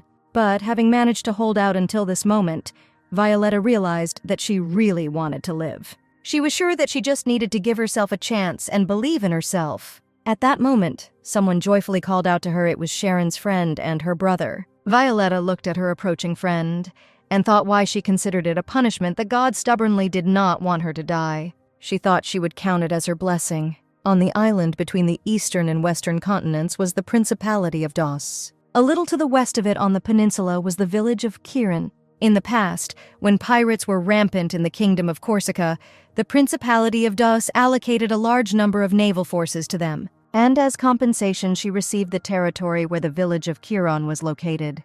In these lands, belonging to the Principality of Das and so similar to La Crowned, Winter's offices had not yet leaked and were ideal for Violet's life. When they arrived at the house, Sharon asked Violet if she was going to live here. Violetta replied that she did not have much money with her, and for now, she would have to be content with this. Ferron also wondered how Violetta could live here alone, and whether it would be better for her to move into their house. She smiled and replied that she would try to deal with it all, and then thanked Sharon and her brother Farron for their concern. Sharon said that since Wayne left them, Violet has become like her own sister. Then the friend added that Wayne would probably be upset if he learned that Violetta had left her husband. Violetta did not want to touch on this topic, and Sharon, noticing this, told her brother that it was time for them to return, because the sun was already setting. The house was abandoned and there were cobwebs everywhere, and Violetta stood in the middle of the hallway and wondered where she should start. Running her hand along the windowsill, she realized that the first thing she needed to do was replace the door and windows. She also needed to visit the Afimchuk family, the most influential family in the area. Perhaps she could find work with them. Violetta looked at the walls covered with cobwebs and understood that now she would have to do all this herself. If she slips up, it will turn out that Winter was right about her being a princess and good for nothing. Violetta took a broom and began to remove cobwebs from the corners. She would not allow anyone to think about her like that. Violetta had difficulty cleaning up the trash and understood that she was a princess after all. The bright sun was already shining outside, and Violetta was still in bed, because she was very tired from yesterday. But suddenly she woke up abruptly. Someone was persistently knocking on her door. Approaching the door, Violetta opened it and saw a man who asked if she was the new owner of this house. He introduced himself as the headman of this village and said that the girl needed to go to the town hall and apply for residence. The man added that it is also necessary to use a breakwater because even if one of the residents does not pay, problems will arise. Violetta knew that forests are called breakwaters, but according to Lacrown's laws, they should not have an owner. She told the headman that this land was Dawes, so the same law should apply here, and then asked who they were paying money to use it. The gathered people began to be indignant, because they were told that the forest belonged to the Efimchuk family, and the villagers themselves were monitoring its care. The headman muttered indistinctly that he had urgent business at the town hall and immediately left. The villagers rushed after the headman, demanding an explanation from him, and Violetta wondered if she had intervened in vain. Returning to the house, Violetta suddenly saw unfamiliar women wiping dust and washing the floors. One of the girls replied that they noticed that the cleaning was not finished yet, and since they came, they decided to help her. Violetta guessed that most likely they were wondering who settled in this house. Besides, they always maintain close relationships in the village. The girl, who seemed more sociable, approached Violetta and said that her name was Fim. Now they were one family. Violetta had already lived in the village for a year. She made friends with the residents and even began to look different. Children burst into the house and, while running, asked if they could hide in her house. Before they had time to hide, a neighbor entered the house and asked if her tomboys had run in here. Violetta smiled and pointed to the table, from under which the children's legs were sticking out. The boy asked how his mother found them, and she answered that they hide in this house every day. Did they really think that they wouldn't get caught? The second neighbor brought boiled potatoes and said that Violetta was too lenient towards them, and she replied that she liked it when children's laughter was heard in the house. Violetta asked where such good potatoes came from, and the neighbor replied that strangers arrived at the port yesterday. Violetta invited her neighbors for tea, and they admired that after the renovation the house looked like new, and Violetta seemed to like it here. One of the neighbors added that Violetta previously did not know how to wash or clean, but now she copes with all household chores. The second neighbor laughed and said that indeed, Violetta did not know how to do anything, as if she were a princess who had arrived from a distant kingdom. The neighbor added that thank God Violetta learned everything and now does not experience difficulties. Violetta smiled and thought, it wasn't difficult for her to get used to life without Winter. He was constantly not at home. But despite this, Winter sometimes came to her in her fantasies. Violetta imagined that Winter lived with her and loved this house very much. She imagined how Winter, because of her height, hit her head on the ceiling and began to grumble and grumble. But Violetta tried not to think about Winter and convinced herself that everything was fine with her. Regia, the eldest daughter of the Efimchuk family, asked Violetta how she styled her hair. Violetta replied that she washed her hair and then simply dried it. But the neighbor did not believe Violetta. She believed that simply drying her hair could not lie so beautifully. Although Violetta did not tell herself anything, Regia was sure that she came from a noble family. Aristocratic speech, behavior, and manners gave her away the moment she came to get a job in their family. Regia really wanted to be like her. Violetta told her that if a girl wants to enter secular society, then she should avoid harsh expressions and remember to maintain her posture. And she answered with offense that everyone was laughing at her because they considered her too tall. Violetta reassured the girl and said that she had wonderful height, and if she slouched, it would not reduce it at all. Violetta advised Regia to accept herself as she is and carry herself with dignity. The girl immediately straightened her back, straightened her shoulders, and sucked in her stomach. Violetta smiled and said that this is exactly how she should behave. Regia asked to teach her how to drink tea correctly, walk with a beautiful gait, and all sorts of other little things. Violetta replied that she had work to do now, and the girl would still have a lot of time to learn everything and worthily enter secular society. Regia persistently asked to teach her now, because a party in honor of the opening of the Conic Hotel would soon take place. Hearing about this, Violetta shuddered and almost fell off the stepladder. Violetta asked if she had heard correctly, to which the neighbor replied that Conic would indeed open a hotel, and for this, they bought the land behind the fortress wall. The girl added that many strangers had arrived on this occasion, and Violetta remembered the potatoes they had brought. Violet thought it might just be a coincidence that Winter couldn't find her and build a hotel under her nose to show off his wealth. Going to the market, Violetta tried not to think about Winter because his affairs did not concern her at all. Suddenly, she accidentally bumped into a passerby and politely apologized for her clumsiness. Violetta was very surprised to see Flip at the market, but her surprise knew no bounds when she saw Kale nearby. They asked her to immediately go with them to the courtyard. But before she had time to turn into the yard, she heard a familiar voice from behind calling Kale. It was Winter. He saw Kyle and asked where he had been and why Flip was not next to him. Hale replied that there was an urgent matter.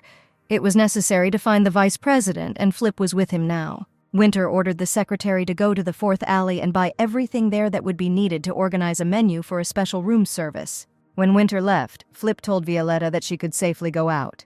Finally, Violetta said that she was glad to see both of them, and did they really do everything on purpose so that she and Winter would not meet? Hale decided that it would be better this way, because since last year the president has not been himself. Violetta asked if Winter was really that angry because of her leaving, to which Kale replied that he wouldn't call it anger. It's much more complicated. He added that the president has become very sensitive to reacting to everything. He can't even sleep peacefully. Hale said he couldn't even imagine what would have happened if Violetta had met Winter and then offered to walk her home. He asked Violetta, maybe not now, maybe in the future, if there was any hope that she would return one day. Violetta turned around and looked at Kale. She was not ready for such a question and did not know how to answer him. A few weeks ago, Hale was doing work, and Winter, having signed documents, sat in a chair and seemed to be dozing. Scary pictures from the past popped up in his head about how Violetta felt and attempted suicide. The secretary turned around at the president's shout and said that he should have slept in a normal bed and not sat for days at work. Winter replied that time flies more quickly when he's working, and he doesn't think about the past as often. Winter put the papers aside and asked Kyle what they had heard about Violetta. The secretary replied that Violetta had successfully adapted to life in Kiran and was now working at the Efimchuk estate. He added that he was informed about this by the employee who was assigned to look after Violetta, and Winter need not worry. Hale added that there was something else, and handing the envelope to Winter, said that Violetta had sent money again. Winter didn't understand where she was getting them from because she didn't know how to do anything, and moreover, she left without a penny. And suddenly he saw a letter from Violetta. Violetta wrote that her affairs had improved, and she attached divorce documents to the letter where only his signature was missing. Winter smelled a pleasant aroma from the letter and then told Hale to take the divorce papers and put them through the shredder. At that moment, Angeli Listic entered the office. He was the vice president of the Conic Company. He said it was risky to expand the company and constantly build hotels because workers could not cope and were running away from the heavy workload. Angeli advised the president to take a leave. Then, with new thoughts, he would be able to make rational decisions. Winter grabbed the vice president and told him not to interfere in his affairs if necessary, let him go on vacation himself. Ajali left the office, and Winter turned to the secretary and ordered to immediately bring documents for the construction of a new hotel. In the corridor, the secretary told the vice president that Winter had been completely immersed in work since his wife left and was sleeping very poorly. Anjali was surprised and asked if Winter had really not met Violetta during this time. Kale replied that he waited 3 months but then plunged into work, losing hope. Anjali himself saw the state the president was in. Perhaps the news of Violetta's return would bring him back to his senses. Kale replied that he did not know what was in Violetta's soul, but in any case he could not delay any longer. Hale told Violetta that since her departure, the president's condition has become unstable and the companies are in a critical situation. He added that he was confident that Violetta's return would be able to influence the president's condition and improve the situation. Violetta turned away from the secretary and replied that she had no desire to go back. She added that she could talk to Winter, but only after the divorce, to which Hale replied that the president tore up the divorce papers. Now Violetta understood why the signed documents were never returned, and she told Kale that she was happy here and was not going to return to the time when she was unhappy with Winter. The news that came from Violetta's attending physician further worsened Winter's condition.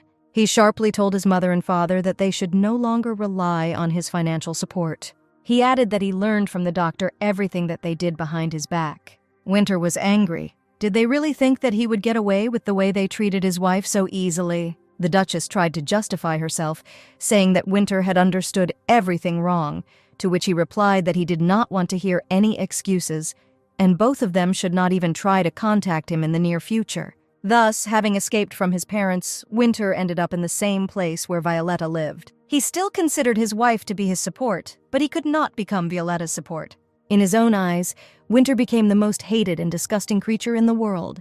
At Regia's request, Violetta came to work earlier than usual, but she claimed that she was late anyway. The girl was noticeably nervous, holding some kind of envelope in her hands. Regia said that this is an invitation from Connick's company, and they are inviting her to a private party.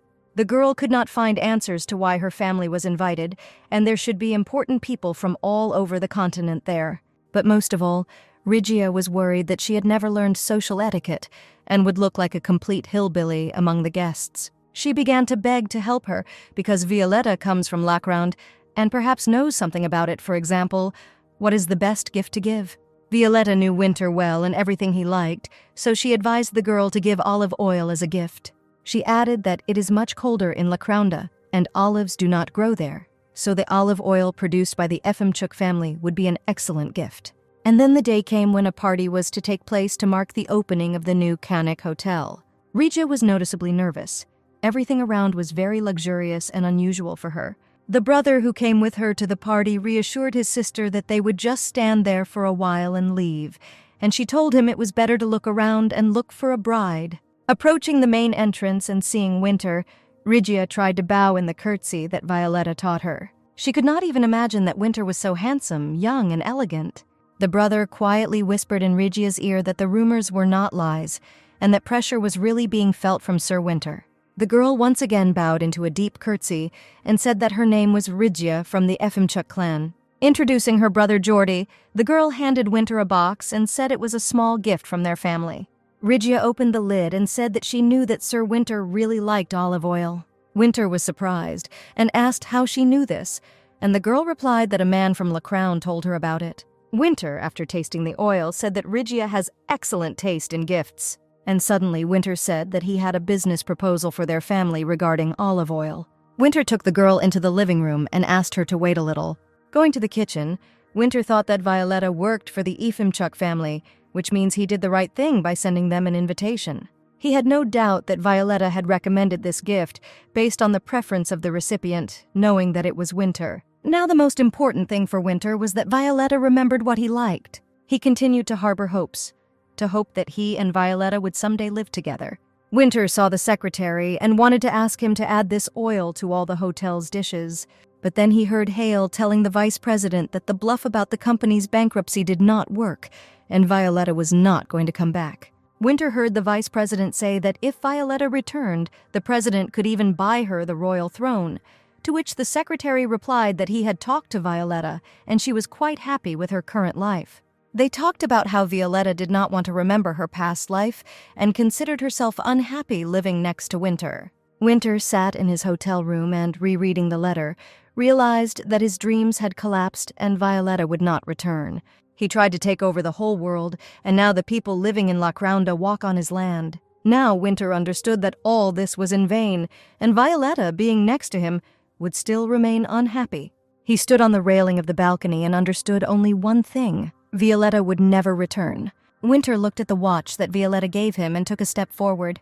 I felt a familiar smell and opened my eyes. Violetta was horrified to find that she was in Winter's bed. Suddenly, she was seized with panic.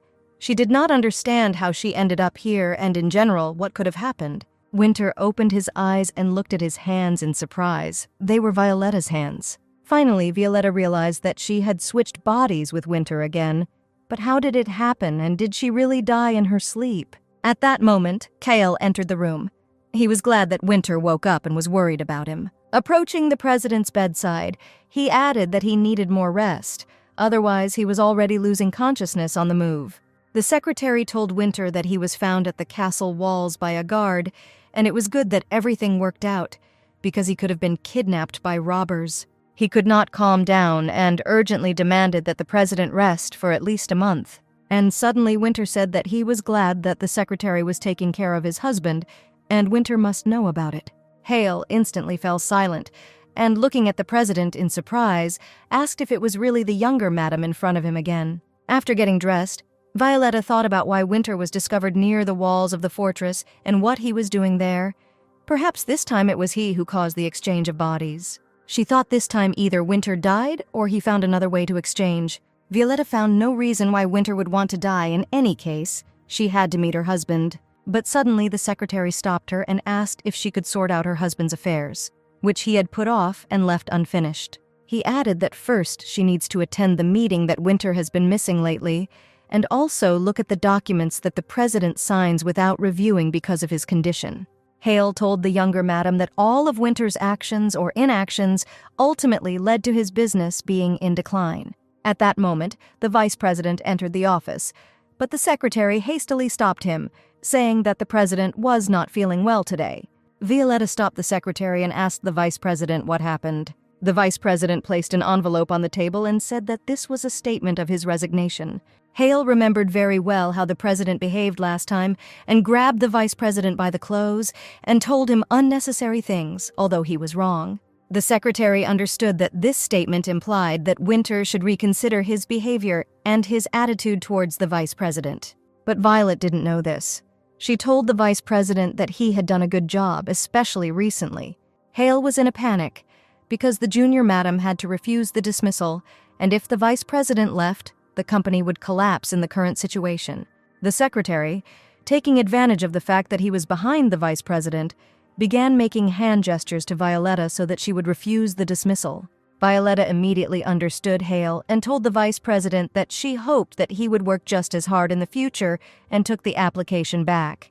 Then the vice president said that he no longer intended to remain silent and wanted to know how the president was going to get out of the impasse if he was constantly only expanding and expanding the company. Violetta approached the vice president and, placing her hand on his shoulder, apologized for not listening to his advice and asked him to take care of business in the future, and Winter trusts him. She asked the vice president how bad things were, and he replied that he could provide the documents, but hoped that Winter would not put them aside this time.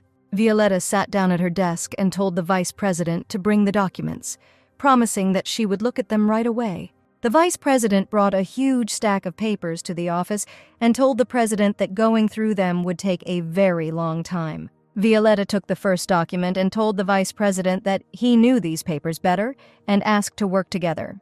The vice president looked at the president in surprise and did not understand why he was so calm, because another time he could simply grab him by the clothes again and get angry at so many documents. Kale decided to leave them alone and hoped that, thanks to the exchange of bodies, Violetta would be able to put the company in order and get it out of a loss-making state. Winter lay in bed and, feeling very unwell, heard some women's voices around. Someone wanted to take her temperature, someone wanted to cover her warmer, and someone said that it was all because of the children who were constantly running into her house.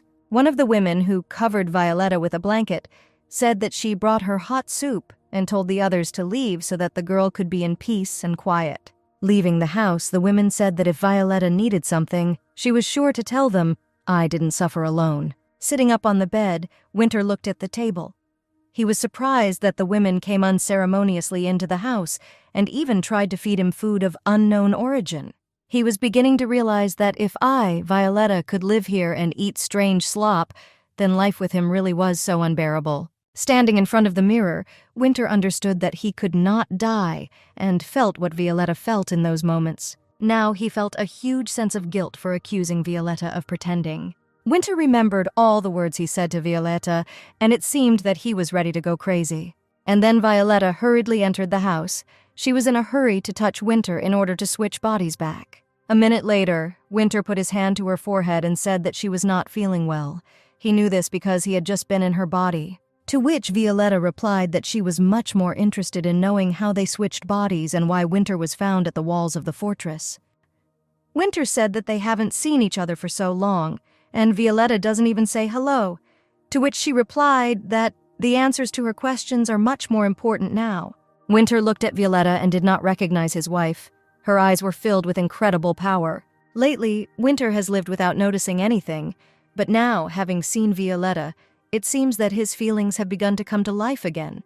Deciding to answer her question, Winter said that he had found a herb on the lands of the Kanik clan that helps exchange bodies. He took it, and this is the result. He didn't want to tell her that he decided to end his life and die, because he considered himself hell for Violetta. Aloud, he said, "Did Violetta really think that he had decided to kill himself? Because he was wealthy enough, everything was fine with him, to want to say goodbye to life." But Winter still did not lose hope of finding a way to die for real. Sitting down on a chair, Winter asked how Violetta could live in this wreck. When Winter asked for water, Violetta said if he no longer has business with him, then she asks him to leave her house. Winter replied, "The more Violetta drives him away, the more he wants to stay here with her." And then Violetta said that Winter had come, by the way, because she had one unfinished business left. Looking at Winter with a serious look, she said that she still demands a divorce from him. Violetta added that they no longer live as spouses, and it is impossible to continue or start a relationship in the current situation. At that moment, the door opened and the neighbors came in. They were glad that Violetta had already gotten up, saying that they had brought her stew.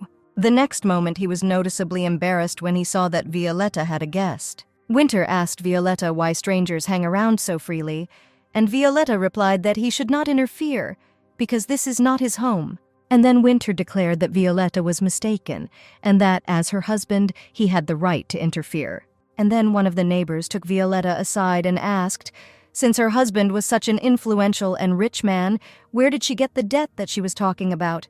To which Violetta replied that it was her husband who owed money. The neighbors began to whisper. Apparently, the reason for her husband's arrival was precisely to demand money from her, which means they need to help Violetta out, and one even suggested calling the sailors. Winter tried to remain patient and not show contempt for the local women.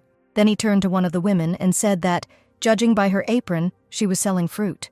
Winter handed her a wad of bills and asked if this amount was enough to pay for all the fruit in her shop. Taking the money, the woman replied that this was enough even to buy fruit from the new supply. But then, looking at Violetta, she said if she could take this money because it belonged to her husband. Violetta replied that everything was fine, because she knew very well how much a woman needs money lately. Leaving the house, the women said that if her husband suddenly did something to her, she should immediately run to them. While seeing her neighbors off, Violetta said that Winter still continues to waste money. Then Violetta said that she needed to go to work, and suggested that Winter should think again about her divorce proposal. Winter could not give a divorce to his wife, because the only reason was that she should become the heir to his fortune. The princess must have a kingdom, and he must create it. In the future, everything was supposed to go to Violetta, because that's what was written in his will. Winter could only find a way to die. This was the best thing he could do for Violetta. At sunset, returning from work, Violetta was already approaching her house. And suddenly, she saw Winter and asked why he was here again and did not return home. She asked Winter to leave because she was very tired after work and wanted to rest. And suddenly, Winter said that he was ready to divorce Violetta, but only after he had thought about everything for 3 months. Sitting at the table, he reminded his wife how much property he had, and that it would take time to sort it out. In addition, Winter was sure that their parents would not accept the news of their divorce so easily. Violetta asked if it was just that and not because Winter was lonely in bed. Winter replied that during a divorce, the spouse is always given time to think, and this is natural. And this time will give them both the opportunity to understand themselves. Winter only asked for 3 months to see if he could fix the relationship or if it was too late. Violetta replied that her condition was that Winter would not give her luxury goods and other gifts with which he tried to solve problems. She added that this is not the only condition, and she will add clause by clause, drawing up a contract in which the conditions must be fulfilled one by one. Violetta told Winter to set a deadline of 3 months, and on May 20th their relationship would come to an end. She carefully read the document and said that they would no longer have a reason to meet. Winter was confident in Violetta's serious intentions, but knew that in these 3 months he must find a way to die. But the only thing that pleased and reassured him was that before his death they would be able to see his wife during these months. Winter clarified whether this period really suggests that they should try to avoid divorce. He added that they need to indicate the exact number of meetings and kisses, to which Violetta replied that she would agree with her interlocutors, but kisses were excluded. But Winter was persistent and asked to indicate at least 3 kisses. Violetta caught herself thinking that she tried in every way to break this connection, but her husband's kisses were very sweet. She was afraid that these kisses would drag her back into the abyss of hell. She has already managed without Winter for a year, and perhaps with a kiss, she can test her feelings whether they have completely faded or not. Violetta looked at her husband and said that she agreed to these 3 kisses, but in return their touching would be limited. Winter smiled and replied that without touching and hugging, kissing would look ridiculous. Violetta had to agree to Winter's persuasion, and having added this to the contract, she put the document aside. A minute later, after exchanging signatures, Violetta said that the contract had been drawn up and came into force right now. Winter put his copy of the contract in the inside pocket of his jacket, and the next moment grabbed Violetta into his arms. Violetta timidly said that this was very unexpected, to which Winter replied that he was not going to wait until the next meeting. He began to gently blow into Violetta's ear. Violetta didn't understand why Winter was making her so hot before the agreed-upon kiss. She could smell his cologne, the faint scent of cigars and shaving foam. Every time she inhaled these smells together, her heart began to race. In the next second, Violetta could drown in a sweet kiss, but Winter pulled back and said that this was the first kiss and she needed to take care of it. And then he added that the 3 kisses specified in the contract, and Violetta herself can kiss Winter whenever she wants. Violetta said that Winter should be ashamed of such a proposal, to which he only smiled. He headed towards the door, and turning around, said that they would see each other again soon. The next morning, Hale was already standing on the threshold of Violetta's house. Violetta opened the door, and the secretary said that the president asked him to give her something. Winter, sitting at the table, asked what about the man who was introduced to Violetta, to which the secretary replied that he had sent a report. But Winter did not look at him, telling the secretary to bring the man to him and Violetta with him tomorrow morning. After some time, Hale stood on the threshold of one of the houses in the village and asked the woman to bring the younger mistress to Connick's office in the morning, telling her about a possible pretext. The woman was supposed to bring the younger mistress to one of the unfinished hotels under the pretext that Violetta was not receiving compensation for noise caused by construction. A hotel employee will have to invite them to understand the situation and go to the reception to wait. Cale told the woman that soon everyone living near the hotel would be sent gifts as compensation for the noise, but Violetta would not be given a gift. This would be their reason for contacting the hotel. Violetta and the woman with the child were waiting in the reception area, and there was chocolate on the table, and the girl was trying it for the first time. The woman sat down next to me and said that she was also seeing chocolate for the first time. It was probably as tasty as that expensive ham the hotel sent as compensation. Violetta asked Winter not to give her expensive gifts, but in return he sent food to the villagers. At that moment, a gallant man came into the reception room, and the woman recognized him as Winter, who was Violetta's husband. Violetta told the woman that she and her husband were currently considering divorce. Winter asked everyone to leave the waiting room and leave him and his wife alone. The woman stood up and said that she could not leave Violetta with the man she was going to divorce. Violetta replied that she had nothing to worry about. Everything was fine. She could leave and calmly leave them alone. The woman's daughter began to be capricious, saying that she did not have time to finish the chocolate candy. Winter told her that the girl could take as much candy as she wanted, even for the whole village. While Violetta was distracted by a girl collecting candy in her hem, Winter asked the woman if she had asked Violetta about remarriage. The woman replied that Violetta told her that she could not remarry because her brother had a very strong influence on her. Winter understood this, because their wedding took place that way, although Violetta herself thought that it was her own choice. Winter often wondered how Violetta felt when she married a man who proposed to her just for the title. When they were alone, Winter said that he came up with this noise compensation specifically to meet with Violetta and asked her to listen to him. And suddenly Winter knelt down and told Violetta that she once called herself an unnecessary thing, bought at an expensive price but unfit for use. And now, after many years, Winter understood why Violetta said that. The marriage was a profitable deal for him to acquire the title of Duke, and Violetta sacrificed herself for this. Winter said that he did not admit this for so long, and now he asks Violetta for forgiveness for this. Violetta believed that Winter had been thinking about her all this time. Suddenly, Violetta extended her hand to Winter and said that she also asked for his forgiveness. Winter replied that if Violetta asks for forgiveness for leaving, then there is no need to do this. He is not going to forgive her forever, and everything is fine. The next moment, Winter pretended that his legs were numb. He hugged Violetta and said that it was hard for him to stand.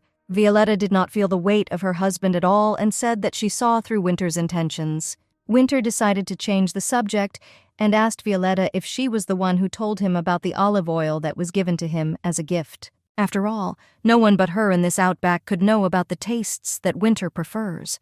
Violetta asked Winter not to call this place a backwater and seemed a little offended. He looked at Violetta and said that she was extremely beautiful. Violetta was a little embarrassed and said that he had never said such words to her.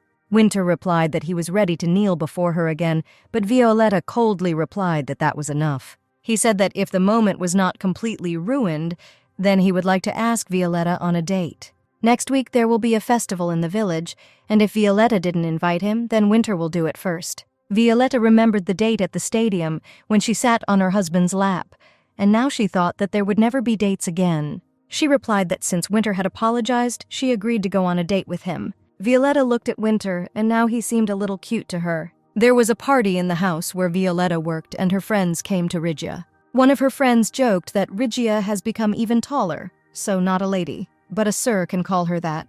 It was Elsa Aiden who mocked the girl's height the most. Friends noticed Violetta in the distance, who was busy with flowers, and, judging by her manners, decided that she was a noble woman. Rigia was offended to hear how her friends discussed Violetta, saying that she had no pride at all, since she had descended to the work of a servant.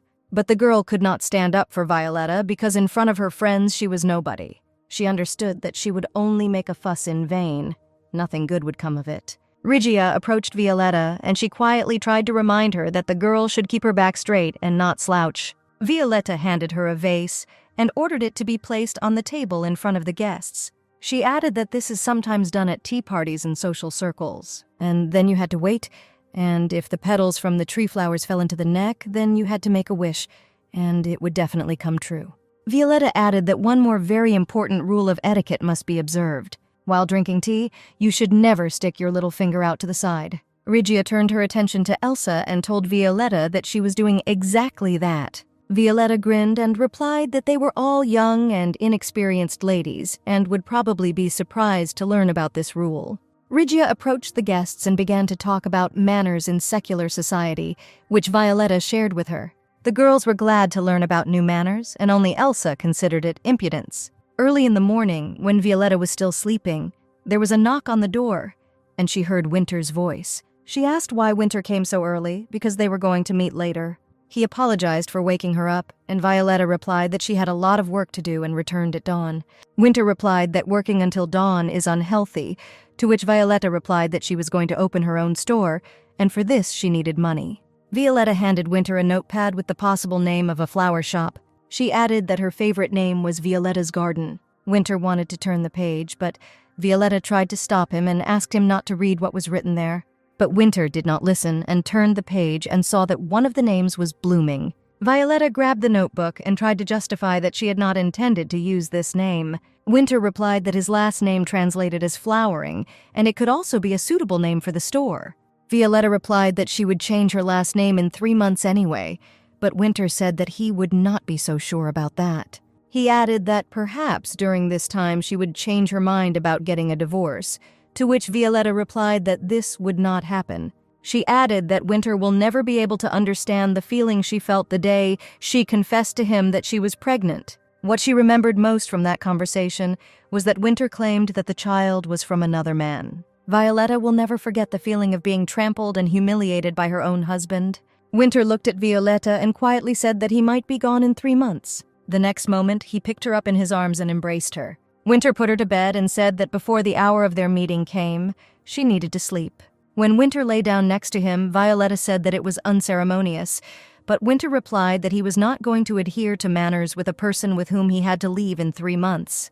And then Violetta saw Winter begin to unbutton his shirt. She strictly said that she did not allow this to be done, especially since a decent gentleman should not undress in front of a decent lady. Winter did not respond to her remarks. He said that he always undresses if he is uncomfortable, and Violetta could do the same. At the moment, Winter's behavior embarrassed Violetta. She could not lie calmly next to him, and was noticeably nervous. A minute later, Winter stood up and, saying that he was joking, added that Violetta should sleep a little more. Finally, Violetta fell asleep, and Winter quietly continued to sit next to the bed on the floor. Winter remembered Violetta's words that she couldn't even imagine how she felt feeling pregnant. Recently, he realized that she was the victim of a cruel and terrible deception. Winter, not yet knowing about it, unfairly accused her of cheating with another man. And the more he thought about it, the more depressed he became. Because Winter would never forgive himself for this. He admired Violetta because, despite all this, she continued to live with him. Winter reproached himself for all these actions, but he understood that if he were in Violetta's place, he would not be able to live like this. After some time, Violetta woke up and, seeing Winter sitting on the floor, thought about whether to wake him up or not. She looked at Winter and, feeling her heartbeat quicken, thought that it would be better for them not to meet like this. Gently stroking Winter's face, Violetta wondered why he couldn't leave her alone. Seeing that Winter was starting to wake up, Violetta instantly pulled her hand back and told him that she just wanted to wake him up. Winter noticed that it was getting a little hot outside and asked why Violetta was wrapping herself up in a warm jacket. She replied that it was because of his presence. He invited her to imagine that he was not in the room, and when Violetta accused her husband of dissolute thoughts, he added that it was not surprising because he had spent a year alone. Violetta said that nothing prevented him from having a woman, to which Winter replied that he was not interested in fortune hunters. Violetta replied that not all women are selfish as he thinks, and besides, he is a very nice man. Winter then asked why Violetta wanted to divorce him, to which she replied that he was not pleasant enough for her. And suddenly, Winter leaned over Violetta and asked permission to kiss her. Before Violetta had time to say that she knew that Winter would ask for it, he instantly pressed his lips to hers. While in Winter's arms, Violetta asked if their kiss had gone on too long, to which Winter replied that the contract didn't say anything about the length of the kiss. Winter looked at Violetta and asked what time of kiss would suit her. Violetta replied that she agreed to a kiss that would last exactly as long as her conscience allowed. Winter looked at his wife and said, "Does Violetta really think that he has this conscience?" To avoid feeling awkward, Violetta told Winter that it was time for them to go to the festival. The sun was scorching outside, and Winter bought his wife a hat, and Violetta, apparently forgetting about the agreement not to accept gifts, said that she really liked it. Walking along the shopping street, Violetta asked how the blooming couple were doing. Winter replied that his parents send telegrams every day and ask him to send him money, but he does not. Violet said that there is a spring party coming up soon and it is quite expensive. Winter replied that she shouldn't care because it was their own fault for treating Violetta this way. He was thinking about stopping providing for his parents altogether in the future. When Violet stopped at a stand with paper dolls, Winter asked if she would like to buy one for herself or for the little one next door. Violetta replied that she remembered her older brother, with whom she often played as a child. Wayne had been unwell since childhood, and they could not spend much time, but his brother constantly made such dolls for Violetta. She added that her brother was in poor health, but strong in spirit, and after his death, she fell in love with people with a strong inner core. Holding a piece of paper with a paper doll in her hands, Violet added that this is why she agreed to marry Winter. Winter replied, "If anyone has a strong inner core, it is Violetta. He smiled and said that it looked like algae, which firmly held onto the bottom with its roots and no strong current could tear it out. Violetta found it funny that Winter compared her to seaweed, because he could have compared her to a tree. Winter laughed and said that she was still too small for a tree. As it began to get dark, Winter led Violet to a higher ground where they could watch the fireworks. Having made himself comfortable, Winter asked if Violetta liked festivals. Then why didn't she go to Lacrounda's festival? Violetta replied that perhaps she would visit this festival in the future. Winter took Violetta by the arm and said, if she wants to say something, then let her speak directly. Violetta turned away and said that for 3 years, Winter had discouraged her from going to festivals. Winter asked why Violet didn't talk about this before. She replied that she tried to tell him about it, but he constantly left her to her own devices. But even when he did not come, Violetta continued to wait for him, doing needlework or preparing some kind of meal. But when Winter left, she dropped everything and rushed to see him off. Violetta tried everything possible to win Winter over. She turned to Winter and asked him not to talk to her anymore about the fact that she supposedly should have talked about it earlier. The next moment, Violetta pulled out her hand and asked not to pull it so hard, because he was hurting her. Violet stood up and told Winter not to try to force her to do what he wanted. Winter stood up, bowed to Violetta, and said that he understood why he wanted to run away on his wedding day. That day, he saw for his bride the courageous steadfastness and noble correctness to which he could only aspire. Winter once again apologized for the pain caused and promised that he would be careful in the future. At that moment, fireworks started and the sky lit up with bright flashes. For some time, they stood silently and watched the most beautiful spectacle in the sky. And suddenly, Winter took Violetta by the hand and asked them to return together to Lacround as soon as the hotel opened. He said that Violetta will be able to live as she wants and meet people dear to her because Lacround is her homeland. Winter added that in any case, Violetta could live there after they divorced. She replied that Winter was right. Although Kirin was a wonderful place, she could not live here all her life. Violetta added that she knew that in any case she would have to return someday. The next second, their conversation was interrupted by Ferran and Sharon suddenly approaching. Sharon smiled shyly and asked if they had been disturbed by their sudden visit. Violetta replied that everything was fine because they were just about to return downstairs. Violet introduced Ferran to Winter and said that the three of them had been friends when they were little. Ferran extended his hand to Winter and said that he had heard a lot about him. He added that he would be very glad if someday Winter would come to his Principality of Das. But without waiting for an answer from Winter, Ferran told Violetta that she could come alone and they would have a great time together. Seeing the expression on Winter's face, Sharon told no one to be nervous and suggested they celebrate the acquaintance with a drink. Ferran replied that the girl should go to the carriage and he and Winter would chat a little about business. Seeing Winter's intense gaze, Ferran told him that he did not perceive Violet as a woman, and he need not worry about this. He added that he was replacing Violetta's older brother. Winter replied, "What kind of brother can we talk about if they are not even blood relatives, and he is not going to believe in this nonsense?" Ferran asked Winter to refrain from harsh statements. He was only defending Violet instead of Vane. Having calmed down a little, Winter asked if the Principality of Das really lives off tourism and naval forces. He asked Ferran how he views establishing relationships in the tourism industry, and if he cooperates with the Canik Company, then Winter will be able to provide them with good financial support. Knowing from Ferran's expression, Winter said he was often misunderstood.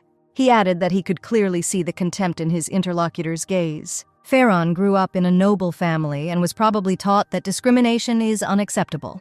And the look with which Ferran looked at Winter showed that he looked at Winter as a stranger. But Winter did not blame him for this because he had long been accustomed to such views. And then Winter suggested that Ferran start this game of his older brother, at least while he was alive. Ferran reiterated that he does not see Violetta as a woman and is not considering any romantic relationship with her. Winter replied that Violetta would do just fine without his care. He himself would take care of her as he saw fit. Violetta stood near the carriage, and when Winter approached, she asked what they had been discussing for so long, to which Winter replied that it was about ordinary business. Having hugged Violetta, Winter said that it was already getting cold outside and it was time for them to return. The vice president and secretary were standing in front of Winter's office and discussing how his condition had improved since he started dating Junior Madam. Now Winter didn't lose his temper out of the blue, didn't skip meals, and got enough sleep. Kale was called out by one of the assistants and said that some guest had come to see the president. Before reporting to the president about the visit of some guest, Cale went to find out who it was, and when he saw it, he was stunned in horror. Winter sat in his office and, looking out the window, recalled the conversation that took place before parting with Violetta. He remembered when he took Violetta by the hand and said that she liked it. She replied that she no longer did. Winter looked into her eyes and said that now he likes it.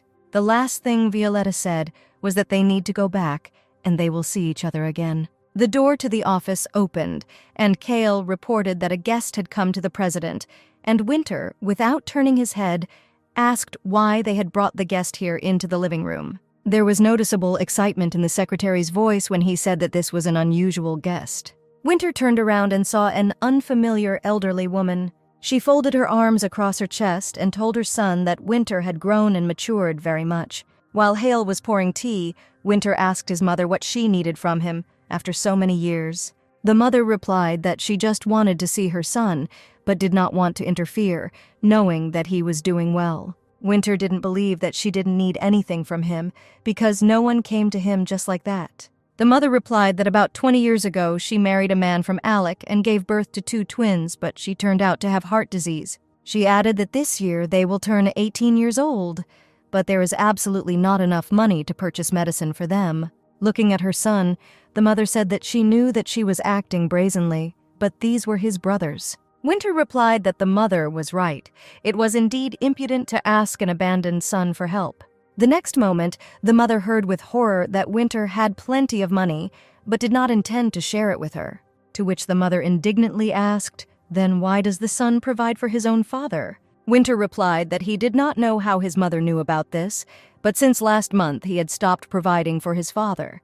The next moment, the mother fell to her knees and asked her son for help, saying that she would do anything for him. Winter turned to his mother and said that life is cruel, and her twins were simply unlucky, like he was once unlucky, to be abandoned at the age of 5. When Winter said that it was better for the mother to consider that fate had put an end to her sons, she could not stand it. In one movement, the mother was near her son and gave him a good slap in the face. Winter, without saying a word, gave the appropriate indication with his eyes. The next moment, the servants tried to force their mother out of the office, and she said that she was not herself and apologized. Winter sat down on the sofa. The screams of his mother could still be heard in the corridor, asking him to help his brothers. When the screams died down, Winter told Cale to catch up with his mother and give her the money. The secretary wanted to be indignant, but Winter said since he gave money to his father, then let everything be fair. When the secretary came downstairs, Winter watched everything from the balcony and noticed that the mother did not even turn around after receiving the money. He recognized himself in his mother's action when he left Violetta on the wedding day and also did not turn in her direction. Winter, completely wet but not noticing the rain, stood in front of Violetta's house. She was very surprised by his visit, but told him to immediately go into the house so as not to get sick. Violetta took Winter's hand and asked with concern what could happen if he came to her in such rain. But when, after some silence, Winter told Violetta that his own mother had come to see him, she was shocked. He told her that the mother suddenly appeared out of nowhere and asked him for money for her sick children. Winter began to take out his wallet and told Violetta that he would give her everything just so that she would help him. He added that he wanted to run away from all this and die, but he knew that this would not work because they would simply switch bodies. Violetta agreed to accept the money since Winter believes that it can solve everything in the world. She put his head on her lap and said that she agreed to help him, but on the condition that it would be as she said. After a short silence, Violetta said that when she was sad and lonely, she wanted someone to stroke her head in the same way because affectionate touches relieve pain. Seeing Winter's condition, she said that he could stay overnight with her today. While Winter took a hot shower, Violet wondered if she had done the right thing by allowing him to spend the night in her house. She wondered to herself how she could comfort a man whom she had hated for so many years. Violetta assumed that perhaps Winter was trying to get her into bed in this way. Suddenly, she felt Winter approaching from behind. He smelled of pleasant oils and freshness. The next moment, Violetta turned to Winter and, seeing his bare chest, did not understand what was happening to her. Trying to overcome an incomprehensible feeling, she told Winter that while he was in the shower, Hale came, because he immediately realized where the president could be. When Violetta saw that Winter was about to open the bottle, the secretary had said, she offered to make him hot tea. Pouring wine into a glass, Winter replied that no tea would help during depression. After taking a sip, he added that Violetta should go to bed and not pay attention to him. But she sat down next to Winter on the floor and asked him to pour her wine too. Winter was surprised at Violetta's request, because she didn't know how to drink at all, but he was even more surprised when she asked for a second glass. After a few glasses, Winter looked at Violetta and noticed that she was already drunk. Seeing that Violetta was already closing her eyes, Winter picked her up and carried her to the bed. Violetta replied that she did this on purpose so that Winter would get less because she drinks a lot. Already falling asleep, Violetta muttered that her father drank a lot, so he passed away early. She was just worried about Winter.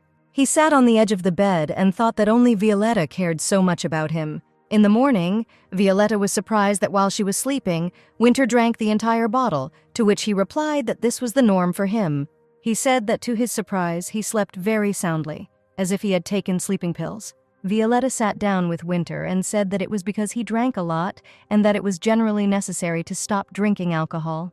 Without listening to Violetta, Winter wrapped his arms around her and began to kiss her. Out of surprise, Violetta pushed him away, but he told her not to be angry because he had met his mother, and melancholy had taken its toll. Violetta reminded Winter about the agreement and that there was only one kiss left. Violetta offered Winter coffee, but he said that he preferred neither coffee nor bread for breakfast. Walking into the kitchen, he began to prepare the dish, explaining that it consisted of seafood and was great for a hangover. Winter suggested that Violetta try it, but warned that it might be too spicy for her. Violetta really liked it, and Winter recalled that as a child he worked in a cafe.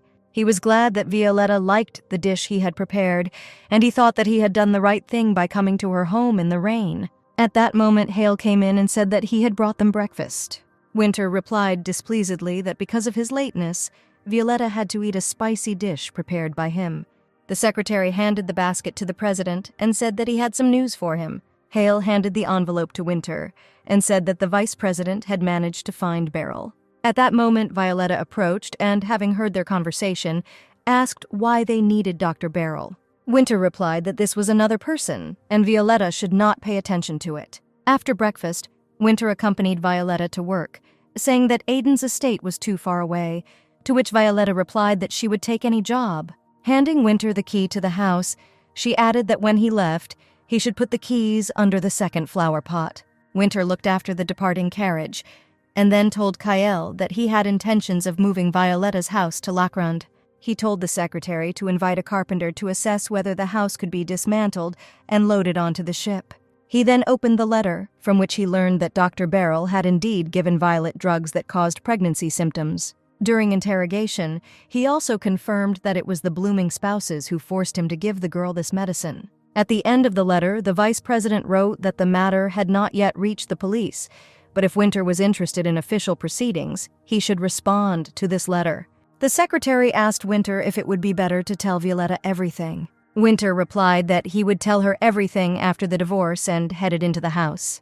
This was his fault, and if he tells Violetta now, she will not want to see him again. Winter knew it was selfish, but he didn't want to lose the barely acquired moments of happiness. Elsa turned to Violetta and said that she should understand how important the party at the Conic Hotel was to her. Violetta replied that she understood everything and offered the girl her help to choose accessories for her outfit. She suggested that Elsa try on a brooch in the form of a red bow, but the girl capriciously replied that she did not like it at all. Then Violetta offered the girl a decoration in the form of a white lily and said that this brooch would go perfectly with pearls. Elsa replied dissatisfiedly that it wouldn't even be visible on her outfit. Violetta tried to persuade the girl, but she categorically refused. Elsa turned to Violetta and shouted at her, what knowledge of etiquette could there be if she couldn't even assemble a brooch from flowers? Violetta realized that the girl was angry with her, and for that party at which she pointed out to Elsa the wrong manners of behavior. She mustered up her courage and asked Elsa for forgiveness for that evening. Elsa looked at Violetta angrily and told her not to dare to do this again in the future. The next moment, the ceramic tray fell to the floor, and Elsa screamed for Violetta to get out, and she would find another assistant. Violetta timidly asked the girl to return her money for the flowers. This angered Elsa even more, and she said that she was not going to pay for the trash she brought. Elsa added that if Violetta needs money, she should clean up the place immediately. One of the servants sat down next to Violetta to help her collect the fragments, but she said that she shouldn't do this, otherwise she might be scolded. This really angered Elsa, and she screamed at the servants that no one was allowing her to help Violet.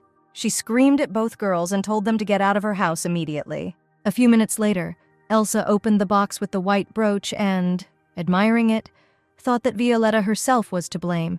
She shouldn't stick her nose where it doesn't belong, and she should know her place. Violetta asked the servant if she had somewhere to stay, but the next second someone called out to her. Violetta was surprised to see her servant Jen, and with tears in her eyes asked how she ended up here. Jane said that after Violetta left, the president began to have a nervous breakdown, and she had to quit.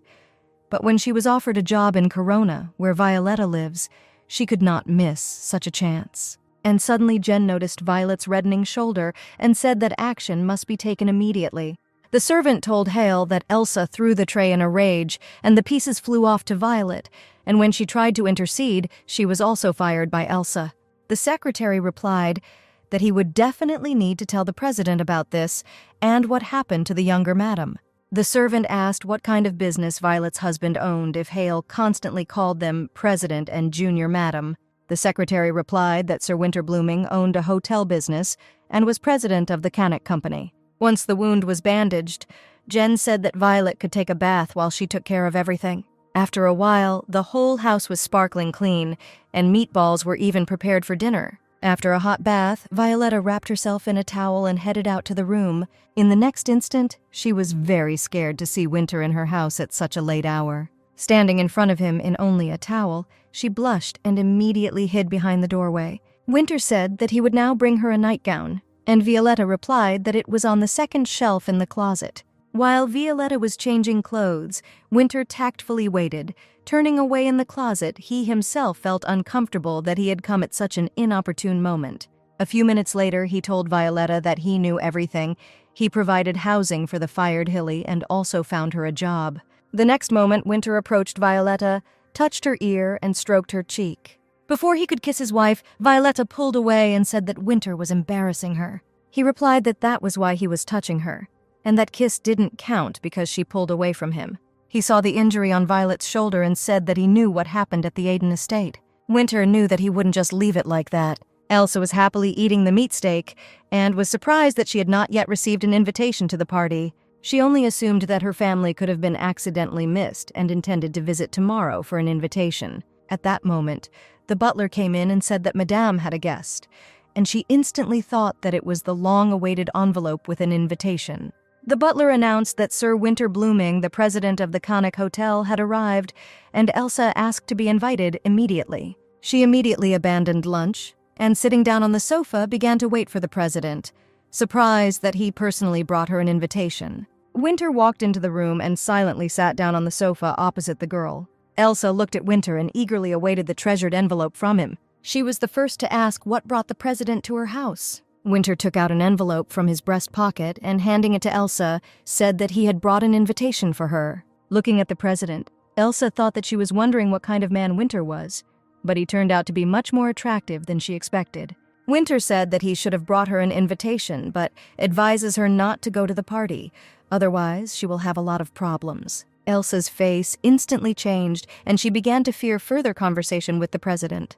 Winter continued, telling the girl that he knew that she had treated his wife very badly. Elsa responded in surprise that she did not understand who he was talking about and who his wife was. Winter said that she was well known in aristocratic circles, and then added that he remembered that Elsa was not from a family of respectable aristocrats. Elsa replied that she would never allow herself to do such a thing, and perhaps Winter confuses her with someone. Winter said that it was impossible to mix it up because his wife was injured, and in addition, she did not receive the promised money. Elsa, with horror in her eyes, asked if this was really about Violetta. She tried to justify herself, saying that, knowing this earlier, she would not have done this to Violetta. Elsa couldn't believe that the girl she thought was a commoner turned out to be the wife of such an influential man. Winter said that he would not tolerate such treatment of his wife and ordered Elsa not to appear on the territory of his hotel. After finishing his cigar, Winter headed for the exit, and Elsa shouted after him that no one in the village knew who Violetta really was. She did not stop and shouted that even she, an expert in secular society, did not know about it. But when Elsa became aggressive, saying that the president had been gone for so many years and now he was pretending to be a caring husband, Winter stopped for a moment. She looked after Winter, who silently walked out and slammed the door behind him. Hale stood opposite the president and said that many more invitations needed to be signed. He added that a lot of business had accumulated since the last time the president visited the younger madam. But Winter read the list of guests invited to the hotel's opening party and crossed his parents off. He still couldn't forgive them for what they did to his wife. The next moment, Winter thought whether he had the right to condemn his parents, because he himself did not notice how they treated Violetta. He couldn't cope with the feeling of missing Violetta, but he knew that he was no better because he never told her the truth. Winter's greatest fear was that Violet would somehow find out the contents of the letter, reporting what his parents and Dr. Beryl had done. The vice president entered the office and brought documents for work. But Winter replied that he would look at them later, but now he urgently needed to go. Entering the bathroom, he mentally asked Violetta for forgiveness and turned on the water tap. Winter put the paper cutter to his wrist and thought about Violet's words when she talked about making it so easy. Cale had no one to go to in this city, and now he was in Violetta's house saying that he was going to quit. His strength was gone. Pouring another glass of wine, he complained that the president used to be obsessed with work, but now he abandoned everything and threw everything on him. Violetta saw Cale in this state for the first time. She said that he shouldn't drink so much, because he wouldn't make it to the hotel. She told Jen that Cale was very ill and urgently needed to bring him water. Jen looked at the secretary and was surprised because she, too, had never seen Cale in such a state. While the servants were pouring water, Violetta looked at the secretary and thought that Winter was very lucky to have him, because no one would take better care of him than Hale. The secretary came and asked Violetta to repeat the same thing to the president, and suddenly Violetta felt dizzy and her vision became very dark. Hale suggested that it was difficult for Violetta to date the president after the breakup, but then Jen came up and said that she once heard Winter say that he was not going to get a divorce because their marriage could be turned into profit. Violetta replied that there was nothing bad in these words and there would always be benefits. But the servants categorically stated that after the president's words, they would not want Winter and Violetta to get back together. And suddenly, Violetta looked at the servants, somehow unusually. The next moment, she told them to shut up and stay away from her. Jen was stunned. She knew that Violetta could not do this and decided that a demon had possessed her and grabbed the bag of salt. Cale instantly sobered up and, jumping up from his seat, said that he would now explain everything. He told the servants that they might find it hard to believe, but the president was now in the junior madam's body. The secretary added that sometimes the president and Violetta change bodies, although he still doesn't know why this happens. The next second he received a kick in the back. Winter shouted why Cale told the truth.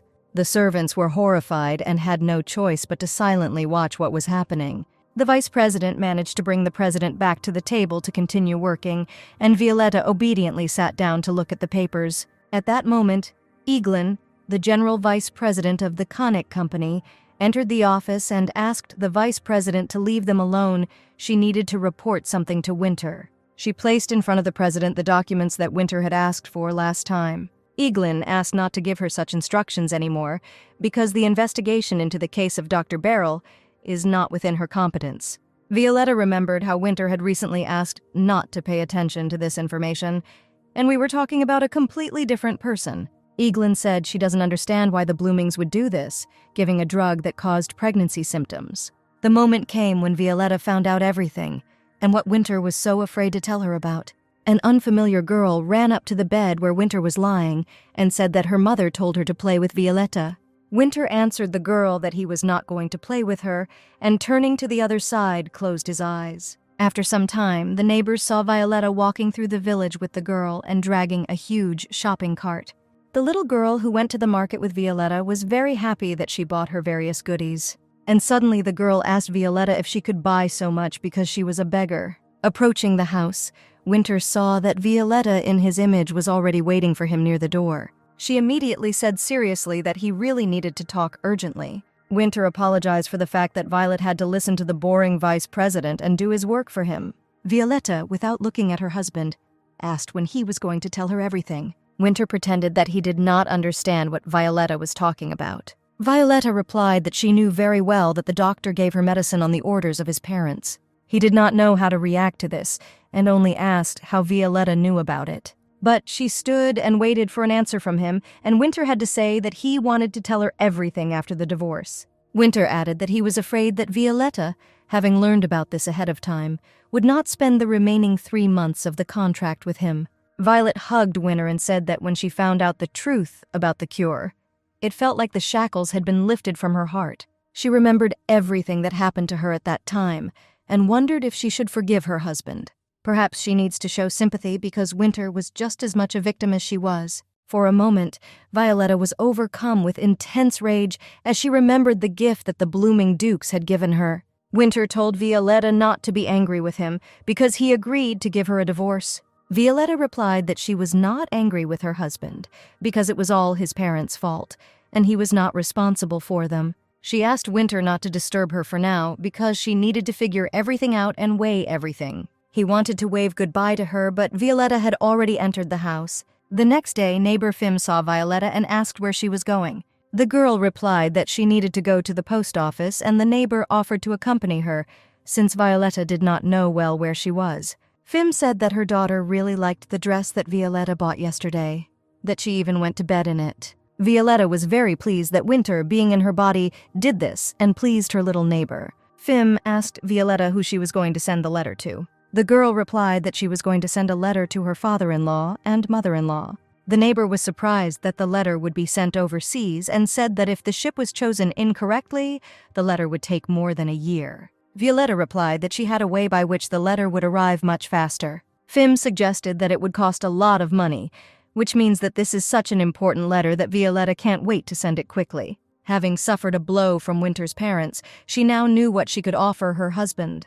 There was a tea party at the blooming estate in Lackround, which the Duchess could afford, and the guests discussed the opening of the Kaniki Hotel. They were jealous that the Dukes would spend their holidays in their son's new hotel and choose the best rooms. The guests knew that the Dukes should organize their own party. Everyone wanted to receive an invitation to the opening of the hotel. But there was no news from Winter, and the Duchess was worried that the party might not take place. The Dukes were outraged that Winter was still cutting their finances. At that moment, a servant entered the room and said that a letter had arrived from Violetta. The letter stated that Violetta knew that, at their request, she had taken medications of poor quality from the doctor. At first, Violetta was angry, not understanding why they did this, but then she thought that the reason might be that they wanted her and Winter to get a divorce. Violetta knew that Winter had stopped funding them, but seeing how unhappy he was, she was ready to forgive them, and then perhaps he would continue sponsoring them. Violetta wrote that she was ready to forget everything, but on one condition: if they give Winter the status of the first heir to the Duke of Blooming. She recalled that Winter is their son, he has outstanding qualities, and if he receives the status of Duke, their family will prosper. Having received this letter, the Dukes were surprised and could not find words to express their indignation. It was already evening when Winter had difficulty finding the tavern where he was supposed to meet his mother. After some time, his mother approached him, thanking him for responding and coming at her request. She thanked Winter for the money, saying that the twins were better, to which he replied that a letter would have been enough. With these words, he headed for the exit, saying that he had a lot of work, but his mother stopped him. Winter realized that his mother's request to come here was just an excuse to ask for more money. He turned to his mother and asked if she knew anything about the transmigration of souls and the way to die. The mother replied that she had heard about cases of transmigration of souls, but did not understand why her son was interested in the question of death. Winter paused and then replied that he had 3 months to live. He added that he would leave all his fortune and property to his wife, and the mother should not even hope for anything. The mother replied that Winter has everything, so why doesn't he want to live a good and long life? But Winter insisted that his mother tell him how to die and he would go. The mother replied that suicide would not work. He could only die in case of illness or accident. Winter gave his mother some money and left the tavern. When he returned, Hale asked in surprise where he went without guards, but Winter, without answering his question, asked if there was news from Violetta. Hale replied that there was no news from the younger mistress. Winter went outside and, going into a nearby bar, continued to think about death, and that there was only one person whose hand he would like to hold with his own, but he lost him too. The next second, Winter dealt a crushing blow to one of the bar patrons. Containing himself, the guy told Winter to sit and drink quietly if he didn't want problems. But Winter grabbed the visitor by the arm and continued to insist that he hit and kill him. Winter grabbed a knife from the table and tried to force the guy to kill him with the knife. At that moment, a friend came to the guy and told him not to get involved with this psycho. The visitor pushed Winter away, and he and his friend went outside. Winter sat on the floor of the bar and was indignant at the fact that he could not die.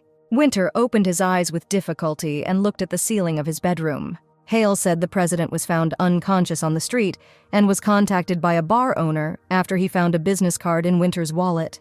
The secretary added that Winter drank a very large amount yesterday and suggested that we stop with these childish antics. Winter looked at Cale and said that he wanted to die. Seeing the secretary's surprised look, Winter added that next time he shouldn't pay for him and let him die in peace.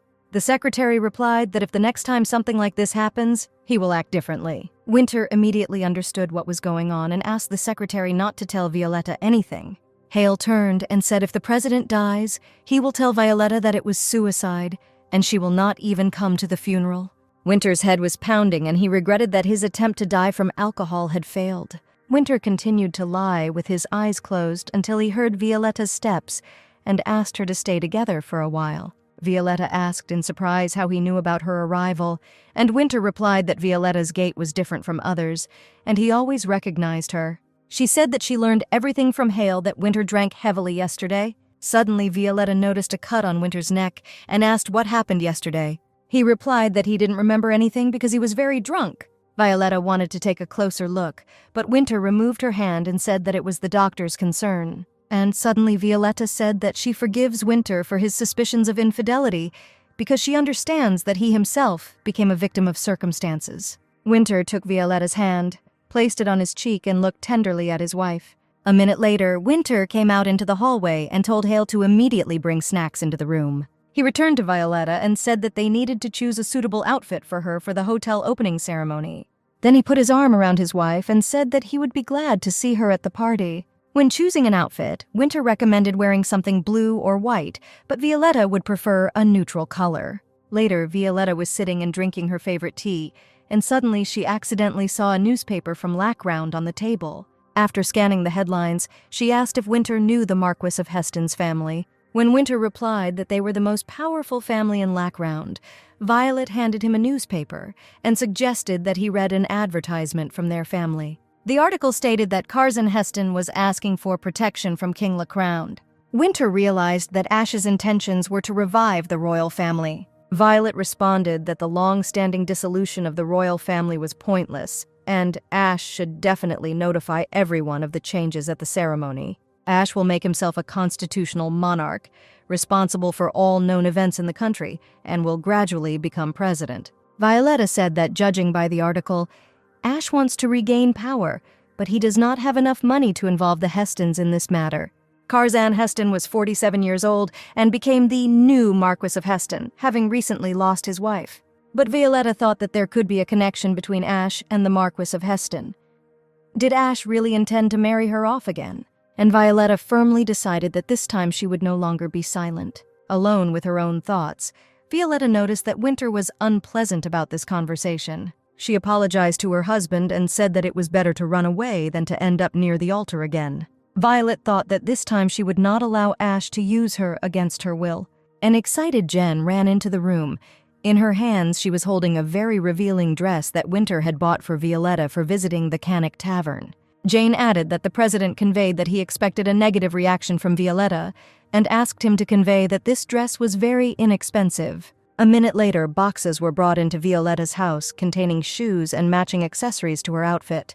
Violetta remembered that last time Winter also suddenly invited her to the hotel opening ceremony, and now he deliberately offers her another date. Finally, the carriage arrived at the main entrance, and Winter, approaching the carriage, waited impatiently for Violetta to appear. Opening the carriage door and seeing Winter, Violetta asked why he was looking at her so strangely, because he himself suggested wearing this dress for her. Seeing that Violetta had cut her hair, he was upset that she did not ask his permission or consult. Violet questioned why she had to do this, to which Winter replied that he simply didn't care. Winter replied that he likes Violetta in any form, and if she decided to cut her hair, now he likes short hair. Violetta admitted that she didn't actually cut her hair.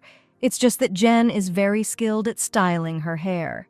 And then Winter said that he liked long hair again, and Violetta laughed. Having taken a free table, Winter asked if Violetta was familiar with any dishes. Violetta read the menu and said that this was the first time she had seen such names. Winter replied that in this case they would choose from foreign ones, because that's what nobles do. He called the waiter and said that he wanted to order yuksin, and suddenly enthusiastic exclamations were heard around him, since Sir Winter ordered this particular dish. Violet asked what this dish was, to which Winter replied that it was a traditional meal that the locals made when they heard good news. When yuksin was brought, Violetta tried it and said that it was the most delicious dish she had tasted in Konik. At that moment, a guy approached their table and, introducing himself as an artist, said that, according to local tradition, he could apply any design to Violetta's body. Winter instantly jumped up from the table and, taking the boy by the chest, sharply asked how he could offer to draw something on the princess's body.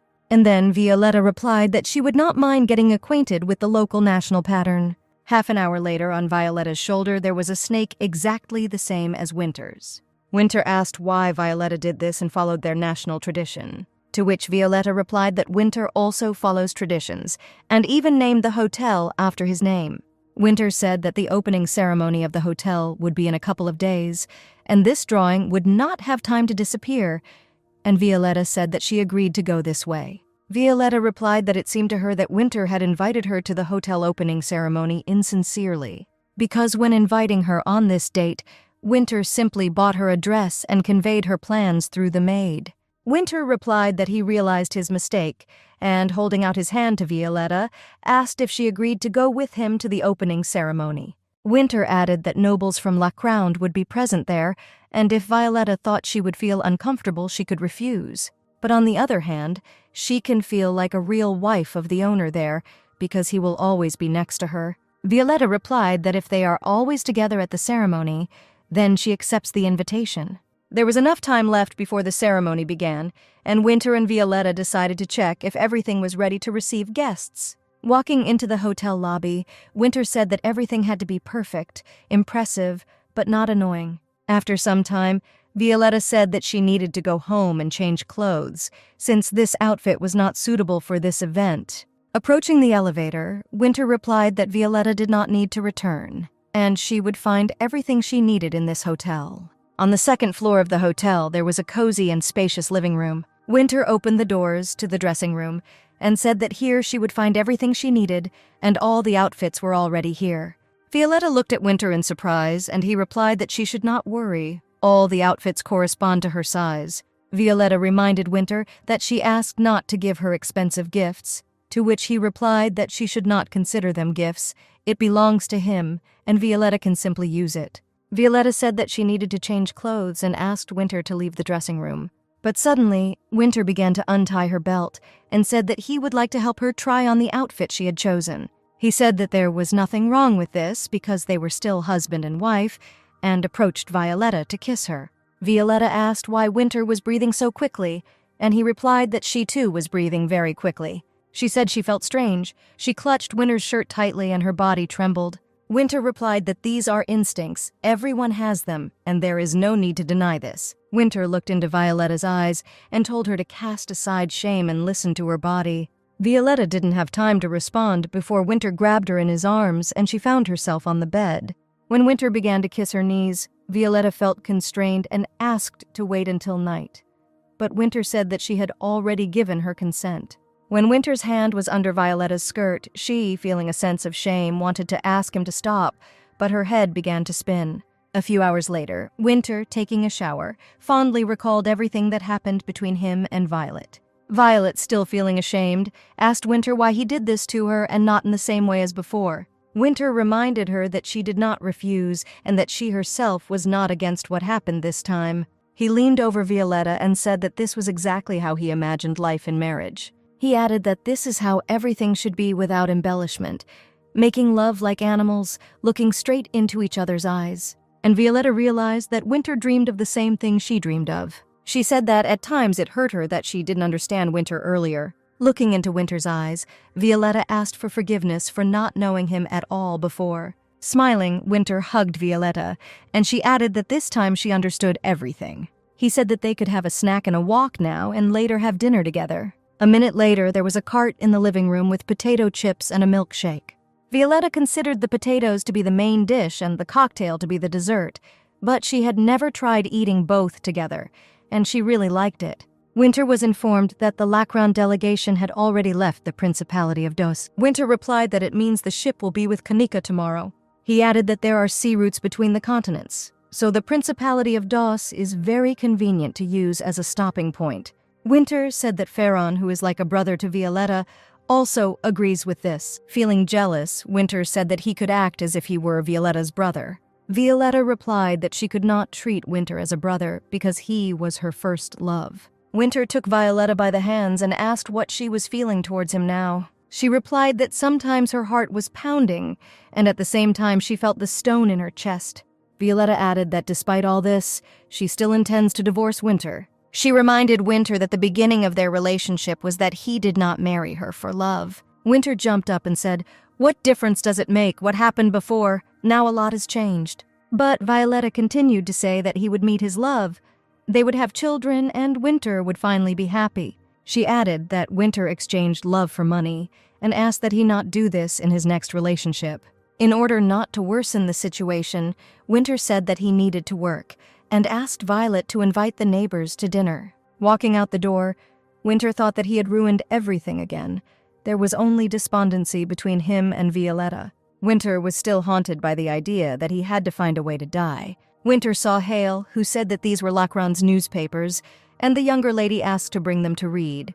Winter was surprised that Violetta was reading Lacron's newspapers and suggested that perhaps she was worried about the inheritance. Winter tore the information from the newspaper, an article that said that an employee had died while testing a balloon. Seeing the secretary's surprised look, Winter explained that he was interested in balloons and told him to take the newspapers to Violetta. A neighbor, while receiving cosmetic procedures from Violetta, asked why she wanted to divorce the man who provided her with a happy and luxurious life. Looking into her mug of tea, Violetta replied that she was divorcing Winter because she believed that he did not love her. The girl asked if her uncle really didn't confess his love to her. Violetta replied that he did, but then she was disappointed. Violetta told her neighbor that Winter believed he would be loved simply because he had money. Violet would really like to see what Winter looks like when he's really in love. And then the day came for the opening ceremony of the Conic Hotel in the Chiron area. Winter stood on the hotel porch and politely greeted the arriving guests. Suddenly, Winter saw his parents arrive, but he was most surprised by the fact that he did not invite them, but they arrived. The mother took Winter's hand and said that it was necessary to eliminate all misunderstandings because they did not give any instructions to the doctor about Violetta.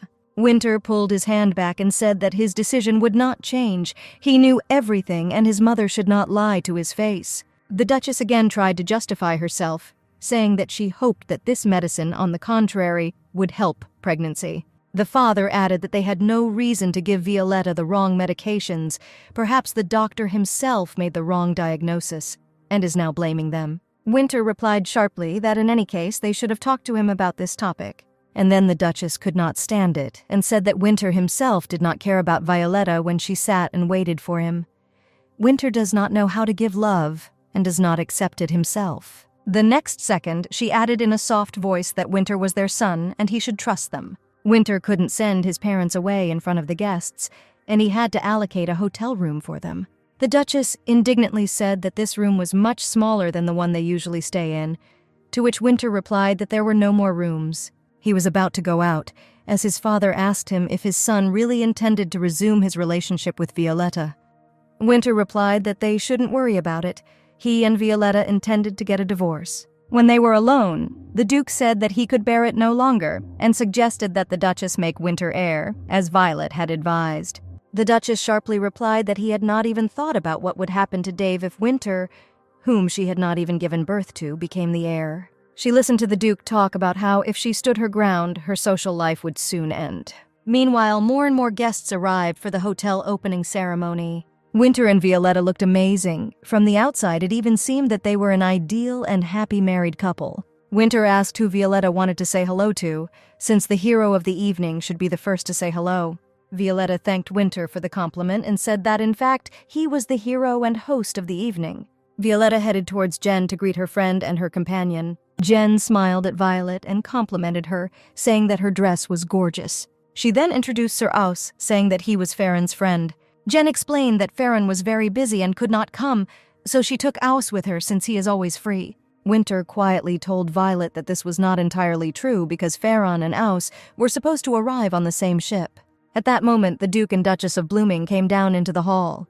The Duchess immediately approached Violetta and asked why she had not contacted her all this time, since they were not very worried about her. Winter observed his mother's behavior. Perhaps from the outside it all seemed sweet, but he saw that his mother was acting in a feigned manner. The Duchess added that Violetta looks great and her dress is very chic. Violetta replied that now she can afford beautiful dresses and does not follow their family tradition. Winter asked if Violetta didn't wear beautiful dresses, following some tradition that he doesn't even know about. He asked if, following some kind of tradition, Violetta sent the dresses he bought back to him, to which Violetta replied that she did not understand what they were talking about. And then Winter realized that Violetta didn't wear these dresses not because she didn't like them, but because she simply didn't even receive them. Looking menacingly at his mother, Winter asked her if there was anything else he didn't know. The Duchess tried to justify herself, telling her son that she could not calmly look at what was happening between them because she was his mother. Violetta told Winter's parents that she wanted to tell them something and asked them to step aside with her. Going out into another room, the Duchess was the first to start a conversation, saying that Violetta took everything from her son, so she did not want to give her the dresses bought by Winter. But Violetta did not want to listen to the Duchess's hysterics, and only asked if they would give Winter the status of a duke. After these words, Violetta saw the Duchess's gaze, full of hatred and anger. The next second, the Duchess changed and said that she loved both sons equally, and there had never been a case where a stranger became an heir. Violet said that Winter even knew the colors of his family. He did not receive a proper education, and they took advantage of his loneliness. Violetta added that she would never be able to forgive them for this and would tell everyone about everything. But as Violetta said, they can forget about it, despite the fact that the Dukes gave her an incomprehensible, dubious medicine. Violetta insistently demanded that the Dukes appoint Winter as heir to the Blooming family. The Duchess nervously replied that this would never happen, although she considers Winter her son. Someone's dirty blood flows in him. The Duchess added that Violetta and Winter would soon divorce and she would leave. That would be enough for her son. Violetta replied that the Duchess was mistaken and she would never be a stranger to Winter. Even after the divorce, if Winter gets lonely, she will always be there because she values their relationship. Violetta, said the Duchess, if Winter had grown up in love, he would have loved something else besides money. She added that she was very sorry that the Duchess did not understand that if Winter became the heir, then everyone would benefit. Violetta threatened that if the Dukes did not agree to her terms, she would be forced to make a request to the senior representatives of the family. Leaving the Dukes in bewilderment, Violetta went to the hotel to see Winter. When she returned, Winter excitedly asked what they were talking about. Violetta calmly replied that they did not talk about anything that was important. Friend Violetta noticed on his hand a watch that she had once given as a gift and was surprised, because Winter adhered to the principle of never wearing the same thing twice. Winter told Violet if she was tired, they could go inside and rest. But suddenly something washed over Winter. He took Violetta's hands and said that he was very guilty of her.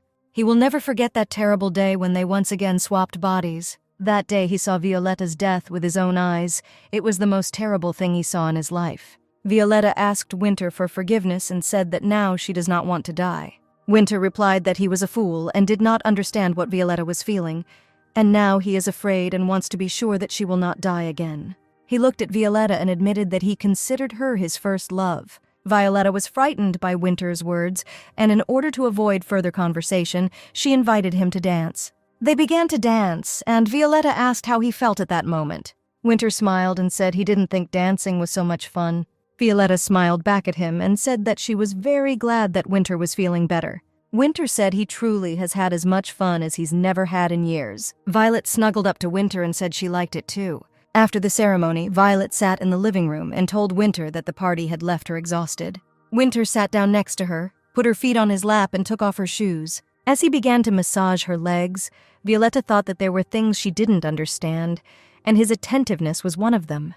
And suddenly she saw a newspaper lying next to her on the cabinet. When she asked why the sheet was torn out, Winter replied that there was an article there, and now he wanted to try his hand at the airplane business. He invited Violetta to imagine that they could easily travel between continents. Violetta replied that as a child she was very surprised when she learned that the airship had made a successful flight. Winter said that he also remembers this news. He was then 14 years old, and Violetta was probably 8. The next day, Violet was sitting in the coffee room where her brother Ash invited her, saying that he needed to talk to her. Ash slowly drank his tea and told Violetta about the Heston family's plans. Violetta replied that she thought differently about them and that they were honest people. The brother replied that there was nothing wrong with that, and people like her husband Winter quickly weeded out and were trash. Violetta said, "If Ash is trying to use her marriage for his own benefit, then she is against such a proposal." The brother replied that a divorced princess, even a former one, would always be humiliated and measures should be taken to avoid this. Ash added that the Hestons treat her very well, and they should definitely take advantage of this moment. Violetta replied that, knowing the Hestons, they would not have done this and would not have exchanged honor for money. The brother replied so that Violetta should not rush to answer and think about it, because not everyone receives such an honor. She replied that she did not need time to think. Violetta would never do such a thing, even for the sake of her family. Violet firmly added that her husband was Winter Blooming, and for 3 years she had thought that he hated her to the core. And now, no matter how hard Ash tries, he will not be able to compare with her husband. Violet chose the right moment to end the conversation and leave Ash. Approaching the elevator, she met her friend Jen and her companion. The friend said that they had already had lunch and would like to take a walk in the park located around the hotel. Jen pulled out a credit card and showed it to Violet, bragging that Sir Winter had given it to her. Taking Violetta by the arms, she suggested they take a walk together, and Violetta agreed. But the next moment, she refused the walk, saying that she promised to find Winter. Violetta was already becoming uncomfortable with the fact that the guest was following her on the heels of the very meeting with Ash, and she wanted to meet Winter as soon as possible. And suddenly, Violetta saw a familiar female silhouette in the corridor. Violetta did not expect to be able to meet Pym here and called out to her. The girl warmly told Violetta that she had heard that workers were being hired here, which is why she came here. Violetta looked at the girl with suspicion and asked since when she became her husband's subordinate. Pym replied that she used to work at the Conic Prix Hotel in the capital of Lacrounda, but she had to return home to her parents. The girl added that when she did not know how to take care of Rena, Hale contacted her at that moment. Without saying a word, Violetta continued to look reproachfully at the girl and listened to what she told her. The girl asked Violetta not to look at her like that and added that without her, she lived in fear. The village elder sent people here to prevent others from driving Violetta out. But fortunately, Pym was nearby at that moment and drove them away. The girl added that the peasants contacted her, then helped Violetta, and will help again and again simply because she likes Violetta. Pym laughed and said that she also really loved money. The girl added that the president knew from the very beginning that Violetta was here, and he was interested in many things. Pym added that Winter wanted to know what Violetta was eating, what she was doing, whether she was sick, and whether she was happy. Then both girls turned around and saw Winter approaching them. Pym asked Violetta not to tell her husband about their conversation. Violetta promised that she would do so.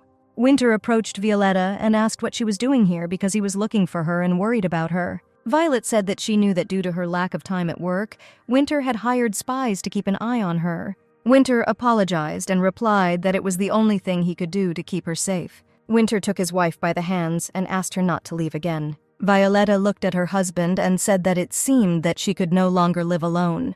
After a short silence, she said that she agreed to return with Winter to Lacround. Winter smiled and said that Violetta was doing the right thing, and she would definitely like everything. He continued to hold her hands and said that they would live separately in this house. Winter added that if Violetta stayed, she could inherit a fortune. Violetta replied that she did not need money, but Winter said that she should have it. Winter said that they need to go, and if she is bored, then Violetta can invite her neighbor Sophia as a guest. After some time, the whole village knew that Violetta was leaving, and the residents did not want to let her go because everyone had become very friendly. Winter silently watched Violetta, and then asked if she had finished getting ready. Sighing, Violetta replied that she was very sorry to leave this house. She liked it, to which Winter replied that he was going to move the house to Lacround. He added that the house is a good place to sleep, and he intends to install it in the house's garden. When the house was dismantled and loaded onto the ship, Violetta and Winter were already sitting on the train, and she was carefully reading some article from the newspaper. After reading to the end, Violetta asked why Winter gave the hotel to Ash and the Hestons. Winter replied that the Hestons were the lords of the North, and if he did not do this, there would be disagreement and protests.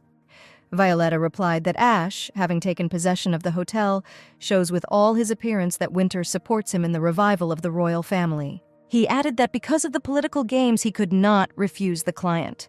Violetta said that she knew why Earl Heston forgot about honor and wanted to marry her. Winter looked at Violetta in surprise and said that he did not understand what she was talking about. She reminded Winter that after the divorce, she would receive a considerable fortune. Violetta said that the Hestons would like to have it, but she had already refused them. In the next moments, Winter shouted at Hale and told him to urgently cancel the deal with the Hestons for the hotel account. Hale warned that Winter might be in trouble, but he shouted that Heston planned this only to marry Violetta. When the carriage arrived at the house, it was already almost dark outside. Violetta said that the house was dark, and she could not see the outline of the building. Winter replied that he wanted to show Violetta something and asked her to look behind the gate. She timidly pressed the button and saw a stunning picture. Violetta first saw the house in which they would live and was completely delighted. Winter felt excited at the thought that Violetta, after the divorce, would get married and have children from another man. Winter looked at Violetta and said that after the divorce they would separate and she might forget him. Violetta smelled the plucked flower and replied that it was impossible to forget first love. After a short silence, Violetta added that no one cared about her as much as Winter.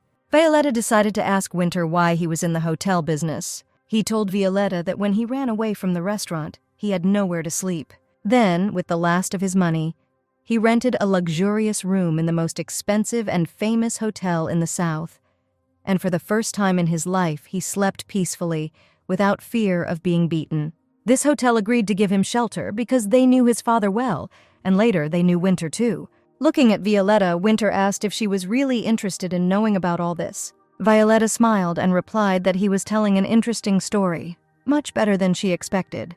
Winter looked at his wife again and said that he hoped that everything would end here and a better time would come. It was deep night, but Violetta did not sleep and looked at the ceiling. She called out to Winter. He did not respond, and Violetta got out of bed. Winter, returning to the bedroom, saw that Violetta was gone, and bottles of wine and medicine were lying on the floor. Entering the living room, Winter saw a terrible picture.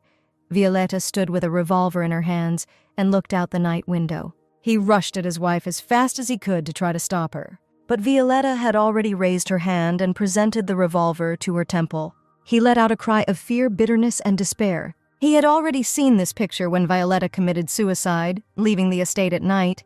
Winter fell to his knees. It was the end. He lost the meaning of life. The next moment, Winter felt Violetta shaking his shoulder and constantly repeating his name. Having finally woken up and opened his eyes, Winter extended his hand to Violetta. His body was covered in cold sweat. The next moment, Winter hugged Violetta tightly to him. Violet asked what happened and why Winter was screaming. Then Kale came in and told Violetta that the president had nightmares very often. Violetta saw a bottle of alcohol and pills on the bedside table and wondered if this really should be there. Hale replied that they tried many methods, but this is the only thing that helps the president sleep. She saw Winter reach for a bottle of pills and said she shouldn't do that because overdosing was dangerous. Violetta asked what Winter dreamed about, but he, without answering her questions, put the pills in his mouth. She asked her husband that Winter should at least not take the pills with alcohol. Winter replied that Violetta herself had once done this. She remembered that it really happened. That day she washed down the pills with wine when she wanted to poison herself. A minute later, Winter put Violetta into bed next to her and asked them to sleep together. He again hugged Violetta to himself and quietly said that soon he would let her go forever. Winter said that spring is a very beautiful time of year, but it will soon end just like everything will end between them. After a few minutes, he calmed down and became quiet, continuing to hold Violetta in his arms. At that moment, she really wanted to see Winter's face, and she asked quietly if he was sleeping. Waking up in the morning and not finding Winter, Violetta asked the servants where her husband was. The girl replied that the president had just left for negotiations regarding the Hestons. Violetta began to think about how she could spend time alone. Sitting down at her desk, Violet took out a piece of paper and a pen. Thinking that the Heston family is not the only one who wants to profit from the royal family, there are other people who also do not accept Ash. She decided to write letters to them, telling them about the current situation and asking for help. Violet decided that she would first send letters to families in good standing who had sided with Ash. At that moment, a servant came into the room and said that Violetta's mother, Queen Ella Felicia, had arrived. Violetta replied that the weather was good today and asked to be taken to the balcony. A few minutes later, they were sitting at the summer dining table and drinking tea. The mother took a sip and asked if Violetta could live here alone for a whole year. Violetta replied that Kirin is a wonderful city. Her mother asked how Winter was doing, and then added that she knew that they were going to get a divorce. Violetta thoughtfully replied that a lot has changed recently. She replied that she and Winter spend a lot of time together now. The mother said it looks like they both aren't fighting as much over the property. Violetta replied that Winter was going to leave everything to her. And the mother said, "Are they really talking now about a person who sees nothing around him except money?" And then she added that it looked like the Hestons still had some dignity left. Violet realized that her mother had come here at Ash's request and asked what her brother had said. The mother replied that he said that Violetta would marry one of the Hestons. She added that the Rorances, Hestons, and Bloomings agreed with Ash's opinion. Violetta replied that neither she nor her husband thought so. The mother said that she did not marry Violetta's father for love, but they were both from noble families. Violetta replied that spouses must sacrifice something for each other. This was always a condition of the marriage contract among the Lacruns. The mother replied that of course we need to sacrifice for each other, but we can love another. The mother added that Violetta was old enough to understand what she was talking about. Violetta replied sharply that she was not born to be a commodity for exchange. She added that she did not expect her mother to have such an opinion and told her not to even count on the slightest share of her property. Violet said that her mother could tell Ash that he would not receive a penny. The mother replied that Violet already has a lot of things, but Ash has nothing. The mother began to beg Violetta to take care of her brother at least once. Violetta replied that the mother does not have the right to decide for other people's families, and if they do not want the wedding to be without a bride, then she should not force her to do it. The mother was indignant at how Violetta could say such a thing because she raised and educated her. Violetta replied that she also did not understand how her mother could have such an opinion and suggest that Violetta commit such an act. The mother still wanted to add something, but Violetta asked the servant Lulu to make sure that her mother got home safely. Mother said that Ash was right in that Violet had become very much like Winter and saw nothing but money. Violetta turned and dryly replied that they would now take her home. Angeli stood opposite Winter and was categorically against his proposal. Winter pushed the letter towards him and asked if he had read the letter carefully. Angeli took the letter and read the text written by Violetta again. In the letter, she insisted that Lawrence stop using her husband. They had no right to demand anything from him. Compensation is also a worthy reward for his efforts to protect her family. Winter said this was his last word, and he was calling for the hotel deal to be canceled. He added that the Hestons have common sense and should not rebel over such a small thing. Angeli replied that they would, because the relationship between them was not that good. Winter said it didn't matter because nobles didn't act like children. Angeli replied that this was a matter of honor, not childishness. It was easier for an aristocrat to agree to war than to put up with insults. He added that he also has no pride, because the president often steps on it. Winter apologized and asked to cancel the real estate deal. Angeli replied that Winter was asking for the impossible, because it was not in his power. Winter replied that he had said everything and he needed to go meet Violetta. Winter opened the door and saw Violet, who asked if he had heard the sound of her steps. Angie tried to explain to Winter that they couldn't ruin their relationship with the Hestons. He added that although they have expanded, they should never abandon business in the north. Angeli reproached Winter for thoughtlessly opening the airship business, although now was not the right time. Perhaps this will bring profit in the future, but we cannot refuse the market in the north. Then Violetta intervened and apologized for coming at the wrong time. And then she said she was very sorry that Winter made the wrong decision. She added that she didn't want Winter to get into trouble at the company because of her, and he should stick to his plan. Violetta said that since this is her marriage, she will decide everything herself, and Winter asked what she was going to do. Violetta replied, since there is not much time left, she will stay a little away. Winter asked worriedly if Violetta really wanted to run away again. She reassured her husband, saying that she was not going to run away anywhere. They just needed to be apart for a while. Winter sighed, realizing that he could not influence his wife's decision, and only offered to help her find a place to sleep. Ash was in his office and was angry at his sister for refusing his proposal and recently becoming impudent and selfish. At that moment, assistants came in and reported that visitors had arrived to Ash and they were standing right at the gates of the capital. He added that these were the wives of salt miners who came to plead for the miners trapped in the mines after the collapse. At first, Ash wanted to drive them away, but then he agreed to meet with them because he had an idea. Winter helped Violetta out of the carriage and asked how her picnic was, to which she replied that the flowers were simply magnificent. And then they saw an alarmed Jen running towards them. She said that the miners' wives had arrived and that there seemed to be trouble in the north. After some time, Violetta received the miners' wives in the tea room to listen to their problems. She learned that Ash was asking her to help the miners trapped under the rubble. She was surprised that the miners had been trapped for 48 hours, and Ash had only now asked for help. Violetta informed the miners' wives that there was a brigade of firefighters in the capital who went to the royal palace when needed. Now they are not busy with anything, and Violetta promised that she would urgently turn to them for help. She added that the matter could not be delayed and that it needed to be started right now. Walking out into the hallway, Violetta ran into Winter, who asked where she was going to go. Violetta replied that she urgently needed to get to the fire department. Winter replied that she was crazy and why she couldn't remain indifferent. Violet was outraged why Winter didn't care at the moment when she wanted to help. Winter replied that he was not like anyone else in this capital. He was not like them, even if he was from the same clan. Violetta asked what the name of his clan was and what the tattoos were on his body. She wanted to know why Winter knew so much about their culture if he didn't even live with them. Winter shouted that he didn't care about them and Violetta wasn't going anywhere. Violetta replied that she would go anyway because for her the miners are Winter at the age of 5. She always thought that she would like to come to his aid at that time. The fire brigade suggested that it looked like they were all dead and it was a futile job. The brigade chief added that none of the firefighters would enter there to save strangers. Unable to help the miners, Violetta felt worthless, but she did everything she could. And then Violetta heard a carriage approaching her from behind. It was Vice President Eaglin and Dr. Beryl, who were trying to catch up with Violet.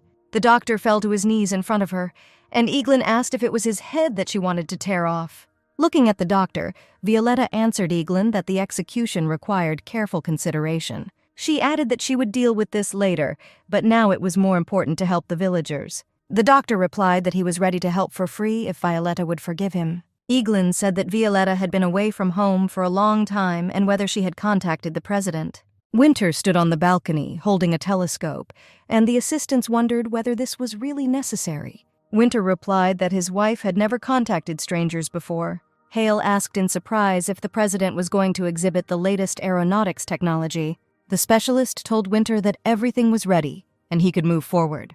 He added that he had brought sticky explosives, an electric drill, and a few other things. Returning to the firefighters, Violetta asked how long they were going to sit idle. The commander replied that if you put pressure on the firefighters, nothing will change. Violetta saw empty bottles lying around and asked how they could drink while working. One of the firefighters replied that they are always drunk. If they don't drink, they will become lazy. Then Eaglin came up and said that these were people from the royal rescue team. They obey only the king and carry out only his commands. She added that Violetta's weakness is that she does not know how to use her advantage, and it is better to turn to the president to solve this problem. Violetta returned to the firefighters and said that they work under the royal family, but act as if they work in a small municipal district. Violetta sternly said that she gave them an order, and they disobeyed. Perhaps they should tell the royal family about this. She asked if they intended to carry out the order of Princess Lacraunda. The commander knelt before Violetta, apologized for his impudent behavior, and said that they would immediately begin work. Violetta was afraid that the miners were already dead, and wondered what would happen to their families and children. Violetta sat down under a tree and cried bitterly. She was afraid that it was too late. The next moment, Violetta shuddered in surprise. Someone took her hand. He expressed his outrage that Violetta was still here. Violetta asked if she really had to report every time that she would be home a little later. Winter replied that he should always know where his wife was and what time she would be home. Violetta replied that this is a mutual desire, and she also wants to know when Winter comes home from the office. Winter replied that if she was interested, he could tell her his location every time. Winter told Violet that he wanted to show her the car he had purchased. Returning home, Winter showed her some kind of machine and remote control. Violetta said in surprise that it looked like a children's toy, but this was the first time she had seen one. Winter explained that this is a device with which you can monitor everything that happens outside. In addition, you can find out the absence or presence of people in the building because this device is no larger than a plum. Violetta thought about the miners and exclaimed that with this device the work would go much faster and safer. And so the remote control was in the hands of the fire department commander, and the device was sent into a crevice in the rubble. Violetta stood behind and watched carefully. She asked excitedly if there were any signals. The commander replied that the firefighters had not found anyone yet, but if the miners were alive, then they should be in the 21st tunnel. He added that if the device does not detect any signs there, then there is a high probability that the miners are already buried. Violetta suggested that at the moment of the collapse, the miners could have gone to another tunnel and remained alive. The commander replied that he would expand the search radius and went to the fire brigade. Suddenly, the rope tied to the device and lowered down began to twitch actively. Violetta quickly took the stone and began tapping some signals on the ground. Iglin, standing next to her, watched Violetta in surprise because even she did not know such a sound alphabet. Having received beeps in response, Violetta reported that it seemed like 18 people were alive there. The commander answered Violetta that they had already discovered their supposed location and would now send a brigade there to search. Violetta thanked the fire brigade in advance and asked them not to neglect their own safety. Violetta was surprised that Winter did not remain indifferent on the sidelines, but took part in the excavations along with the firefighters. She walked up to her husband and carefully wiped the underside of Winter's chest with her handkerchief. Winter brushed the curls out of her face and noticed that she seemed very cute to him now. Violetta asked if there was anything she could do to help, and Winter advised her to lie down and get some rest. Suddenly, the fire department commander shouted that he heard some noise from underground. He told Violet that the miners had been found, and although the hole was too small, he would send someone there to check. Violetta firmly answered that she also intended to go there. A few minutes later, Winter lightly patted Violetta on the helmet and said that they would go together. She thanked her husband for not remaining indifferent to her side. Half an hour later, a fireman appeared and managed to pull the first miner out from under the rubble. One of the women recognized her husband and was immensely happy that he was alive. Dr. Barrel ordered the wounded man to be urgently taken to the tent to provide him with the necessary assistance. A woman and child cried and hugged their father and husband. Violetta looked at the reunited family and was glad that everything that could have happened was already behind. Winter approached Violetta, put his arm around her shoulders, and said that thanks to her, the family had avoided great grief. It was already deep night when the commander announced that the last rescued miner had been brought to the surface. He was immediately placed on a stretcher and sent to the tent in which Dr. Barrel was working. Winter approached Violetta and said that they needed to return because they had already been here for more than a day. Winter felt Violetta begin to lose consciousness and urgently called the doctor. Violetta lay in bed, looked at Winter, and could not remember how her trip to the rubble ended yesterday. Winter explained that Violetta fainted due to severe physical and nervous exhaustion. Violet ran her hand over Winter's body. It seemed to her that his muscles had become harder and his body stronger. Winter took his wife's hand and asked why she touched him at every possible opportunity. She replied that in this way she simply wanted to wake up Winter. But Winter said that Violetta takes his hand even in those moments when they are not in bed. Violet felt awkward and said she wouldn't do it again, but Winter said she could do it any time. They later arrived at the village square, where a celebration was taking place for the rescued miners. Winter gently pushed her forward and told her to go and receive words of gratitude from the wives of the surviving husbands. Violetta extended her hand to her husband and said that she wanted them to go together. Walking around the square with Winter, Violetta saw grateful glances from the rescued miners. Back home, Winter told Violet at dinner that wherever she went, there would be a crowd. He noticed some kind of envelope in Violetta's hands and asked if she also received letters. She replied that she had received this letter of gratitude from the miners and their wives. They thanked Violetta for the fact that, despite her status, she took an active part in the rescue operation and thanks to which their families are now together and happy. Winter thought that being next to Violetta made him feel weaker every day. The carriage in which Violetta and Winter were traveling to meet Ash had already entered the capital of La Crounda. Winter said that the trip was very exhausting for his wife, and it would be better for her to stay at home and not go on such a long journey. She remembered the village festival and how the miners' wives, seeing her off, said that they did not hope for help, just as neither Ash nor the other aristocrats helped. Then, refusing to help them personally, he said that he would transfer their problem to another aristocrat. The miners' wives were immensely happy because Violetta was entrusted with the solution to their problem. Violetta still didn't understand why Ash entrusted this matter to her when he himself was indifferent to the grief of the miners' wives. Suddenly, the carriage jerked sharply and stopped. Winter wanted to see what happened and looked out the window, and Violetta continued to think that she really would not like to meet her brother in person. Violetta also looked out the window and saw the one whom she least wanted to see now. It was her brother Ash. Winter, adjusting the team of horses, said that Ash seemed to be here not of his own free will, but only because Violet had succeeded. He unbuckled one of the horses from the team, sat Violetta on horseback, and told her to show everyone what she was capable of. The horse walked slowly, and Violet gracefully sat on horseback and approached Ash. Stopping in front of her brother, Violet asked if it was enough for Ash to personally come to greet her. Ash replied that Violet was being disrespectful. He asked her to get off the horse, and then they would talk. Violetta replied that she did not see a king in front of her, before whom she needed to take off her hat and get off her horse. Violetta thanked her brother for giving her the opportunity to help people and receive recognition from them. Violetta said that she learned that people in the capital are much kinder and do not spit on others, like her brother. At that moment, Jarek came up and said that his mission was completed and he was waiting for the mistress to let him go. He knelt down, putting his hand to his chest, and said that Violetta could guide him as she saw fit, because everything was in her power. Violetta got off her horse and, thanking Jarek for his good service, said that he could be free. Violet turned without authority, looked at Ash, who hoped that her sister would have more problems.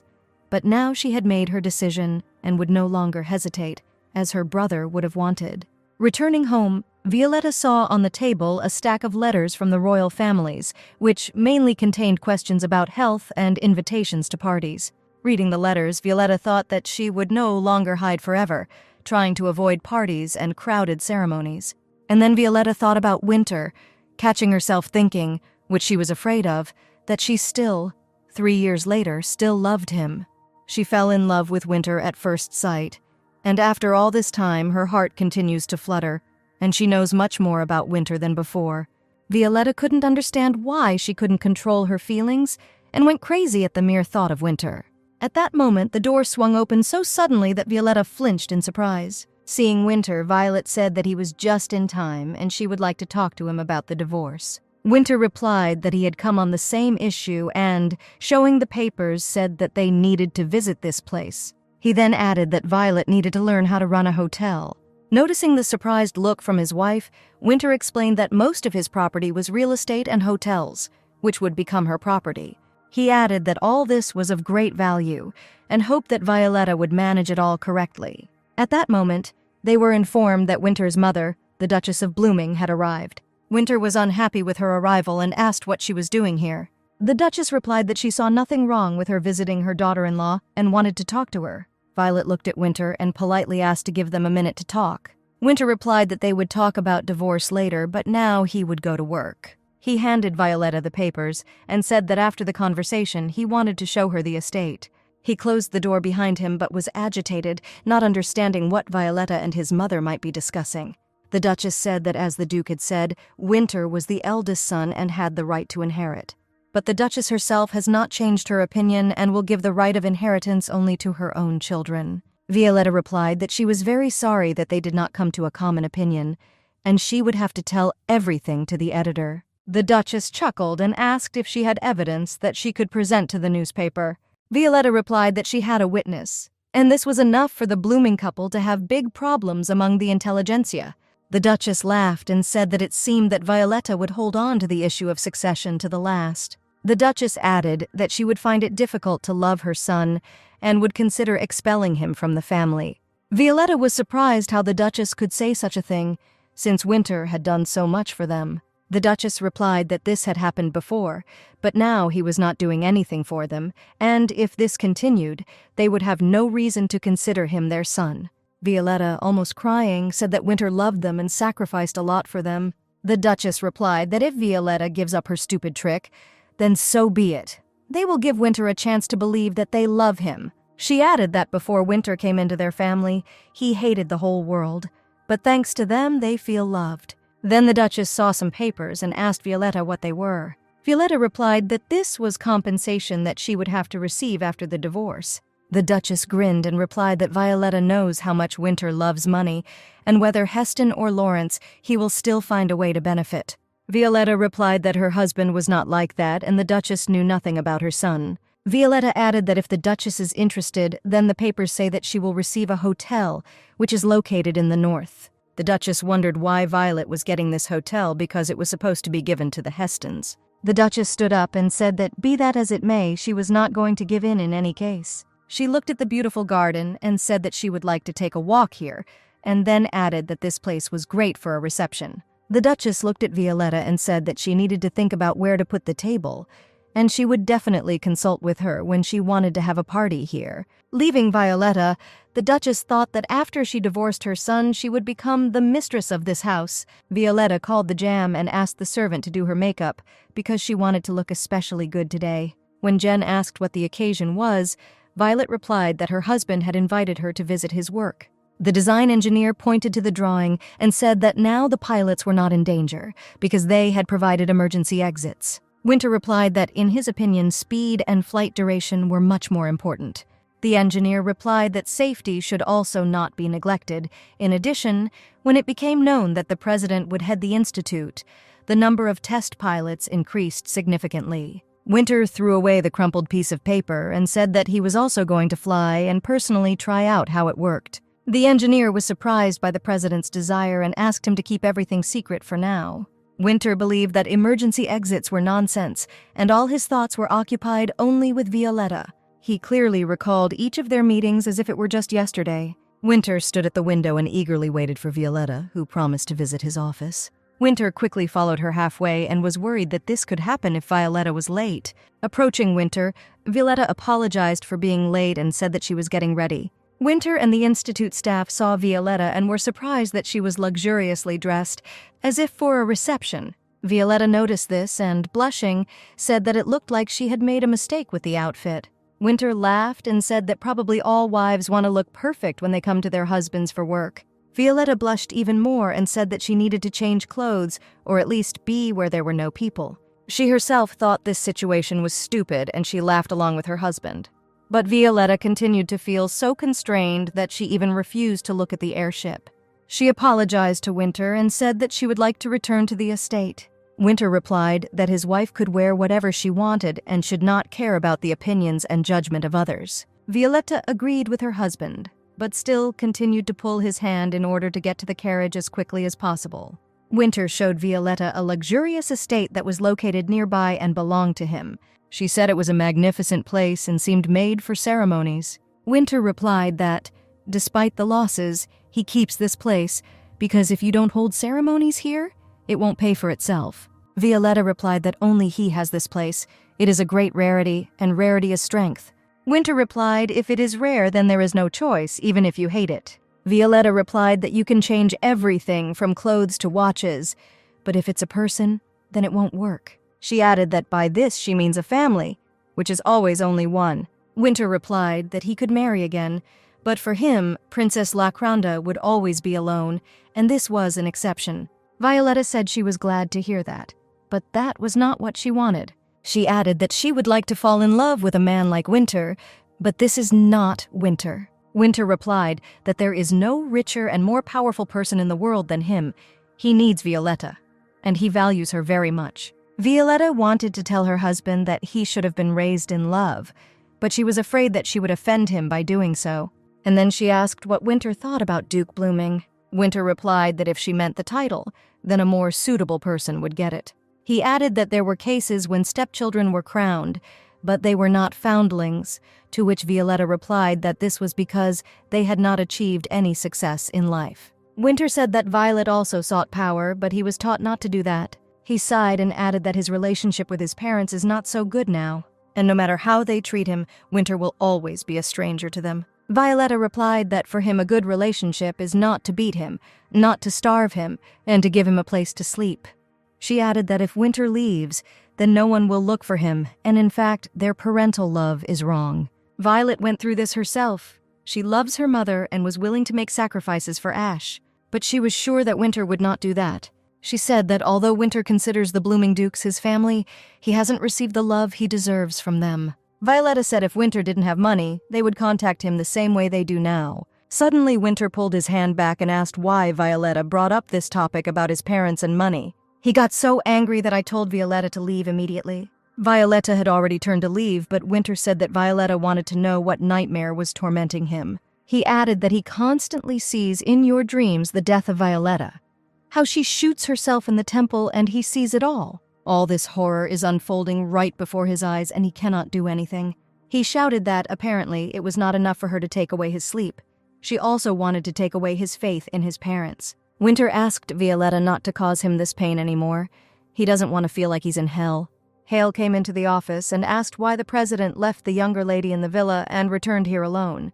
Winter asked if everything was okay with Violetta, to which the secretary replied that she was safe, but looked depressed and sad. Winter grabbed his head, and Cale said that he understood that they had quarreled and it was time to get a divorce. Winter complained to the secretary that the princess said that his parents did not like Winter. He said that no one loves him like they do, and Violetta wants to take away his faith and their love. He covered his face with his hands and said that he no longer knew who to trust.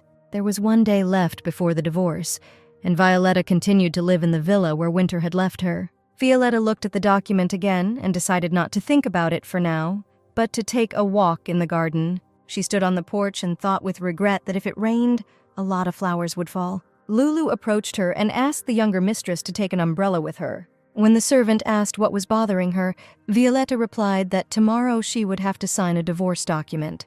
To support junior Miss Lulu, she said that she had prepared a lot of delicious food, and now she needed to eat well to maintain her health. Violetta replied that after the walk she would definitely come back and try everything that Lulu had prepared. Now she was very worried that since that day of separation, Winter had not returned. She understood that she had greatly offended her husband with her words. Perhaps Duchess Casorin was right, because Winter gave them money, and in return received love from them. Violetta understood that she had no right to call their love unreal, and Winter, it seemed, did not need this title at all.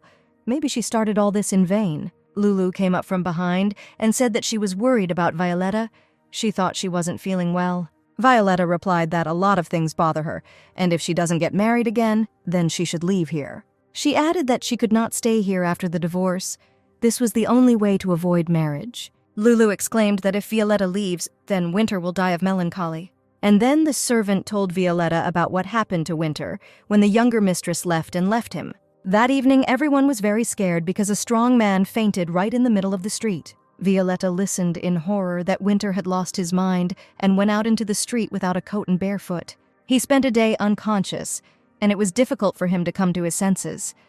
The president continued to believe that Violetta would return. He abandoned work and refused to eat, looked out the window and continued to believe that Violetta was about to appear on the porch. It was only for Violetta that he built such a huge mansion with a beautiful large garden. And then, Violetta said that first you need to have a good breakfast, and then immediately find her husband. She added that she was no longer going to run away from what was happening before her eyes. Violetta promised the servants that she would find a way not to leave here. She urgently needed to meet with her husband and talk about everything frankly. At this time, Winter was sitting in the office of the main office of the Canic Hotels and also read the divorce document again. Hale understood that the president was now thinking about the divorce that was coming tomorrow. And then he dared to tell the president that Violetta was right and his parents really didn't love him. Then Winter jumped up and shouted at Cale for some reason, thinking exactly the same as Violetta. Hale replied that Winter loves his wife and is angry with her for these words, as he would react to the opinions of people who simply obey him. Now Winter wanted to know more, but then he was informed that the Duke, his father, had arrived. When the Duke entered, Winter asked why he had come, whether his friends really needed help. The father replied that he was sorry if Violetta said too much about them, and he came to talk to him about the title. He added no matter what his mother said, Winter was and always will be a son to him. The Duke said that his mother loves him too, but it is very difficult for her to talk about inheritance if it concerns Winter. Winter didn't understand why everyone around him was freaking out about this title, because he didn't even ask for it. He remembered how at one of the receptions Violetta also asked him to leave them alone with his parents. So was it really she who started it all? Winter told his father that his wife had been raising this issue regarding the title for several days in a row, and his father was surprised that Violetta told him about their conversation. Winter replied that his wife told him everything without hiding. But now he had the opinion that he was the only one who thought about it that way. The father became alarmed and told Winter not to believe a single word of his wife, and no one was going to kick him out of the family. Winter listened as her father said that her mother had simply been worried about her lack of finances lately and might have said it in the heat of the moment. But Winter no longer listened to his father. He understood Violetta's words when she tried to tear him away from his family. Winter fell to pieces, and the people he considered his parents greedily picked them up. They didn't care about the plight their son was in. And Violetta turned out to be the only person who tried to collect these fragments and return them to Winter. He pushed Violetta away with his own hand. Winter now considered his own life to be a complete failure. Lulu reported that Winter, after finishing with the hotel, was at the Balloon Research Institute. Violetta replied that she intended to meet her husband and asked that everything be prepared for the trip. The servant replied that everything would be ready after breakfast, then added that she had heard that an experiment with a manned balloon would soon take place. But the cost of research and the airship increased greatly as the engineer insisted on adding emergency exits. Violetta replied that it was still dangerous and there was unlikely to be a brave person ready to fly this aircraft. Lulu was indignant at what this man was thinking, who agreed to this for the sake of money for the family. A heavy downpour began outside the window, and Violetta was wondering who the brave man was who was ready to fly the balloon. Winter sat in the airship chair and watched the weather deteriorate, but believed that this was fortunate. He thought that if he died, no one would regret it, and soon they would completely forget about him. Winter resolutely and firmly grasped the handle of the steering wheel, deciding that this would be best. He thought about how he didn't see Violet smile before he left, but this is even better. Hale stood in front of the door of the president's office and tried to reach out to inform him of the arrival of the younger mistress. Violetta excitedly asked if her husband was really in the office, and the secretary replied that when he went out to meet the younger madam, the president was reading documents. At that moment, an engineer approached them and reported that he had seen the president leave his office. Hale asked if the engineer knew where the president was now, but the engineer replied that he knew nothing. Violetta saw the secretary's genuine excitement and asked what happened. The next moment, all three heard the sound of a motor, and the engineer said in surprise that only he and the president had access to the balloon. Hale did not immediately rush to where the sound of the engine was coming from. Violetta realized that her husband was in the airship and no longer heard the engineer's cries that it was very dangerous to fly a balloon in such weather. No one knew that Winter, thinking only about Violetta, crossed out the emergency exits on the drawing that were supposed to be in the balloon. Winter looked at the stormy sky through the glass. It seemed to him that he heard the sounds of death. But there was complete peace in my soul, and Winter thought that he would soon get out of here. He felt that this was definitely the end of several body swaps that couldn't compare. But Winter could not understand why at this moment he was thinking about Violetta. He had always liked his wife, but he couldn't remember why he regretted marrying her. When he returned home, no one had ever greeted him the way Violetta did. The feeling he was experiencing was so unfamiliar and incomprehensible to him that it was unbearable. Winter thought about how his life might have changed if he had grown up in love, as his wife said. And suddenly he heard an alarm signal on the instruments, notifying of some kind of breakdown. To leave the balloon, he only had to press this lever, but Winter decided not to do this. The next moment there was an explosion that tore the skin of the balloon and the airship quickly flew down. Still hoping for something, the engineer tried to signal warning signs on board the airship, but there was no response. Violetta pulled the designer's hand away and frantically began to write Morse code herself, hoping that Winter would answer. At some point, Winter felt the presence of Violetta. He decided that he could not die while she was looking at him and sharply pulled the lever towards himself. But the airship quickly flew down, disappearing in puffs of smoke and flame. Violetta, Hale, and the engineer rushed to the observatory. There was an emergency button for communicating with the airship. The secretary tried again and again to enter the code, but there was no response. He pounded his fist on the table in frustration, nervous that the radio wave wasn't working. Violetta was the last to escape and asked to be given the opportunity to try to enter this code for the emergency exit herself. Hale said that nothing was working due to bad weather. Violet replied that she was not going to give up until she saw Winter. And then, before Violetta's eyes, the airship fell to the ground, and everything around was illuminated with a bright light. Despite the pouring rain, all three ran out into the street and rushed as fast as they could to the supposed crash site. They had already seen the airship, which was lying on the ground and was completely engulfed in flames. Kyle shouted for Violetta not to come closer, as it could be very dangerous there. But Violetta did not listen to the secretary, because Winter was there and he needed help. But then, on the other hand, the engineer shouted that he had found the president. He shouted to one of the workers, and he rushed to urgently bring a stretcher.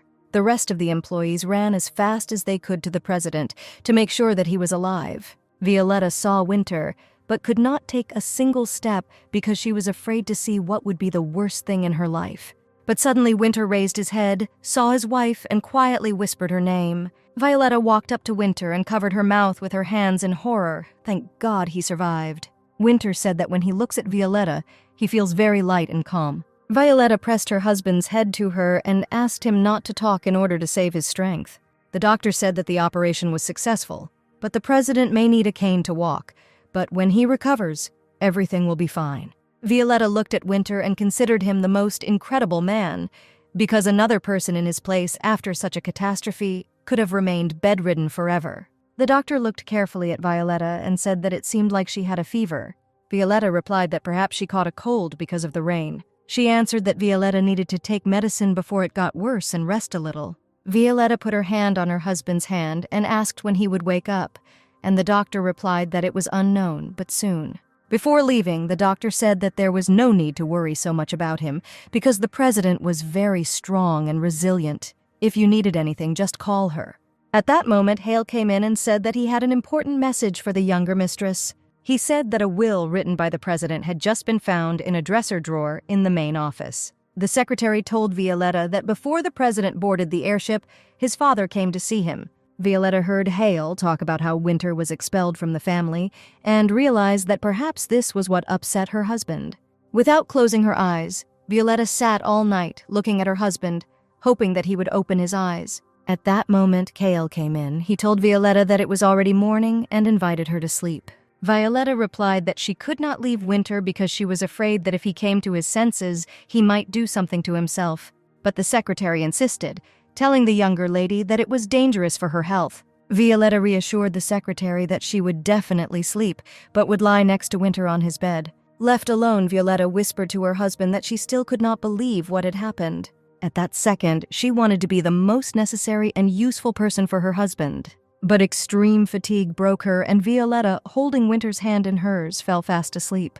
And then, after a while, Winter's hand trembled, and he squeezed Violetta's hand. After a few moments, he came to his senses and opened his eyes. Violetta woke up, and seeing that the sun was already high, realized that she had been sleeping for a very long time. She turned around and was glad to see that Winter had come to his senses. He seemed to be in no mood at all and asked what she was doing there. Without waiting for her to answer, Winter pulled back the blanket and asked what happened to his leg.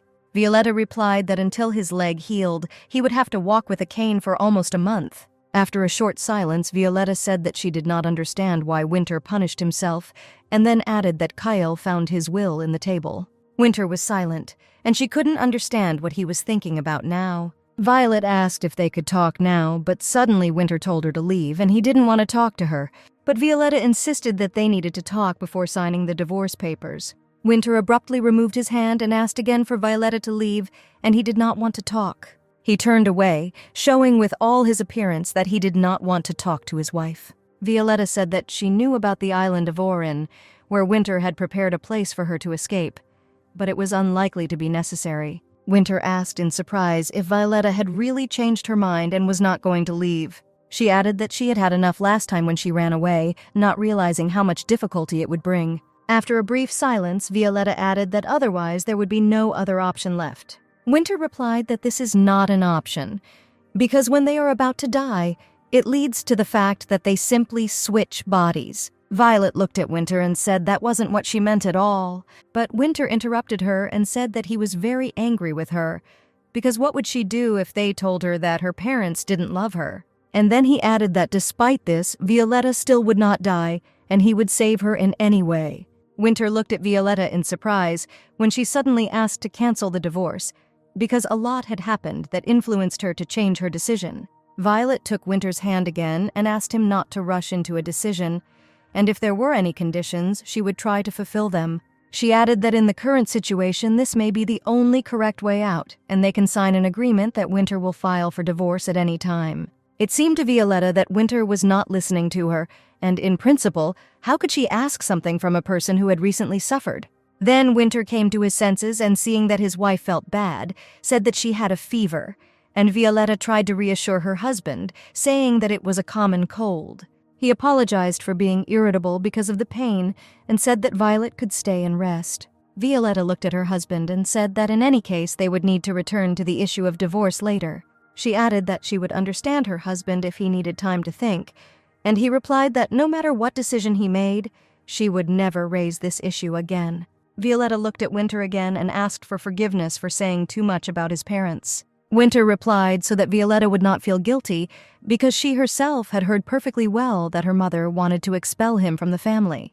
He laid his wife down next to him, invited her to sleep and talk about everything later. Violetta thought that because of yesterday's incident, Winter would become even more distant from her parents, and this would eliminate a large number of reasons why she wanted a divorce. She lay in the strong arms of her husband. She did not want to push him away. Violetta wondered what might happen if she opened the door called feelings. Maybe you should close this door on your husband, or conversely, allow yourself to reunite with him. Violetta really wanted to tell Winter how much she loves him and will love him, even if she does not receive anything in return. Winter sat next to the sleeping Violetta and, thinking about her words about canceling the divorce, found it very funny. Holding the cane, Winter sat down on the bed. He understood that Violetta herself had voluntarily come over to his side. He knew that Violetta was probably worried about him. If he died, he would cause her unbearable pain. Approaching Violetta, he kissed her tenderly. She was very smart, but with a soft heart. Feeling a sharp pain in his legs, Winter hoped that he would recover very soon. At that moment, Hale came in and almost shouted with joy when he saw that the president had come to his senses. But Winter instantly covered his mouth so that he would not wake Violetta. He asked the secretary to bring him coffee and a strong painkiller. A few minutes later, Hale told the president not to make a fuss. They stuck to the theory that Winter was drunk and simply fell down the stairs. Winter told the secretary that Violetta did not want to marry Heston and asked Winter to postpone the divorce. Hale exclaimed that he was very happy that the day began with such great news, and now they could continue working on Heston's title as planned. Winter chuckled and replied that he couldn't wait to see Ash Lawrence and Tarzan Heston's faces after this. The secretary told the president that it was too early to relax because once the Duke and his wife almost poisoned Violetta, and there is no guarantee that they won't do it again. Hale leaned over and whispered in Winter's ear that it was necessary to tell all the servants about the cancellation of the divorce in case the younger mistress changed her mind. Winter replied that the secretary today, oddly enough, is saying smart things, and if he speaks loudly, he will fire him because Violetta is still sleeping. A minute later, every servant in the house knew that the younger mistress had canceled the divorce. Winter heard the joyful cries of the servants outside the door and was surprised that Violetta, even without a title, remained everyone's favorite princess. Violetta woke up and sat up on the bed. It seemed to her that she had been sleeping for a very long time.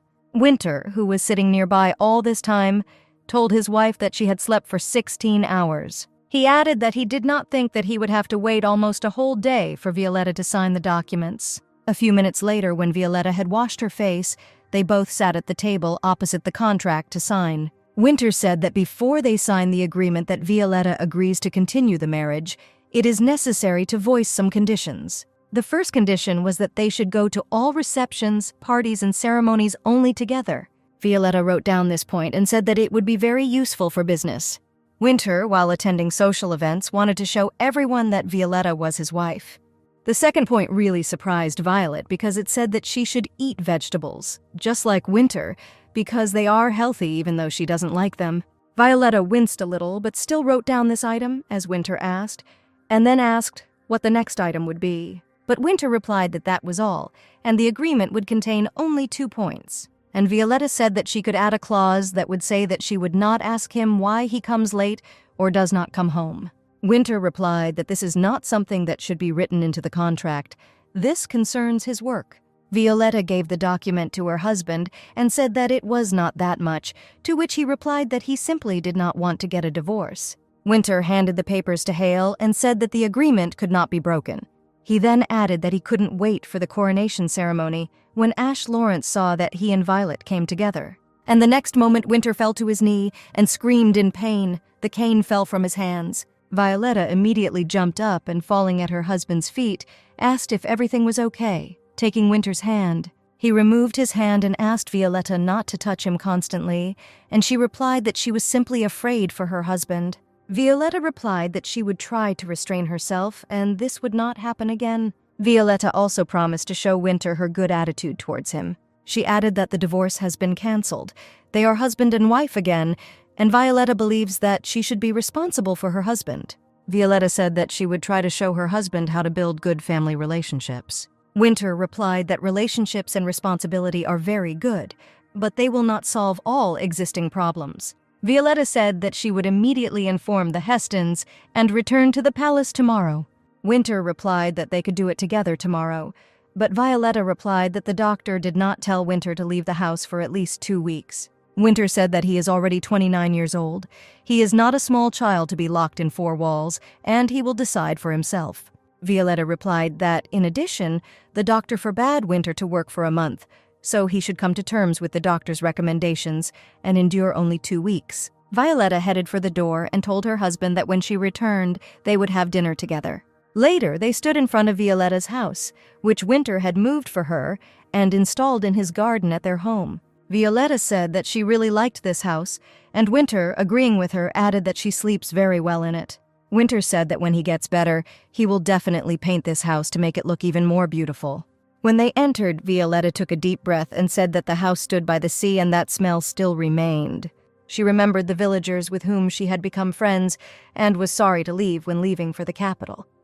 Sitting down at the table, Winter said that the servants were reluctant to work in the house without Violetta. Violetta asked if perhaps Winter simply pays them very little. Winter replied that he saw no point in paying more. They had enough money to live on, and besides, he gave them the right to choose. Over dessert, Winter said it was a pity that Violetta gave up power and it would be better if she were queen. Violetta replied that then the economy would decline, because she is not at all good at mathematics. Winter replied that he could help. Then the treasury would have a lot more money because no one knows better than him how to get rich. Violetta said that she suddenly remembered that Sharon wanted to join the army, but was upset by the rules. She explained that only the first heir from the Dosov can be a military man, and the second is strictly prohibited from doing so. The sea is too dangerous for all the heirs to be military, and if suddenly something happens to the first, then the second can take his place. Winter put his hand on Violetta's and said that he remembered the words she once said. In moments of sadness, physical and bodily contact is very important. Violetta quietly removed her hand and laughed, saying that it was indeed physical contact, and Winter asked what could have caused her such a reaction. Violetta explained that this was not at all like him, that he never acted like that. Winter also laughed and said that it was probably the consequences of the accident that made him behave inappropriately. Curzan Heston was very surprised to receive a letter from Lord Blooming, which stated that Violet was not divorcing Winter, but most of all, he was angry because Ash was telling him something completely different. Janice, Curzan's eldest son, was surprised because he so hoped that his father would marry Violetta, then added that he would come to their estate tomorrow and he would personally talk to her. The next morning, Violetta was informed that a guest had arrived at her place.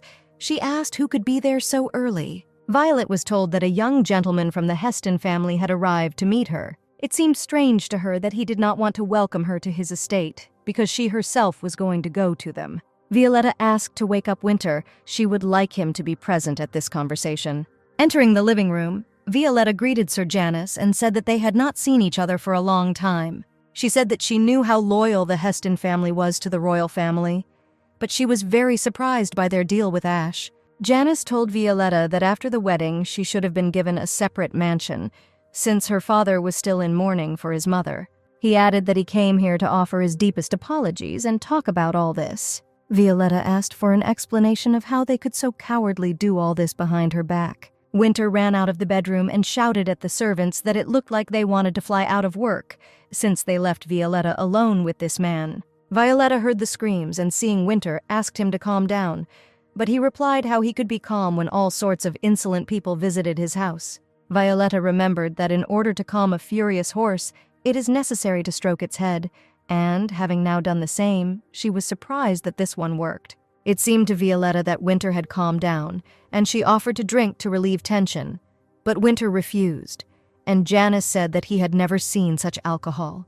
Violetta explained that this was a traditional drink of the Connick family, and Winter sat and wondered why these aristocrats liked to waste time so much. Winter exploded again and said why they couldn't get straight to the point and asked him to explain why their family needed this marriage. But here Janice could no longer stand it and shouted to Winter. Had he forgotten that he was asking 10 times more for the lake than its value? To which Winter replied that it was clear to a fool that he did not want to sell it. Violetta listened silently at that moment as Janice shouted in anger that he understood why they had come to a divorce, because it was all about Winter's obnoxious character. Winter shouted back that this puppy doesn't even dare to mention a divorce. It doesn't concern him at all. It's their family matter. Violetta's patience ran out, and she said loudly that now she would give everyone the opportunity to speak separately, and until she gave a sign, they should keep their mouths shut. Violetta said, as she understood, "We were talking about the lake near the mansion of the Connick Company and invited Winter to speak first, since he was the older owner of the mansion." Winter said the Hestons sold him the entire area around the lake. Violetta gave a sign, and Janice said that when Winter paid off the debts of the royal family, the Heston family took on part of the debt obligations. He added that initially they wanted to sell their forests, but in order to collect such a huge amount, they would have to cut down every last tree. Janice said that with the disappearance of the forest, there would be a danger of the village being flooded in the event of a flood, so they decided to sell the lake to Sir Winter. However, last year, due to a severe drought, the river dried up. The only hope was the lake, and Winter demanded payment from the Hestons for the lake water. Violet looked at Winter, and he said that he also survived as best he could by mortgaging most of his buildings, so why should he give his away for free? Janice said that in this state of affairs, he is very concerned about the welfare of the residents, but Winter will not agree to simply supply lake water for free. Winter realized that this impudent man was now trying to win Violetta over to his side, and he knew that the welfare of the residents was always of utmost importance to Violet. Violetta asked Janice if it means now he needs her husband's approval, and he nodded in response. Then Violetta asked why Janice was behaving so impudently, because the poor situation in the domain was the fault of its owner. In addition, from his words, it follows that they wanted to marry Violetta because of their financial problems, seeing her only as a money bag. Janice wanted to apologize, but Violetta interrupted him and said that in her memory, the Heston family had never behaved this way. Violetta said that if they want to settle this issue, then it is necessary to resolve it in a civilized way exclusively between the Connick Company and the Heston family. Winter laughed imperceptibly. He was funny at the way Violetta behaved, intimidating poor Janice. Janice politely asked Winter if he could hold a meeting with their landowners on behalf of the Connick Company. Winter replied that there was nothing complicated about it and they would choose Villa Connick as the venue. After a couple of seconds, Janice rubbed his fingers and asked if Violetta and Winter really decided not to get a divorce. Violetta replied that this was indeed true. They were not going to get a divorce, and everything was fine with them. Janice finished his wine, apologized for his behavior, and said that he needed to write to his family. Jen was already bringing him paper and pen, and he added that he thought their relationship was so bad that there was no hope. As he began to write, he said that perhaps on the way to the north, the rumors had become greatly distorted, and in order to correct this, he would convey everything. Finally, he wrote the letter and put the pen aside. Before passing out from drinking wine, Janice only managed to say that perhaps this would be enough to convince his family. Winter told Violetta that this was not surprising, because such an amount of strong alcohol, drunk in one gulp, would make anyone pass out. Violetta asked if her husband knew about this, then why didn't he warn Janice? But Winter replied that he thought that all Northerners could sing, and then took the letter to read.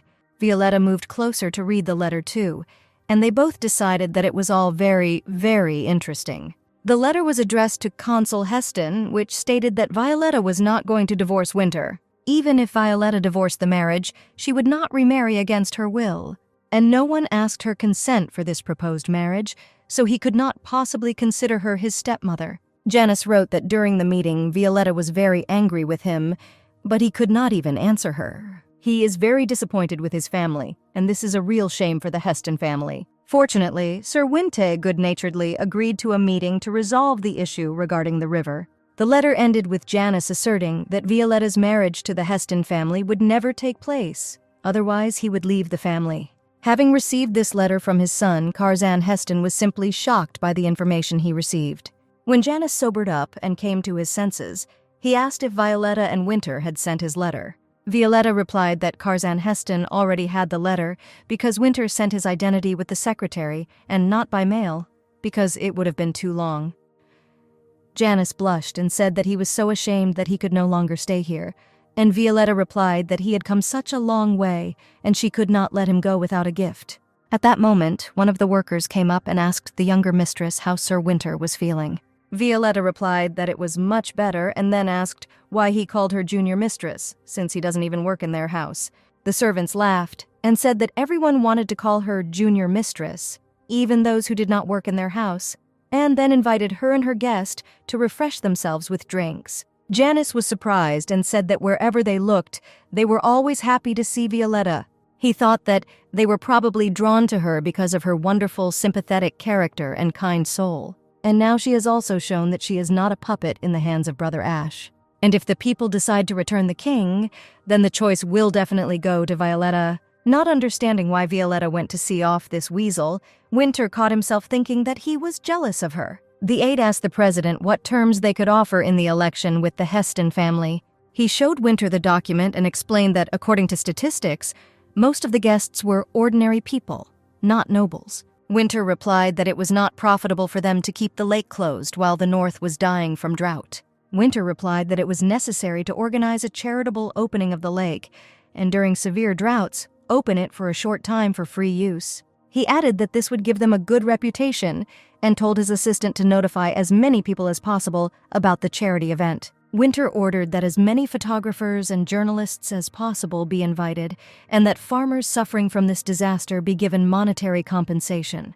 In addition, it is necessary to break all agreements with Sir Ash Lawrence and the Heston family because those who encroached on the compensation his wife was entitled to after the divorce cannot be left unpunished. At that moment, Violetta appeared at the door and apologized for coming in at the wrong time. Winter replied that they were just discussing holding a meeting with the Heston family. Violetta looked at her husband, and it seemed to her that he was dissatisfied with something at the moment. At another moment, Winter could have answered that he was unpleasant that his wife had gone to see off a strange man, but he only replied that everything was fine. Winter added that he has news and intends to receive the title from his parents. Previously, he believed that he was getting enough from them, but now he realized that he was very mistaken. Winter clenched his fist and said that now he has the right to get what he has invested in for so many years. Violetta replied that she was very happy about this news, and added that Winter needed to know one very important thing. She said that during such ceremonies, conversations are bound to take place, and sometimes such conversations between relatives can turn into a rivalry issue.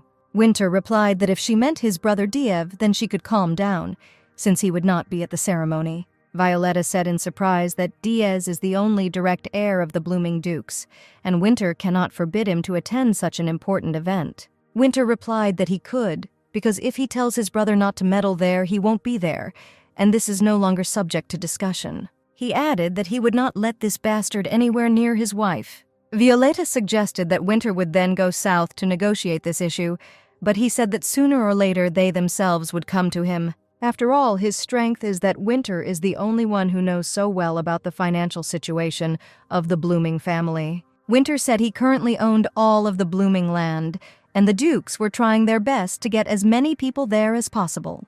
But after the adoption of certain laws, this land became worthless to them.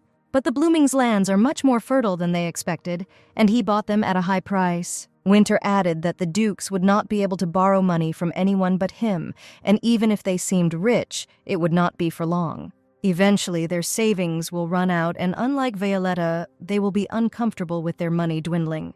Winter told Violetta that she needed to prepare something before the coronation. The next day, Winter and Hale were busy working at the moment when Violetta entered the office. She apologized for having to wait for her, but Violet needed time to prepare. Winter looked at his wife with delight and said that today's outfit was very different from her usual one, and Violetta replied that Jen had sent it and said that it was in fashion now. Violetta reminded her husband that he had promised to study with her before the coronation and said that there was no more time to waste. She added that the first rule was that the heir must act in secret, and if his brother did not arrive at the coronation, then all attention would be turned to Winter. Winter reached out and said that he hated studying royal families and everything that might come with it. Violetta replied that she somewhat agreed with her husband, because she once also believed that studying royal families was a boring and unnecessary activity. She took her husband's hand and said that if they say they miss each other, it means they really miss each other. And if they say that they love, it means that they really truly love each other. Winter wanted to become a necessary, decent, and conscientious husband for Violetta, so he agreed to whatever she offered him. But he could not even imagine that Violetta would put a huge stack of books in front of him and say that he needed to read 15 plays and 100 books. Winter asked in surprise how he could read all this in such a short time. Violetta looked at her husband with tenderness and said that if he tried, he could easily cope with all this. But when Violetta said that he would become much better, smarter, and more educated than Ash and his brother Diev, this became a big impetus for him to take up his studies. After a while, Winter moved his leg so that it touched Violet's knees. Violetta asked in surprise what he was doing, and he replied that he just sat down more comfortably. Violetta said that his position did not look very comfortable, to which Winter objected to the way Violetta was sitting, holding her back straight and straight. This was the most uncomfortable position. She asked if Winter was really focused on his studies right now, and he, not intending to remove his leg, replied that it would not interfere with his reading. A minute later, he took his eyes off the text and, covering himself with a book, began to carefully but discreetly examine Violetta. She seemed to him very beautiful, thoughtful, sweet, and in some ways even very dear. Suddenly, Violetta caught his eye and, realizing that he was being disingenuous, asked if she could ask him a few simple questions about the contents of the book. Realizing that he could not answer her questions, Winter asked Violetta to read the book to him from the beginning. Violetta agreed and said that after that she would ask him 10 questions if he did not fall asleep. Winter asked if he could count on a gift if he answered all her questions. Violetta asked what he wanted in return, and Winter, stroking her knees with his finger, asked his wife to agree to kiss the place where he was pointing. Violetta straightened her skirt, covered her knee with a book, and said that it was not fair. She was trying, and Winter should receive the gift. Winter objected and said that this was not true, because both would like it. Violetta turned her head away and said in a stern tone that she didn't need it, and Winter needed to read another book and answer her 10 questions. Winter replied that if there is no reward, then it makes no sense for him to give the correct answers. Winter stood up, leaned over Violetta, and said if she was against a kiss on the thigh, then he could kiss her on the neck. Violetta understood that her husband would not simply leave, and she had to agree to a kiss on the neck. From that moment on, Winter completely immersed himself in his studies, knowing what prize awaited him at the end. When Winter finished answering the questions, he proudly handed Violetta a piece of paper, and now watched her reaction with interest. Winter's answers were so perfect that Violetta was surprised to the core. Violetta sternly replied that Winter had done well and, going up to the bedside table with a stack of books, said that it was necessary to start reading the second one. But Winter took Violetta by the hand, pulled her towards him, and sat her on her lap. He kissed her tenderly on the neck, and Violetta closed her eyes and began to feel confused. The next moment, she couldn't resist kissing her, but she knew that Winter had to be stopped. She told Winter that she would send him another teacher because he was being naughty with her. But when he replied that another teacher could also demand payment, Violetta thought for a second. And then Violetta said that his teachers would be a man. Having told Winter that classes were over for the day, she headed towards the exit. But Winter said that Violetta still deserves a reward. She turned around and saw that he was holding another book in his hands to start reading. It was the 4th day since Winter studied with a new teacher. Hale was glad that this day had finally come, and he hurried to the younger mistress to report that the management had decided to assign responsibility to someone else. The servant said that the younger lady was probably busy with preparations for the coronation, and she had absolutely no time for his little details. Violetta heard their argument and said that first they need to finish the work, and then they can start decorating. Kale replied that if Jen needs help, then she can ask him, and he will be happy to help her. Violetta called out to both of them and said that maybe it was her imagination, but they might have gotten closer lately. Jen and Hale looked at each other, and then hesitated and replied that they were just working together and learning from each other. Violetta grinned sarcastically and said that perhaps she had misunderstood something. At that moment, the teacher ran into Violetta's office and said that he couldn't do this anymore. He waved his arms indignantly and said that he did not need payment, but asked that he simply be allowed to leave. He endured this for 3 days, but today his patience is over because when he looks at the president, he becomes scared. Violetta understood that the teacher was serious about leaving, and Winter would be left without a teacher. When she entered Winter's office, she saw that he was sitting imposingly on the sofa and calmly looking at the fire in the fireplace. She told her husband that the teacher had quit and asked what could interfere with their classes. Violetta tried to explain to Winter that the coronation is a very important event. Serious people will be there, but he still refuses to study. She then added that in any case, she would not be able to force Winter to study voluntarily, and the only way out was to switch bodies on the day of the ceremony. Winter said that once on the lands of Conic, he managed to find a herb that allows you to change bodies. He tried it as an experiment, and if she remembers, they once succeeded. He didn't want to tell his wife that he had once tried to commit suicide and had to go along with that lie. Violetta asked her husband if he still had this herb. When Winter responded positively, Violetta extended her hand and told him to give her the herb. Winter said that with her weak stomach, this weed is very dangerous to eat. Violetta replied that nothing bad would happen to her, and she just wanted to test it on herself. And when Violetta said that they would conduct the experiment right now, Winter did not know what to answer and how to proceed next. An unfamiliar guy with a bag and a cap appeared in front of the gate of the house. He was worried that he would not be driven away.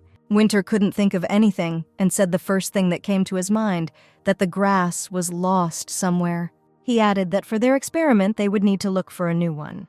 Winter said that this herb is very difficult to find, and perhaps they need to come up with some other way of exchanging bodies.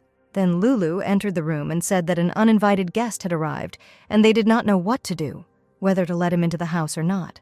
Winter asked who this guest was, and Lulu replied that one of his twin half-brothers wanted to see him. Winter replied to be escorted into the house, because his brother had arrived at the perfect time. He should have been invited earlier. He told Violetta that although he was not very happy to see him, his brother would be useful in the near future, and perhaps he would help them get this herb.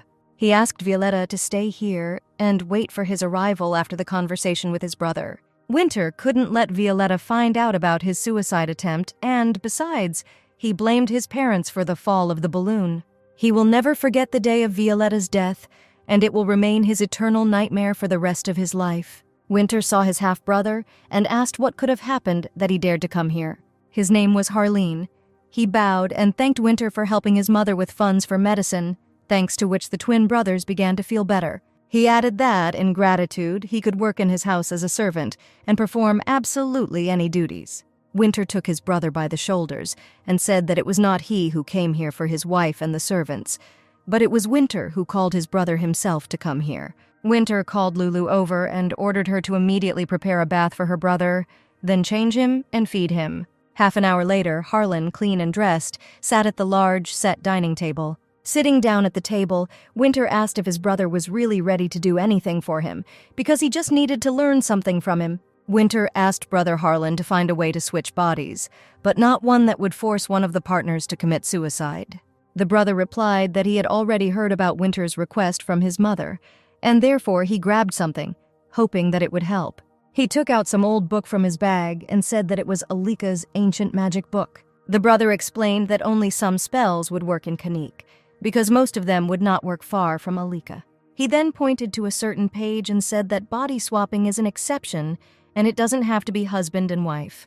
Winter replied that he was interested in exchanging bodies while staying alive. Then Winter stood up and told his brother to study the book well, and he would cover all his living expenses. Harlan replied that he would certainly do this, and then asked why Winter needed a body swap. Winter replied that he did not intend to answer his brother's question. Harlan said he needed to know if anything unusual had happened to the president's heart recently. After all, because of the inner strength, the whole family has a heart problem. His brother, mother, and even her brothers and sisters. Winter replied that he had no health problems, but his wife had heart problems. Harleen took out a bottle from his bag and said that these are dried flowers of Alika, which are good for the heart. He took them with him, hoping that they might be useful, and would be glad if my lady would be helped. Winter asked if he should really give his wife an unknown medicine, and Harlan replied that the local doctor should know about this remedy. He added that in order for the product to help and be beneficial, it must be added to tea. Winter handed the medicine to the servant and ordered him to show it to the doctor to make sure the medicine was safe. Harlan replied that he perfectly understood the president's suspicions, but he and his brother Halo personally took this medicine as children, as they had health problems. Winter remembered that he was also very sick as a child, but at that time he had no time to notice it. I remembered that he was tormented by attacks of suffocation. Then his heart began to pound furiously and then froze instantly. But when he turned 12 years old and ran away from the restaurant, all the symptoms instantly disappeared. The next morning, Hale brought the bottle back and said that tests of the tea showed the absolute harmlessness of this remedy. He then asked what kind of letter the president had in his hands, since he was studying it so carefully. Winter replied that it was a letter from his parents asking for forgiveness for threatening him. In the letter, the Duchess regretted the words spoken and hoped that Winter understood how much they loved him. He said that he was starting to hate his parents, but it would still be necessary to meet about the status. Winter closed his eyes. He didn't want his parents to meet Violetta, and thought about how he could avoid this.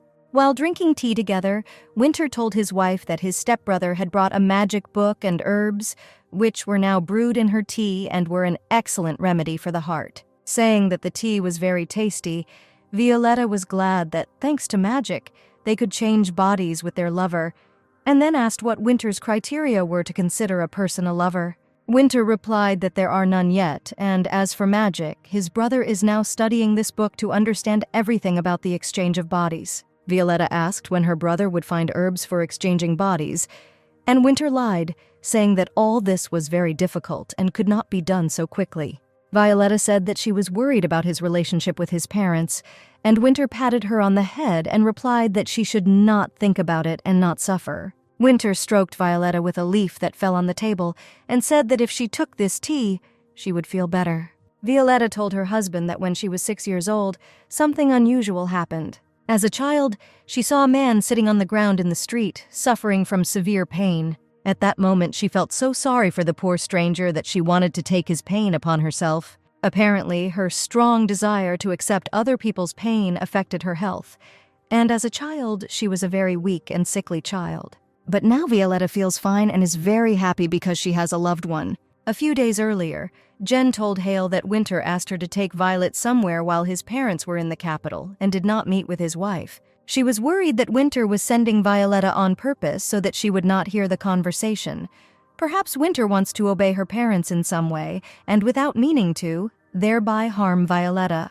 Hale tried to calm Jen down by saying that the president wouldn't do that this time and he hated his family. Jane replied that she could not trust the president, especially after the way he treated her by suspecting her of being pregnant by another man. She said that at that time, the younger madam received little baby shoes from the president's parents, but it was a very bad, scary, difficult time, full of hatred, suspicion, and quarrels. Hale knew that Violetta took false medicine at the behest of the Duchess, and she also sent her children's shoes, as if she was mocking her and playing on the feelings of the younger mistress. Jane turned the door decisively and said that she needed to tell the president about this. Otherwise, he might again side with his parents. But Hale, trying to stop Jen, led her to the window and, showing how happy the president and the youngest madam were, asked her to leave all this a secret. He added that now the main thing is to take care of the current situation, and talking about parents is a sore subject for the president, and it is unknown how he might react to this. Jen promised she would keep her mouth shut. She went out onto the balcony, and Violetta told her that after tea she was going to study with her husband again. Violetta asked the servant to fix her hair before classes, and she happily agreed. Jen, seeing how happy the junior mistress was, decided to really remain silent and not make the situation worse. A few hours earlier, Curzon Heston called a meeting, announcing that he had received an invitation from Sir Winter to a charity ceremony to mark the opening of the lake. Someone present called Winter a dictator, that he was offering them an unreasonable deal, and they must show him their strength. And Janice sat silently and listened to how the nobility was not going to give up. He said that against force and power, mutual understanding is now needed in order to come out with the least losses. The father slammed his fist on the table and said how Janice could get in the way in such a situation, because this swindler wants to take for himself more than he should have. The son said that they were pursuing the wrong strategy and that they needed to choose another partner to negotiate. He added that it was necessary to work not with Ash, but with his sister Violet. Janice said that although she is the wife of a swindler, she is the only one whom Winter does not dare touch, and besides, she has more rights than any of those present here. Then the father sighed and said that one way or another they would be forced to give in. Janice added that they made a big mistake, not only in dealing with the residents, but also with Madame Violetta, and in order to solve their problems, in this case it is necessary for everyone to put pride aside.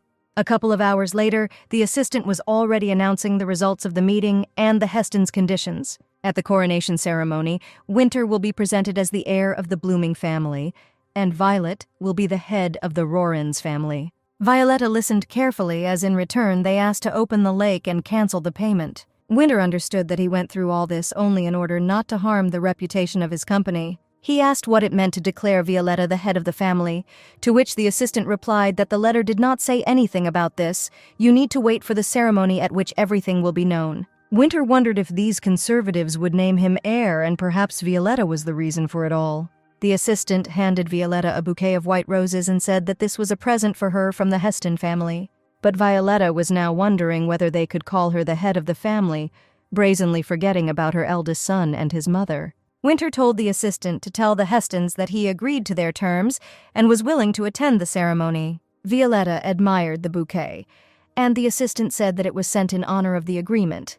These roses grow only at the Hestons and are called Heston roses. Violetta asked how he knew this, and the assistant replied that these roses were depicted on their coat of arms. She said that he needed to study the symbolism of families better, to which Winter replied that if this was added to his training, his head would soon explode. She told her husband that if these roses were here, then the Hestons were on his side. Winter replied that it didn't mean anything like that. They just wanted to appease Violetta. After all, they could not achieve anything good from Ash, and therefore they want her to become queen. Violetta replied that she had absolutely no such intentions because she perfectly remembers how her father exposed the residents of Lacrown to danger.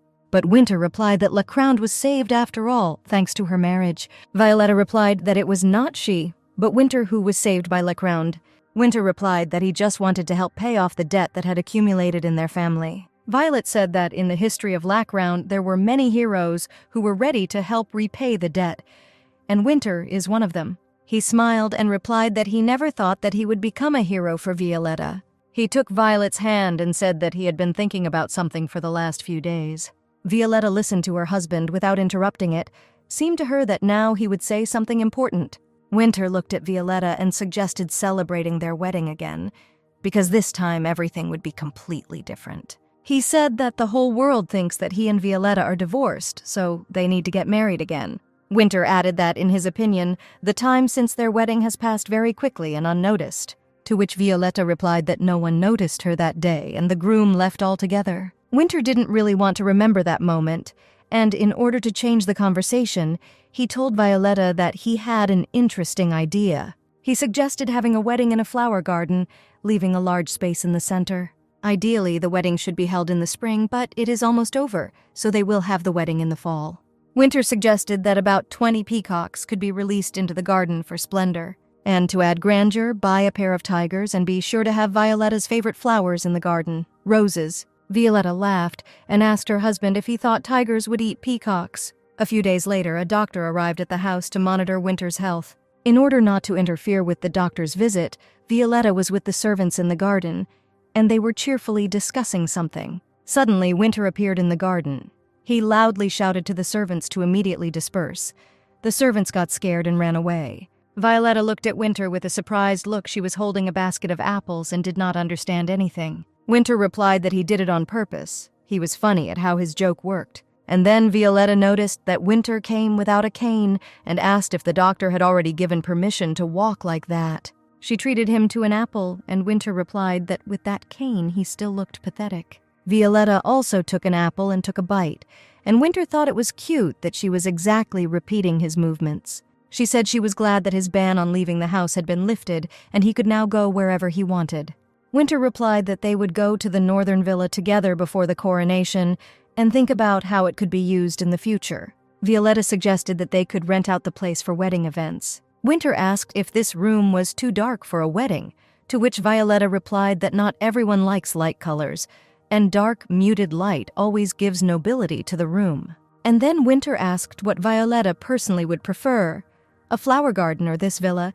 He recalled that in their last conversation, he suggested that she get married again. Violetta remembered tigers and peacocks and asked if he really hadn't joked last time. Winter replied that he was talking about this quite seriously because he did not treat the last wedding very responsibly. He added that seeing the loving look of his bride, he was very afraid that he might plunge her into the mud along with him. Winter was afraid of the pure and noble life he might encounter. He said that now for him there is nothing more beautiful than Violet, and the royal family are just children who get everything they want. Winter took the apple in Violetta's hands with his lips, and saying that she was like a pure angel to him, bit into it. Violetta blushed and told her husband that he was embarrassing her again. Winter wanted to wipe his lips with his hand, and Violetta said that she had a handkerchief. And when Winter said that he wouldn't need the handkerchief now, Violetta understood what would happen in the next second. Violetta dropped a basket of apples to the ground and tried to remind Winter that they were outside. Winter began to kiss his wife, and she asked them to return to the bedroom. But he leaned over Violetta and said that they absolutely did not need to do this. Winter put his wife's hand to his heart and asked how she felt now. Seeing that Violetta did not quite understand his question, he asked differently if she liked his body. Winter reminded her of the moment when he changed clothes in her room, and if he turned around, he would definitely see her gaze on his chest. Violetta blushed and said that in an aesthetic sense, Winter is very beautiful. He explained to Violetta that his feelings can be expressed in very beautiful words, and began to say how much he liked Violetta's body. He said he wanted to touch and kiss every inch from the top of my head to my toes. From such words, Violetta's imagination ran wild, and she, frightened by this, did not understand how to behave. Winter tried to speak Violetta's language and asked if he had read enough books, but Violetta replied that he was crazy. He released his wife and said that they needed to discuss how to talk to each other. Winter said that they talk about the same things, but do not understand each other, and he would like to understand where exactly the problems lie. Then he asked if Violetta had ever praised someone else's body, and she categorically replied that it was impolite. Winter said that he understood. It turns out that Violetta, due to her upbringing, considers these words bad. He added that from now on they will set the rules, and for reconciliation they must sleep together.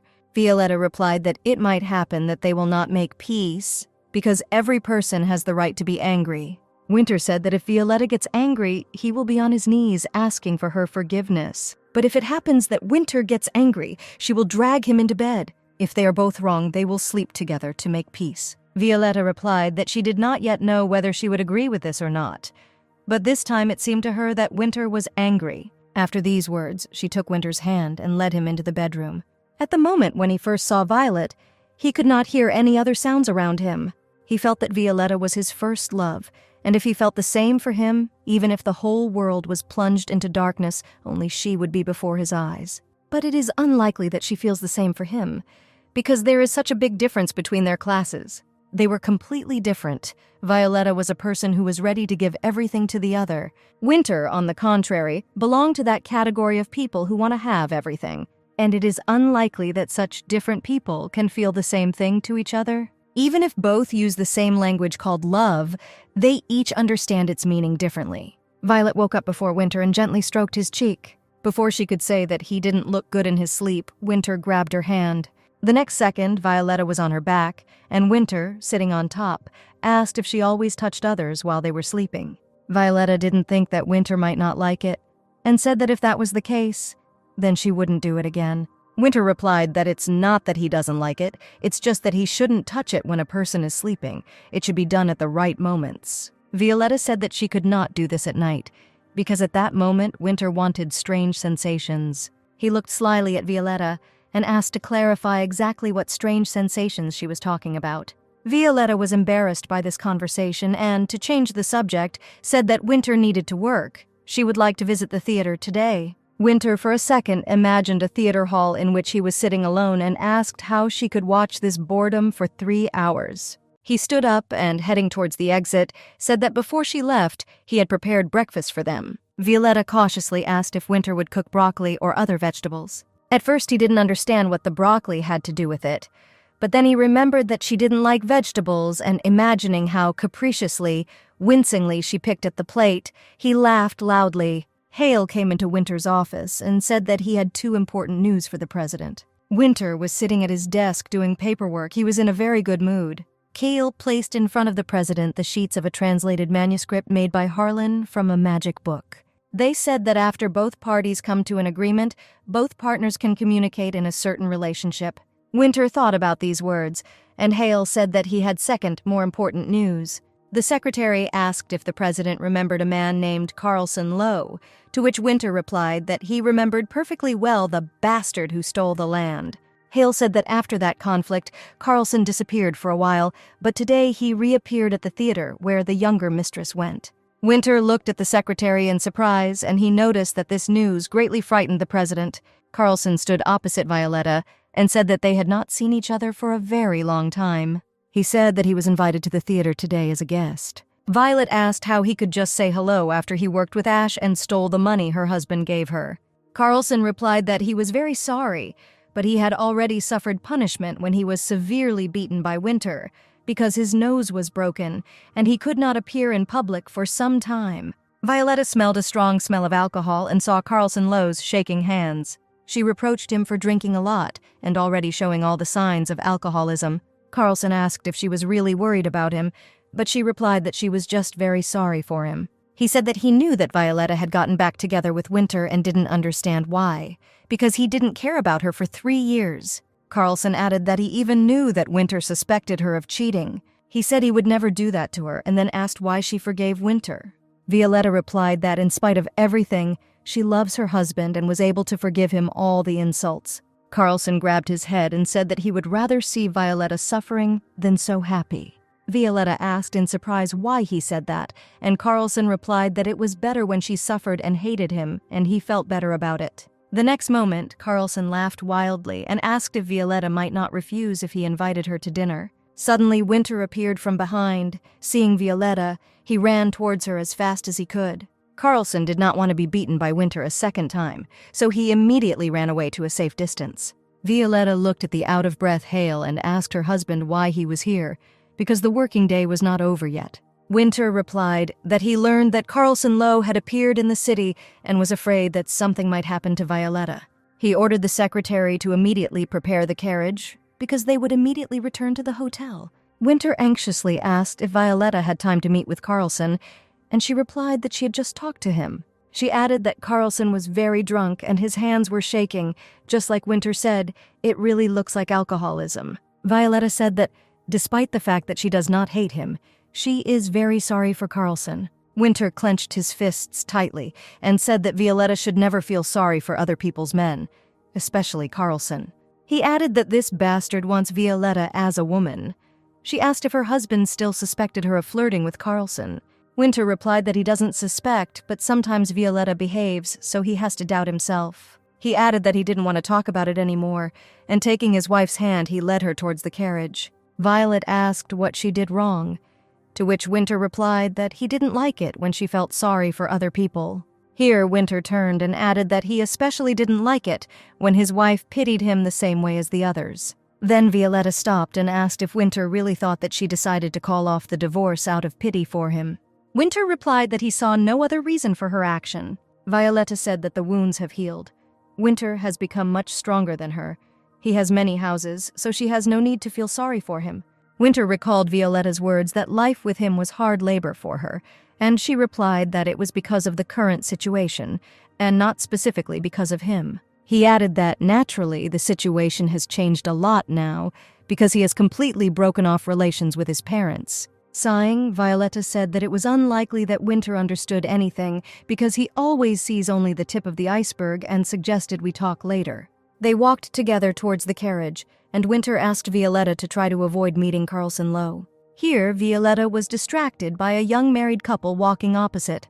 The man was talking with his youngest son, and the woman was carefully holding her infant child in her arms. They looked so happy that Violetta's heart sank from the rush of thoughts. After a few seconds, she turned to her husband and said that he could be calm and not worry about her and Carlson Lowe. Winter said he understands Violet's sadness when she looks at families with children. Violetta looked at her husband and asked in surprise why he was talking about this. Winter replied that he, like his wife, would like to have a child, but reminded them that they could not have children. He then added that even if this happened, they would have her blood, and he liked children with white eyes like his. Violetta replied bitterly that no miracle would happen to her, and clenching her fists, she felt her heart clench in her chest. Winter sat in his office and looked at one point. Then Hale could not stand it and asked if the president wanted to talk about something. Winter replied that if they don't have a child, then Violetta will leave him, so it's better for her to have a child from another man. The secretary replied that the president himself had crossed the line, so Violetta got into the carriage and left. Winter said, "Is it really his fault that he's trying to weigh all the pros and cons?" For some reason, right now he remembered their established rules, that if Violetta was angry, then Winter would kneel in front of her to ask for forgiveness. He asked Hale to tell him where Violetta was now. Violetta was walking through the evening garden and suddenly heard Winter from behind, who said that it had been hot just recently. He was silent for a moment, and then added that it was too wet to kneel here. Violetta did not answer a word, and Winter, in order to somehow start a conversation, said that he was very worried about her. He continued, saying that he was also worried that he could not give Violetta what she wanted, and asked her forgiveness for what he had said recently. Violetta tried to pretend that she did not notice her husband and did not hear his words. Winter said he doesn't like how they avoid talking about the baby, and it's something they definitely need to talk about in the future. Violetta turned around and said that they would talk about it after the coronation, and Winter was very glad that his wife finally responded. She turned to Winter and said that she forgave him, but only because the ground was wet, and Winter laughed quietly and apologized again. Harlan put his pen aside and stretched sweetly. He had finally finished translating the pages of Connick's magic book and dreamed of getting a lot of money for it. He glanced over the manuscript again and suddenly focused his attention on one of the pages. If Harlan translated everything correctly, then Winter and Violetta may have a child. The next day at lunch, Hale brought a letter to the president and said that in 3 days his parents would be in the capital. Winter read aloud that they intended to attend the coronation and before that to stay in their penthouse, but the path was not close and it would be through the capital. Violetta said that they would need to prepare for their reception, but Winter replied that this was not necessary. He explained that his parents were coming to meet him, and during this time Violetta and Jen could go somewhere. Winter added that the conversation would be about money, and Violetta would be completely bored listening to it. Violetta replied that she did not exclude the possibility that the conversation would also be about his brother Diev, whom Winter did not support, and his parents did not really like this. She tried to insist that she must be present at this conversation.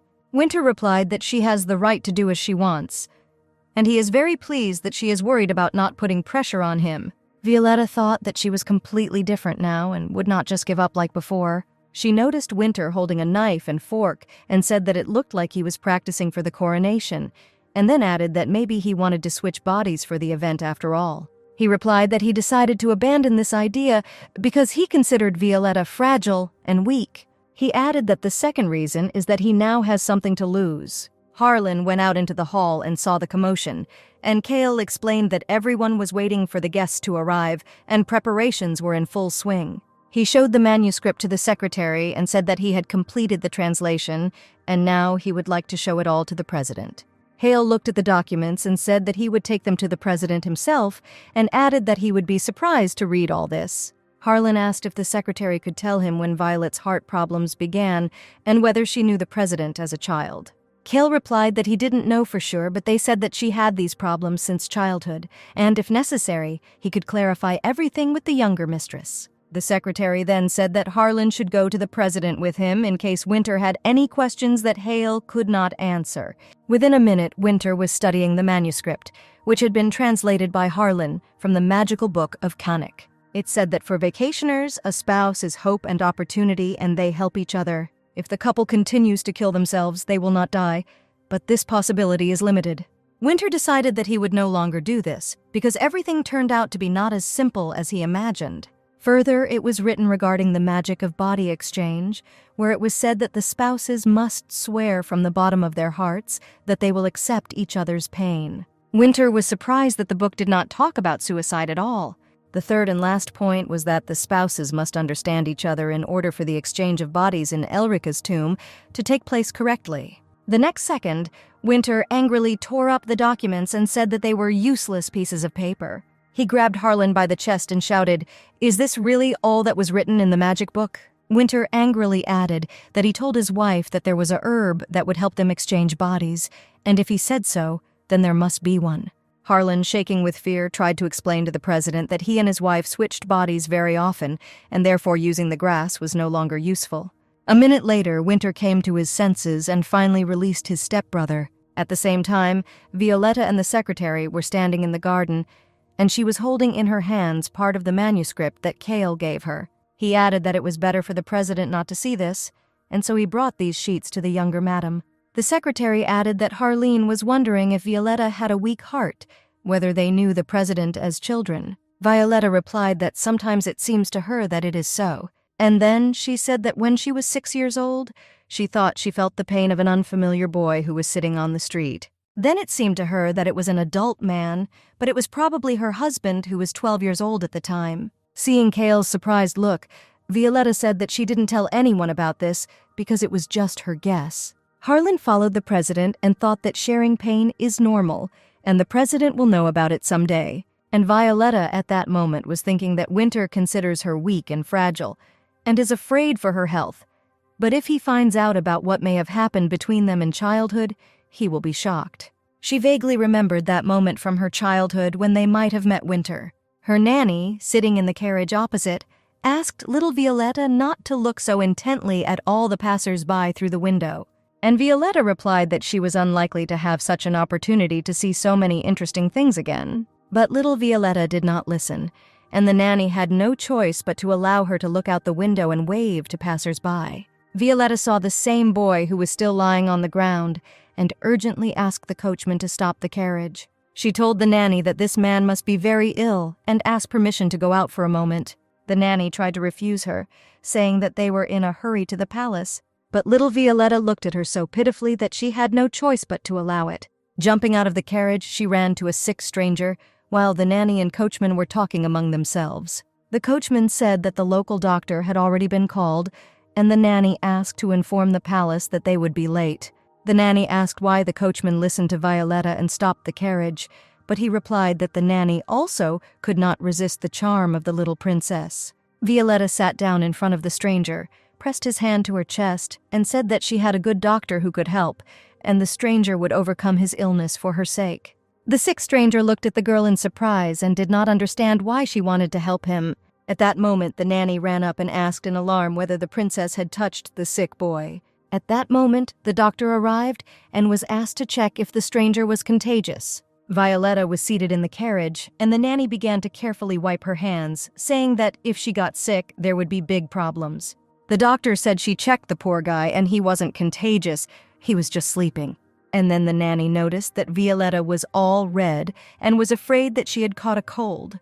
And then Violetta felt very tired. She wanted to lie down and close her eyes. The nanny was very scared and asked Violetta how she was feeling. Violetta calmed her down and said that this happens when she is very nervous. 2 years passed and a second unexpected meeting took place between Violetta and Winter. Little Violetta approached an unfamiliar neat boy on the street and asked if he could help her. She said that her older brother played a joke on her, and Violetta was late for the carriage, which left without her. She added that they would pick her up soon and asked if the young man could stand with her for a while. Winter refused her because he remembered his parents' words that there were thieves and swindlers who were very similar to aristocrats, and told him to stay away from them.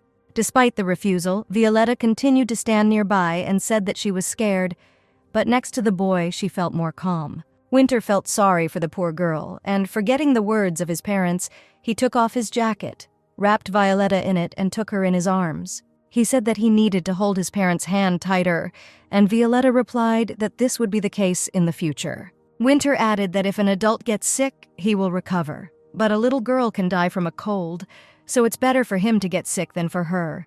And then Violet's older brother Ash arrived and said that he could not look after his younger sister because he did not feel well. Ash asked Winter what family he was from and how he could thank him, but Winter said he didn't need anything. Ash said that in that case, he would thank the boy again, and Violet bowed politely. Winter walked away and thought that he would really like to be like them, and promised himself that in the future he would definitely become a real aristocrat. Thus, even in childhood, 2 points from the manuscript were completed by both. All that remained was to complete the third and final point. The priest asked if Violetta vowed to share with her future husband not only joys, but also sorrows and misfortunes. Violetta understood that on Winter's part this was a marriage of convenience, and he didn't care, but she simply had no choice. But she really wanted to believe that in the future they would love each other, and she replied that she swears. The priest asked Winter whether he and Violetta were ready to share love in the sickness of joy. He could not believe that this princess would become his wife, who probably did not take this marriage as seriously as he did, and replied that he swears. The third vow was fulfilled, with which the spouses gave each other hope and opportunity. Heading to Violetta, Winter asked Harlan not to worry when he saw his wife, otherwise she would understand that he was lying. Harlan tried to stop trembling and reassured himself that Violetta was no worse than Winter. Harlan told Violet that he knew that they were trying to find the right herbs and, trying to be natural, added that they had already switched bodies the maximum number of times. He added that, according to the manuscripts from the ancient magic book, the exchange of bodies is no longer possible. Violet asked how sure Harlan was of this. It was very difficult for Harlan to contain his excitement because Violetta made a completely different impression on him and not the same as Winter. The only thing he could say was that he would try to find out as much as possible about it. And then Winter grabbed his brother by the chest, called him a bastard, and said that he was talking complete nonsense. The next second, he saw a silent reproach in Violetta's eyes and immediately released Harlan. Kale came to the rescue and asked Violetta if she would like to offer the guests some snacks. Violetta agreed, and the secretary, taking advantage of the moment, took Harlan further to the side. Winter hesitated and said that he apologized to Violetta for behaving this way in her presence. Harlan turned around cautiously and asked if they were quarreling, and the secretary replied that the gentleman would be a loser in any case. Winter said that if it weren't for his money, his stepbrother would already be dead. Had Violetta never behaved like that? Never beaten anyone or held anyone by the neck? He asked his wife not to be too strict with him. Perhaps someday she would have to hit someone to force herself to come. Violetta replied that cruelty is bad, and Winter said that Violetta's holiness is unshakable. He added that in this world, people like him have a better chance of success, and what he has achieved is proof of that. Violetta replied that in some ways he was right, but she was afraid that someday his cruelty would turn against her. Winter said that Violet says bad things and is a bad teacher, and she said that he is a good student. Winter became proud for a second and said that there was no more diligent and obedient student than him. Winter then asked why Violetta was preparing so carefully for the arrival of his parents, and she replied that she wanted to show them the wealth of her husband. She added that if parents only need money from their son, then they must show them how much they have lost. Winter chuckled and added that Violetta would need to wear the most expensive jewelry, and she replied that she would do so. She added that although she prefers expensive shoes to expensive jewelry, she would endure for such an occasion, and suggested that he finish the preparations as soon as possible since his parents were arriving tomorrow. Winter replied that he would definitely look for expensive shoes with stones today. Winter kept his promise, and before going to bed, Violetta received a pair of very expensive, chic shoes. Jen was delighted with the expensive shoes with stones and said that she would immediately pick out a matching outfit. While going through the dresses in the wardrobe, Jen told Violetta that for some reason at the moment, she remembered the children's shoes that the Dukes gave her. And when she told Kael about this, he asked to keep it secret and not tell the president about it. Coming out of the wardrobe, she asked the younger mistress why it was necessary to keep this a strict secret. Tears appeared in Violetta's eyes, and she replied that she did not want to go into details, but it was really better to keep it a secret. Jen said that she would now bring the hair jewelry and left the room. Closing the door behind her, the servant stood for a long time and intervened, but then resolutely went to the president's office. When she entered the office, Winter asked if Violetta didn't like the shoes they sent her. Without answering this question, Jen decisively said that last year Violetta received children's shoes as a gift, and when she added that this gift was from Winter's parents, he was shocked. The next morning, when Winter's parents were expected to arrive, Jane informed Violet that Lady Anne was ill. She added that she knew that she was lying in bed. Then Jen said that the gentleman himself would take care of the guests and would not mind if Violetta visited Lady Anna. Violetta replied that she was very sorry that plans were changing, but he needed to visit the sick woman. She got out of bed and told the servants to get the carriage ready as soon as possible. When Jen informed the president about the gift from the Dukes, she was outraged because they knew very well that Violetta and Winter could not have children, but nevertheless, they hurt the lady with their gift. Winter's face instantly changed, stood up and asked Jen to repeat again who sent this gift to his wife. The servants, without hesitation, repeated that his parents did it. Winter told Jen to find a reason to take her out of the house tomorrow morning and tell Violet that she didn't have to meet his parents. The servant replied that she would do everything and left the office. Winter grabbed his head and realized that Violetta had never forgiven him for this and felt guilty. By noon, Winter's parents arrived and the whole family ate dinner at a large table in the garden. The Duchess haughtily said that Violetta was really so busy that she could not attend the dinner, although she knew that they were coming. Winter replied that he sent Violetta because he wanted to drink in the morning, but he doesn't drink in front of his wife. Pouring himself another glass of red wine, Winter told his parents that he and Violetta had been getting closer and closer to each other lately. Then he took a flower from a vase on the table and said that Violetta specially decorated it this way so that they would understand how much they had lost. And then he squeezed the bud tightly and said that these flowers are not comparable to their expenses.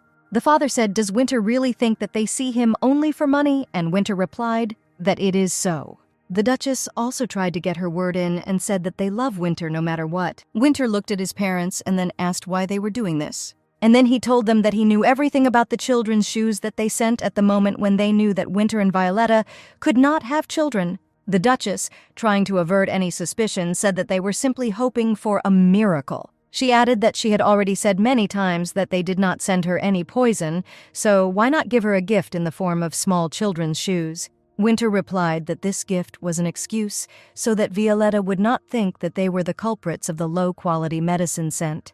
The Duchess asked Winter to think for himself why they would send such a gift, knowing that they could not have children. Winter replied that he knew better than anyone their intentions and what they might be capable of. And then Winter slammed his fist on the table and said that they could kick him out of the family. But if they didn't make him their heir, this would entail certain problems. He called Cale to him and ordered him to immediately finish all the affairs of the Carnicks in the south, then break all contracts with the southern nobility. Winter said that then all the southern nobility would not beg the Bloomings to make Winter heir, but threaten. The father said that he would think about his son's words, and the Duchess calmly declared that none of this would work. Winter replied to let the parents think what they wanted and ordered Cale to immediately carry out his orders. He told the secretary to sell the southern properties first. The Duchess jumped up and said that there was no need to do this, because then Winter would also be in the red. Winter replied that in any case they would lose more than he would gain. He then told the Duchess whether a man, in her opinion, was capable of losing everything he had in order to gain a title. The Duchess continued to persuade Winter, saying that he was ruining his life.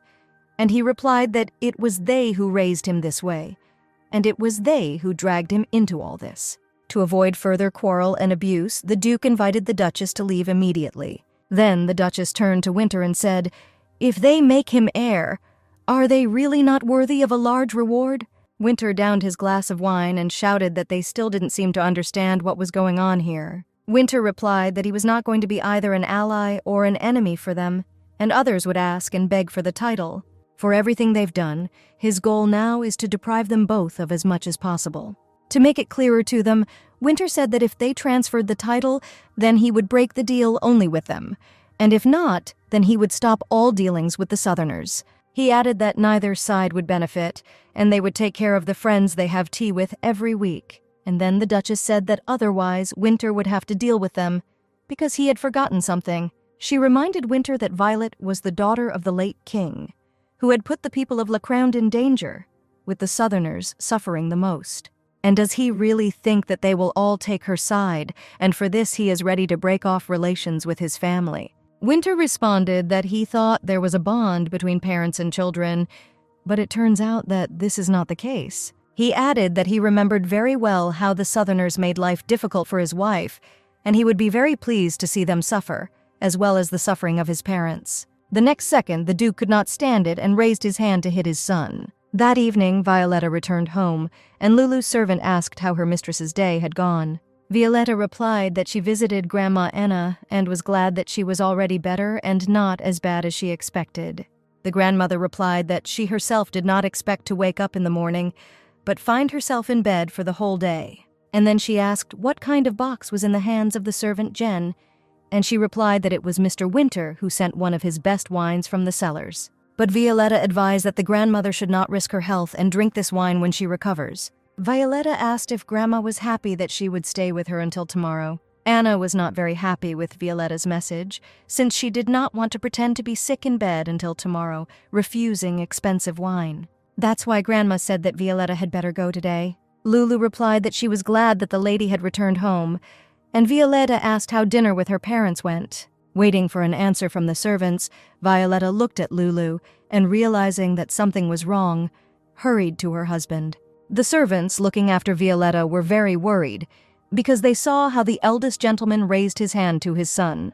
Then such a terrible fight broke out between them that the servants could not separate them. When the dukes left, the gentleman continued to drink. Violet was horrified because she found Winter in such a terrible state, and he said that he did not expect her to return today. Seeing a bunch of bottles around the room, Violetta asked Winter not to drink anymore. Winter hugged his wife and said that when he is very worried and nervous, he starts drinking a lot. And then Winter burst into tears on her shoulder. He asked for forgiveness for the fact that she died because of him several times and begged her to never leave again. Violetta reassured her husband by saying that she had no desire to go anywhere, and the decision to divorce rested only with him. She understood that Winter was so drunk that he would not remember her words, and said that she loved him very much. At the age of 12, Winter ran away from a small restaurant and was on the verge of death for almost a year. In the middle of winter, without shelter, Winter was on the street and felt severe cold and hunger, but this was not what bothered him. He looked into the windows of restaurants and saw children his age, neatly dressed and eating all sorts of sweets. One day he saw them eating some kind of fruit dessert and was jealous of them because he couldn't even imagine how this dish tasted. On the very first day he entered the Blooming family, he saw this treasured dessert in front of him. For the first time, he experienced the incomparable taste and aroma of sweet fruit dessert. It seemed to him that he could not have dreamed of better care, because the last time he heard kind words was when he was 5 years old. Then it seemed to him that he would do anything for these happy moments, and did everything for the parents who accepted him, but he was mistaken in thinking that they loved him.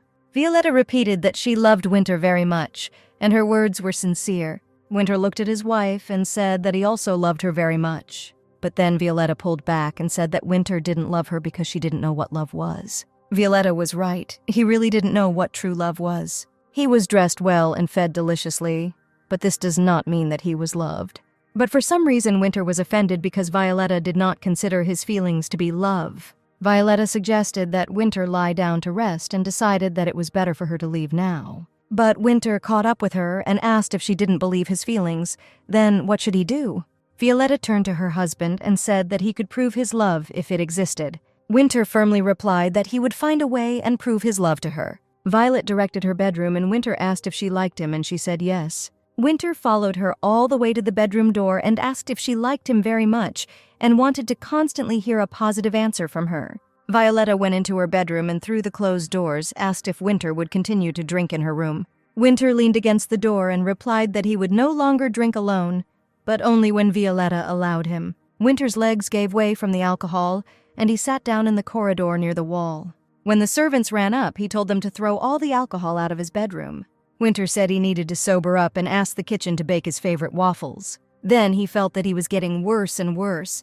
His heart began to hurt badly, and Winter ordered to urgently call a doctor. In the morning, Violetta said that she was still angry at Winter for his behavior yesterday. She added that she wanted to visit her sick grandmother Anna, but Winter asked that they talk before she left. He shouted after Violetta that yesterday he completely broke off relations with his parents, which is why he drank a lot.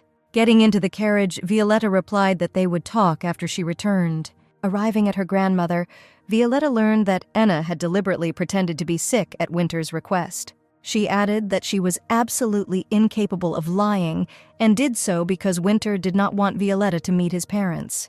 That's why he sent her such expensive wine as compensation for the conspiracy. Now everything became clear to Violetta because Winter did not want her to be present at their family conversation. She said that she had again quarreled with her husband because he was drinking a lot of alcohol secretly from her. The grandmother was alarmed that Winter was really drunk and out of control. Violetta replied that when Winter gets drunk, he feels very unhappy. Even when she said she loved him, Winter remained sullen and upset. But yesterday, for the first time, he himself said that he loved her, but Violetta didn't really believe his words, because he was very drunk. Grandma was surprised why Winter never said such words to Violetta because he loves her very much. Seeing Violetta's surprised look, Anna said that during her absence, Winter visited this place several times. She was sure that Winter came not only to her, but to everyone who could contact Violetta. Grandma then said that Winter came every day and she had to show the letter she wrote to Grandma.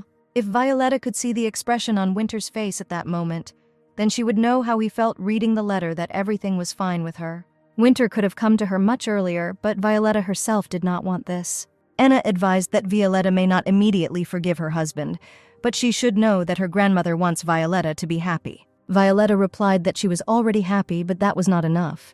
It seems to her that she was much happier before than now. When she returned home, she saw that Winter was already standing on the street. When Violetta got out of the carriage, Winter said that he was waiting for her because they had something to talk about. But she walked past her husband and said that she needed to change clothes. Winter said after her that she had been thinking about this since yesterday, and from the moment he saw her until today, nothing has changed. Violetta turned and dryly told Winter that he had never put her above his money. Winter replied that the goal was not money, he just wanted to keep people around him. He reminded her of her words when Violetta said that Winter does not know what true love is. Yes, he really doesn't know what it means to love a person and can only try to tie him to himself using money. It's been like this since they got married. He's always been like this. Violet asked if Winter was now asking her to try to understand him. And then Winter got down on his knee and said that this was not what he was asking for. He needed Violetta to love him. He added that he really needs her love so that she loves him even more and truly. Violetta looked at her husband and said that in reality he was a very bad person. He replied that it was so, but Violetta, in spite of everything, loved him. Winter asked Violetta to look around while she was away. He grew such a beautiful garden as if it wasn't him at all. Violetta understood that he really changed himself, changed his gait to a more stately one, and planted gardens on 2 continents. In addition, he completely broke off relations with the people whom he considered his parents and only family. He asks her not to leave him, even if he himself does not know how to love. Violetta said that she understands Winter, and perhaps this is the kind of love that he is capable of. Violetta explained, saying again that she understood him, but that did not mean that she believed him. Winter responded that they both didn't trust each other's feelings. Worry and joy, sadness and obsession, maybe this is true love.